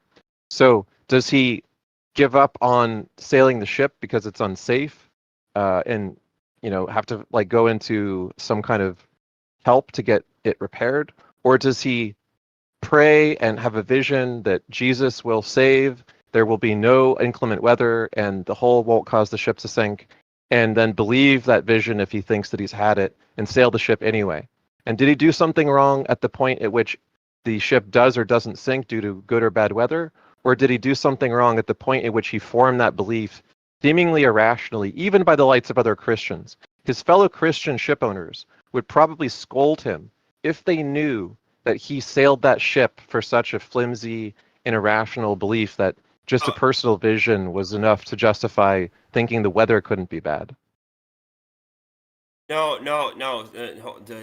You would think so. However, like one of the most important, as far as like Catholic Christian, I wouldn't say Catholic, but Christian mythology, generally speaking, goes. Anyone's read Dante's Divine Comedy, anyone who would know the name of Brunetto Latini, he was in hell. He was placed in hell by Dante because he had to, because it was politically necessary at the time. It was for sodomy. He was gay. You know, not a bad thing, but like in the text, he asked Brunetto to like stop and speak with him. Like he was his mentor. It was his friend. It was someone he appreciated a lot, and he couldn't. So he chose instead to walk his punishment with him. Like you like again, like we're playing now games. A work of fiction. Yeah, of course, it's a work of fiction, but that was a huge slap in the face, especially as an Italian in fucking. We're kind of getting off track. Italy in the 15th century. No, it's not off track. No, it is. There's always been these detractors who understood the faith. Let me put it this way. Is it ethical to believe something against strong evidence to the contrary? No, of course not. Okay. So in the case of the ship owner, even by the lights of other Christians, the ship owner who thought that a vision meant the weather couldn't be bad and the ship couldn't sink is being irrational, negligent, reckless, etc., right? So if you agree with that, then you think there's something like ethics of belief, that there could be good or bad reasons or reckless or responsible reasons to think that something is justified to believe or not justified to believe, and you can't just pretend otherwise. And the question is, why is it? Not all Christians are good. I didn't say that. Not all Christians are good people. I think you're misunderstanding. No one's saying all Christians are good or all Christians are bad. The question is, can a person be held blameworthy for believing something when they were aware of facts to the contrary that are stronger justified than the fact they chose to go with, which are something like a personal vision for in the example that we gave.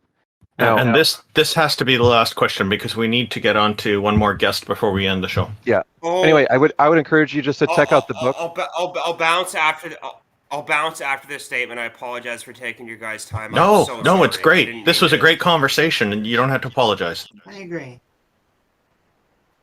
I just want to say that, like, I've like almost lost track of the question.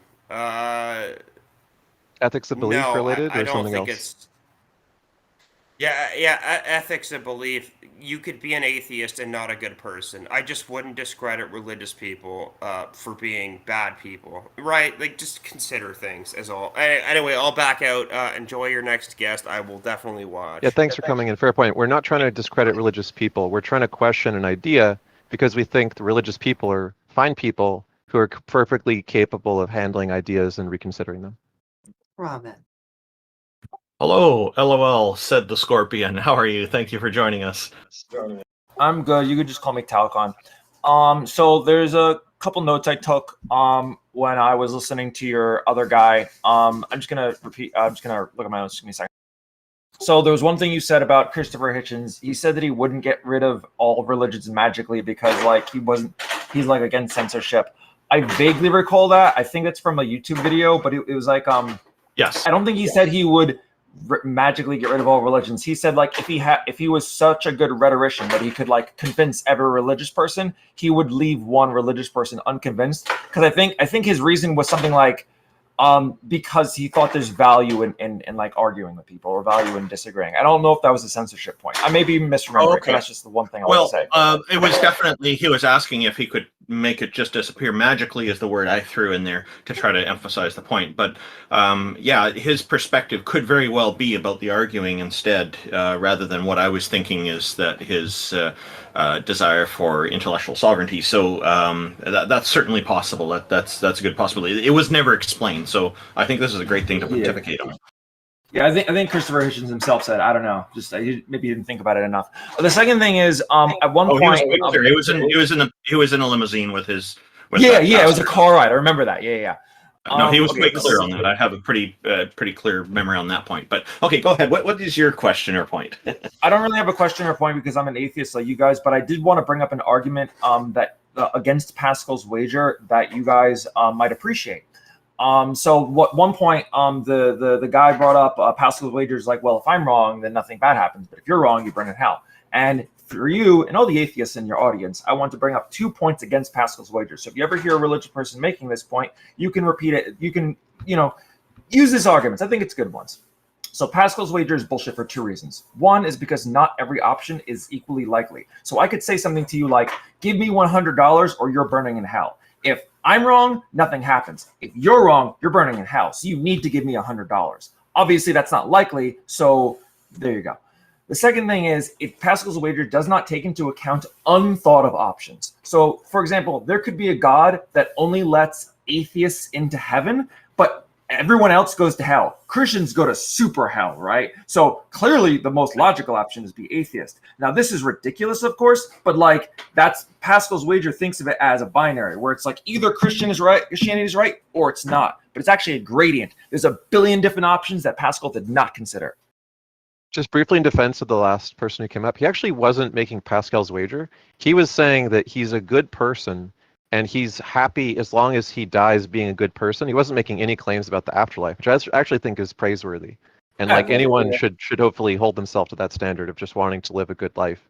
And so I agree with that. Actually, that's a good summary. We should have done a summary before bringing Telkin on. I don't think you're trying to criticize our previous guest. You're focused on Pascal's gambit, which is better known as Pascal's wager. Am I right?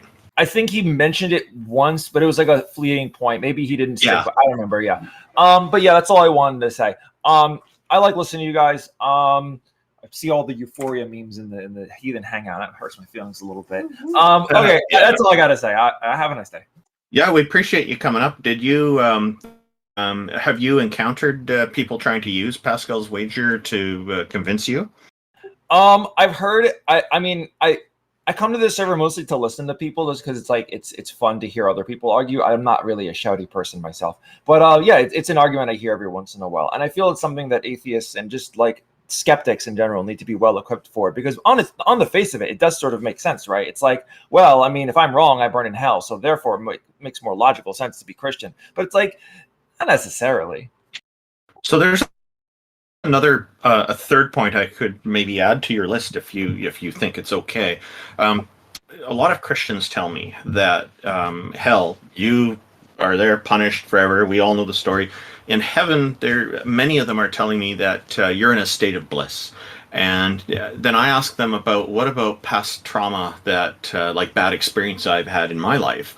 And they said, well, when you go up to heaven, if you go there, then all those bad memories, that trauma will be removed. Only the good memories will remain. And then I said to them, well, look, it seems to me that if some of my memories are gone when I go to heaven, then I'm not fully myself anymore. Part of me is missing because part of this history is part of my life experience, part of who I am, and it actually, in some ways, some of it helps me to keep, I think, a better perspective on ethics and morals. Character building, you can call it, and there's bad parts of it too. And so I was saying to them, it sounds to me like heaven being in eternity in this state of bliss and not knowing entirely who you are, it sounds to me like a worse thing than at least going to hell, where I would still have all my memories and still be more clear on who I am. I'm not being changed when I go down there. Both of them, to me, being stuck in those places for eternity seems really awful. Because apparently you can't die in those places. You're there forever.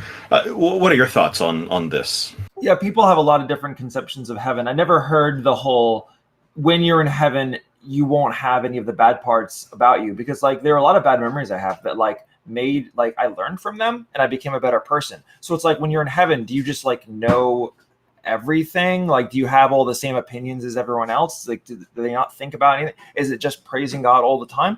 I don't know. That just sounds a bit boring.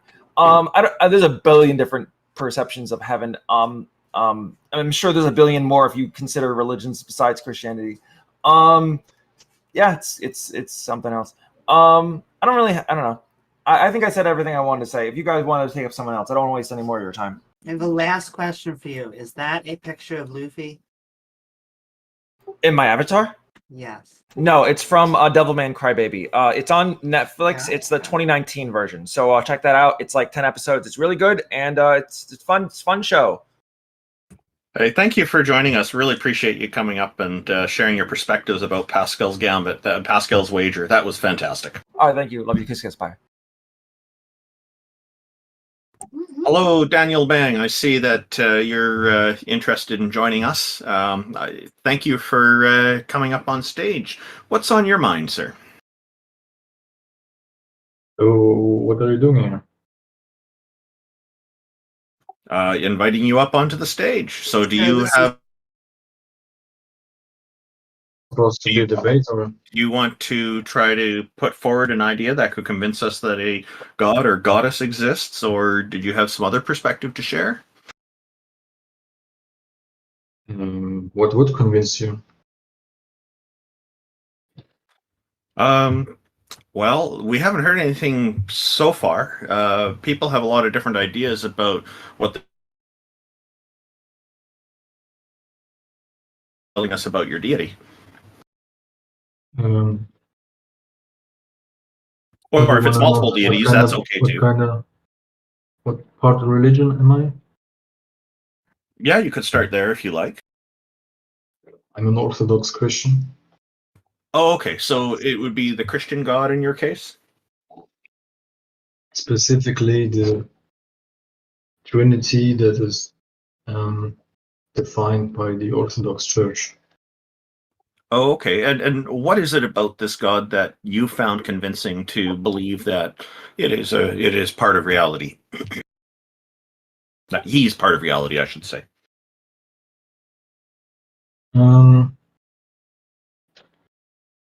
Ultimately, the best argument is the transcendental argument. Do you know the premises?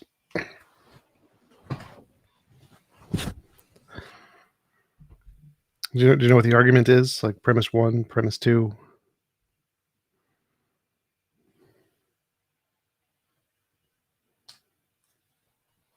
T-Jump's just following up on the transcendental argument with you. Just wondering if you are you able to hear T-Jump?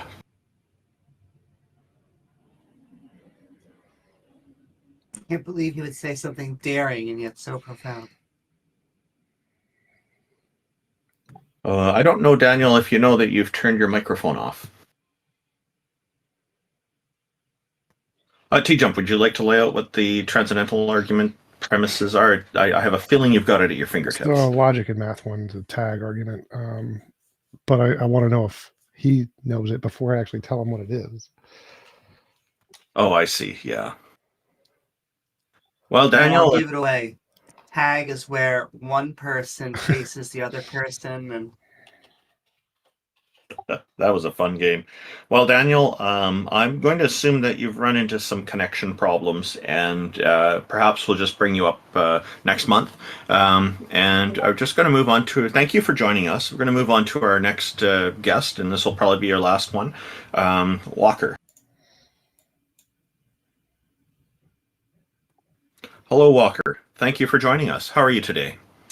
I'm all right. I was just very curious about the Reformed theology discussion that was going on, because I was aware that even within the topic of theology, there's arguments over whether people should be attempting Reformation at all, or if they're not being faithful to the scriptures by doing so, because that's where fundamentalism comes in, especially evangelical fundamentalism.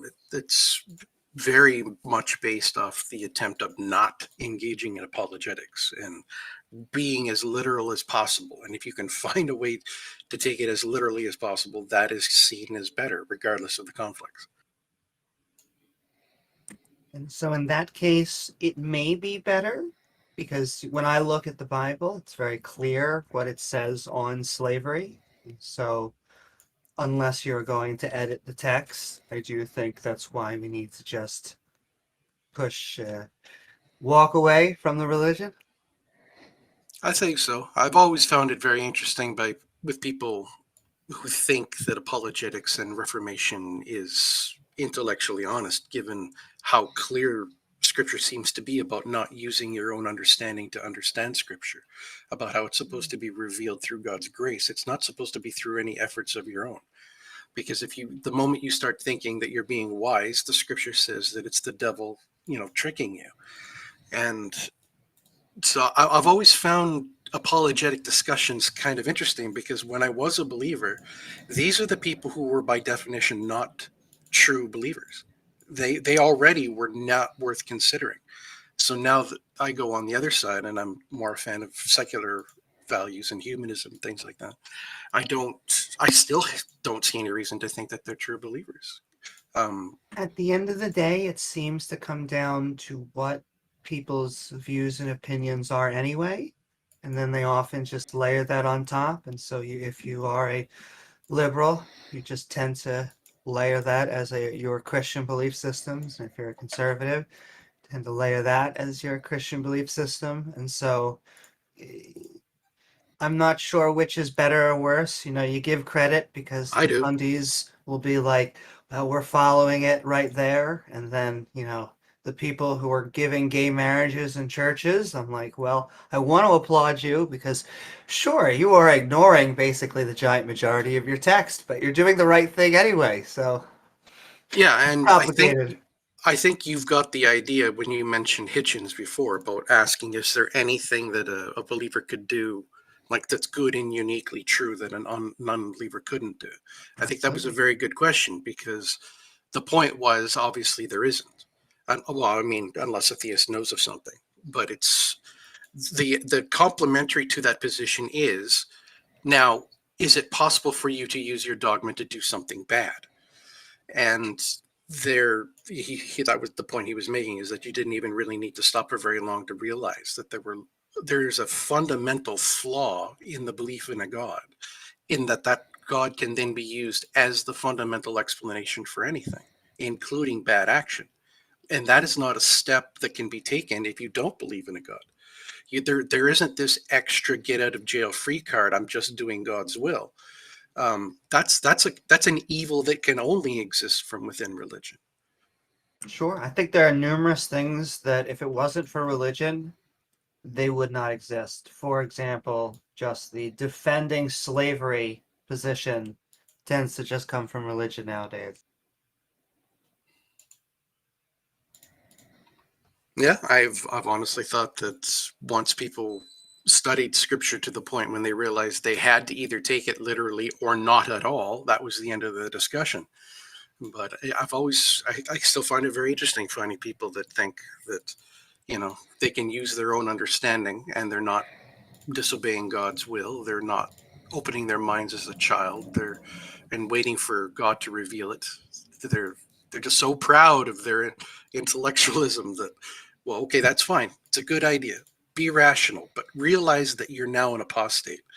So if you can accept that and wrap your mind around that, then, all the power to you. Welcome to humanism. It should have been the greatest commandment, and it unfortunately wasn't. Was there something, like, you used to be religious and there was something that was a major turning point for you?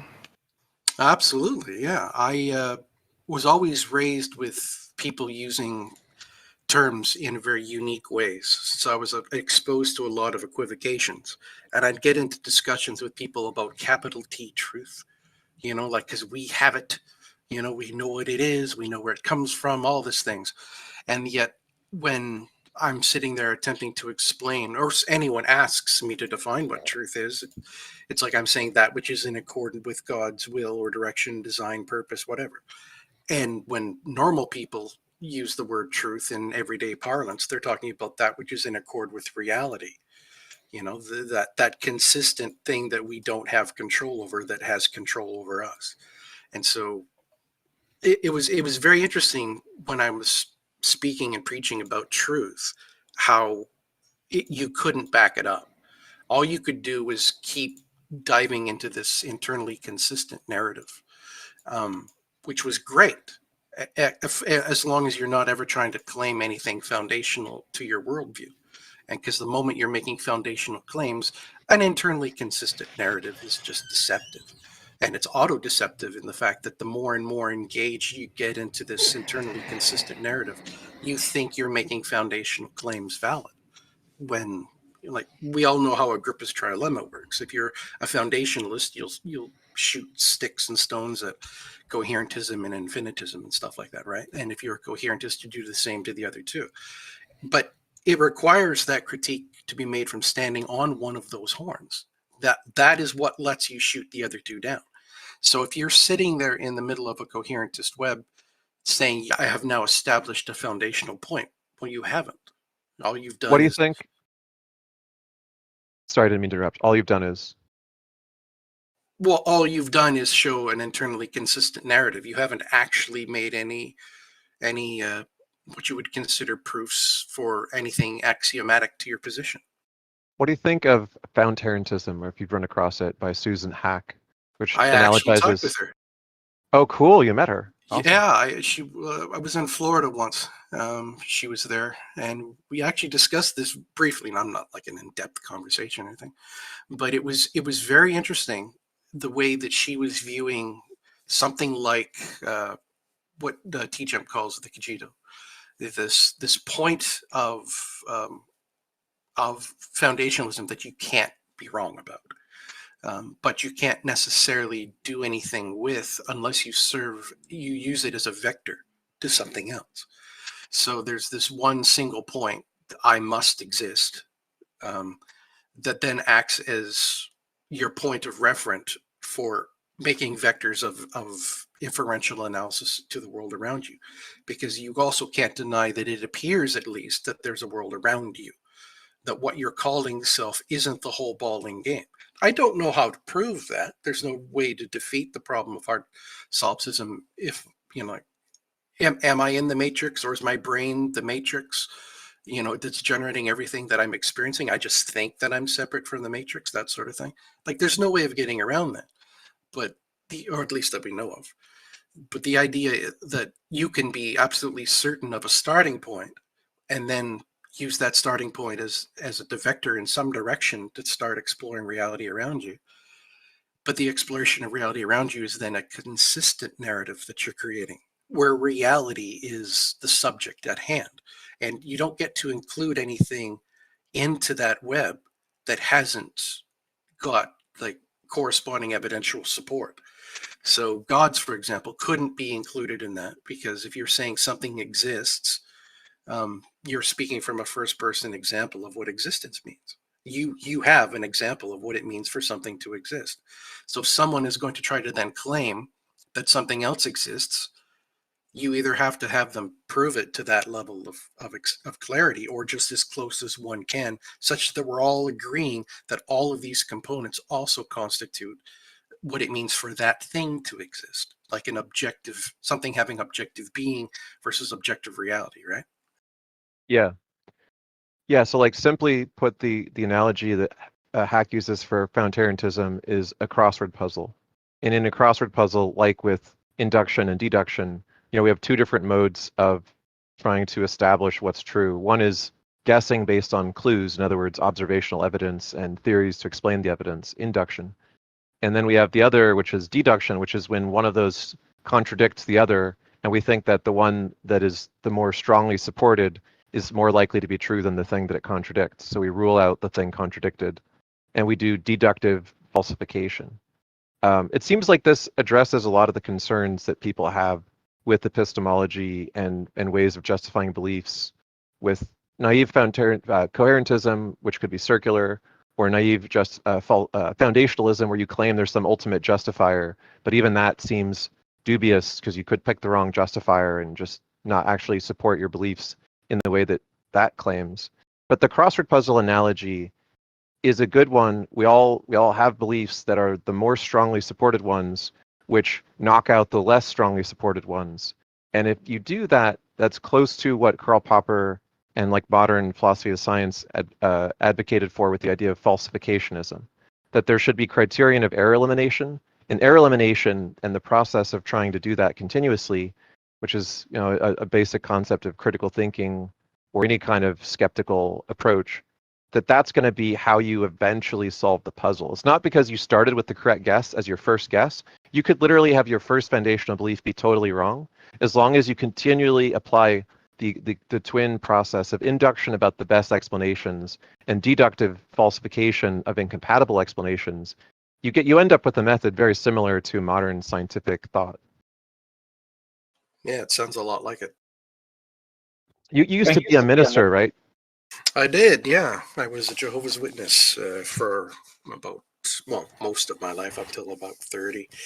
And I went through all of the life of what it was like being raised as a witness. I was a witness child, and I was, pressured to get baptized, and I was pressured then to pioneer and, do everything that you're supposed to do to prove yourself to be being a good witness child. And then eventually I got to the point in high school where I was recognizing that even though I was living according to the standards that were being preached as being appropriate godly standards, they didn't really seem to change anything to the lives of the people around me, who also seemed to be having success, who seemed to be doing well within their own paradigms, what we would refer to as worldly people. Yeah. And so, yeah, I had something there even then, growing up, where I couldn't discount the goodness of the people around me. I just had this dogma that I said I had to dismiss them because they weren't godly people. Even if they were good people, they weren't godly, and so they could be dismissed. And that, I realized, required God to exist. It couldn't just be an internally consistent narrative that he existed. He had to be a fact of reality, because if it wasn't a fact of reality, I couldn't then claim that these other people, who I think are perhaps just figments of reality, were wrong. Where was the basis for me to claim that they were wrong? He had to exist, or I couldn't claim they were wrong. And that was just another, brick that fell out of the wall. And that's kind of how deconversion works. It's this one thing that you just can't quite settle, and it sits there and niggles at you, and you eventually figure out why it's bothering you, and it's usually some point of dogma that you're just accepting uncritically. And there may be many things that you do accept, and many things that may be good. I mean, I'm not going to lie that having a ready-made community ready to go no matter where you move is not a really cool thing, but you could also do that with, Comic-Con and different D&D communities. You've got the capacity to simply form social societies as part of our genetic makeup. It's what we do. It's not as if it's a unique thing to religion. And when I couldn't find anything uniquely true to my dogma, I could no longer call it true. It didn't correspond to reality. The stories you couldn't validate of a miraculous nature. These were just hand-me-downs, and so once I finally had to acknowledge that there was no intellectually honest reason to believe in a personal interactive God, I found myself plunging down the path of deism. It's like, well, wait a minute, maybe maybe there isn't an interactive God, a personal interactive God. Maybe there's some sort of first cause. Maybe some other religions got it, And then so I start looking into the deist claims, and then I come across, was it the Princess of Latvia who made the claim to crap, I forget the story, but about how she challenged how it is that the spirit affects the physical. Just a quick note. We are running very short on time, but what you're saying is so interesting. We will be running against next month. Theisthelpline.com is our website. So let's finish this up and go ahead. Oh, that's fine. It's okay. That's all part of my deconversion stories, that I started seeing where the flaws were and wanted to take the most intellectual approach of trying to shore up my beliefs, like make sure that they were right. So as a minister who preached before and then getting involved in the clergy project, what is that like? Is there a process for people who are even like teaching this stuff to get help in getting support of the sort of upheaval that it can lead to if you stop believing? Yes, the Clergy Project offers a tremendous amount of support in that regard. There's even, if you become a member and you're finding yourself having a difficult time transitioning out of your life, I mean, because a lot of people who've dedicated their entire lives to this, it's not the passive, weak-kneed apologetics that you hear. It's you wake up in the morning preparing for your sermons or your work that day, that week. Sometimes your entire livelihood is paid by your church, by your congregation, and if you do have a secular job, it's just to fund the rest of your ministry. It's like your entire life is based around this. You forgo friendships and extra work and higher careers and more money because you don't need them in order to support your ministry. You come up with this idea of the bare minimum I need to keep going, and then that's what I throw upon God to provide, and nothing more. And so when you finally realize you don't believe anymore, you don't have many skill sets to fall back on. And you may be living in church housing, or housing that's partially funded by the congregation. And your job is, your salary if you are being paid by the church. These are all things you can find. It doesn't matter if you're a nun or if you're like sometimes just a youth pastor, whatever. You'll find yourself so embedded that having an organization like the Clergy Project can help you realize all stages of deconversion, that no, you're not going insane, even though you're living in a constant state of cognitive dissonance. And yes, there is support out there. And you may not be out and open. Your entire family may know that you are engaged in full-time ministry work.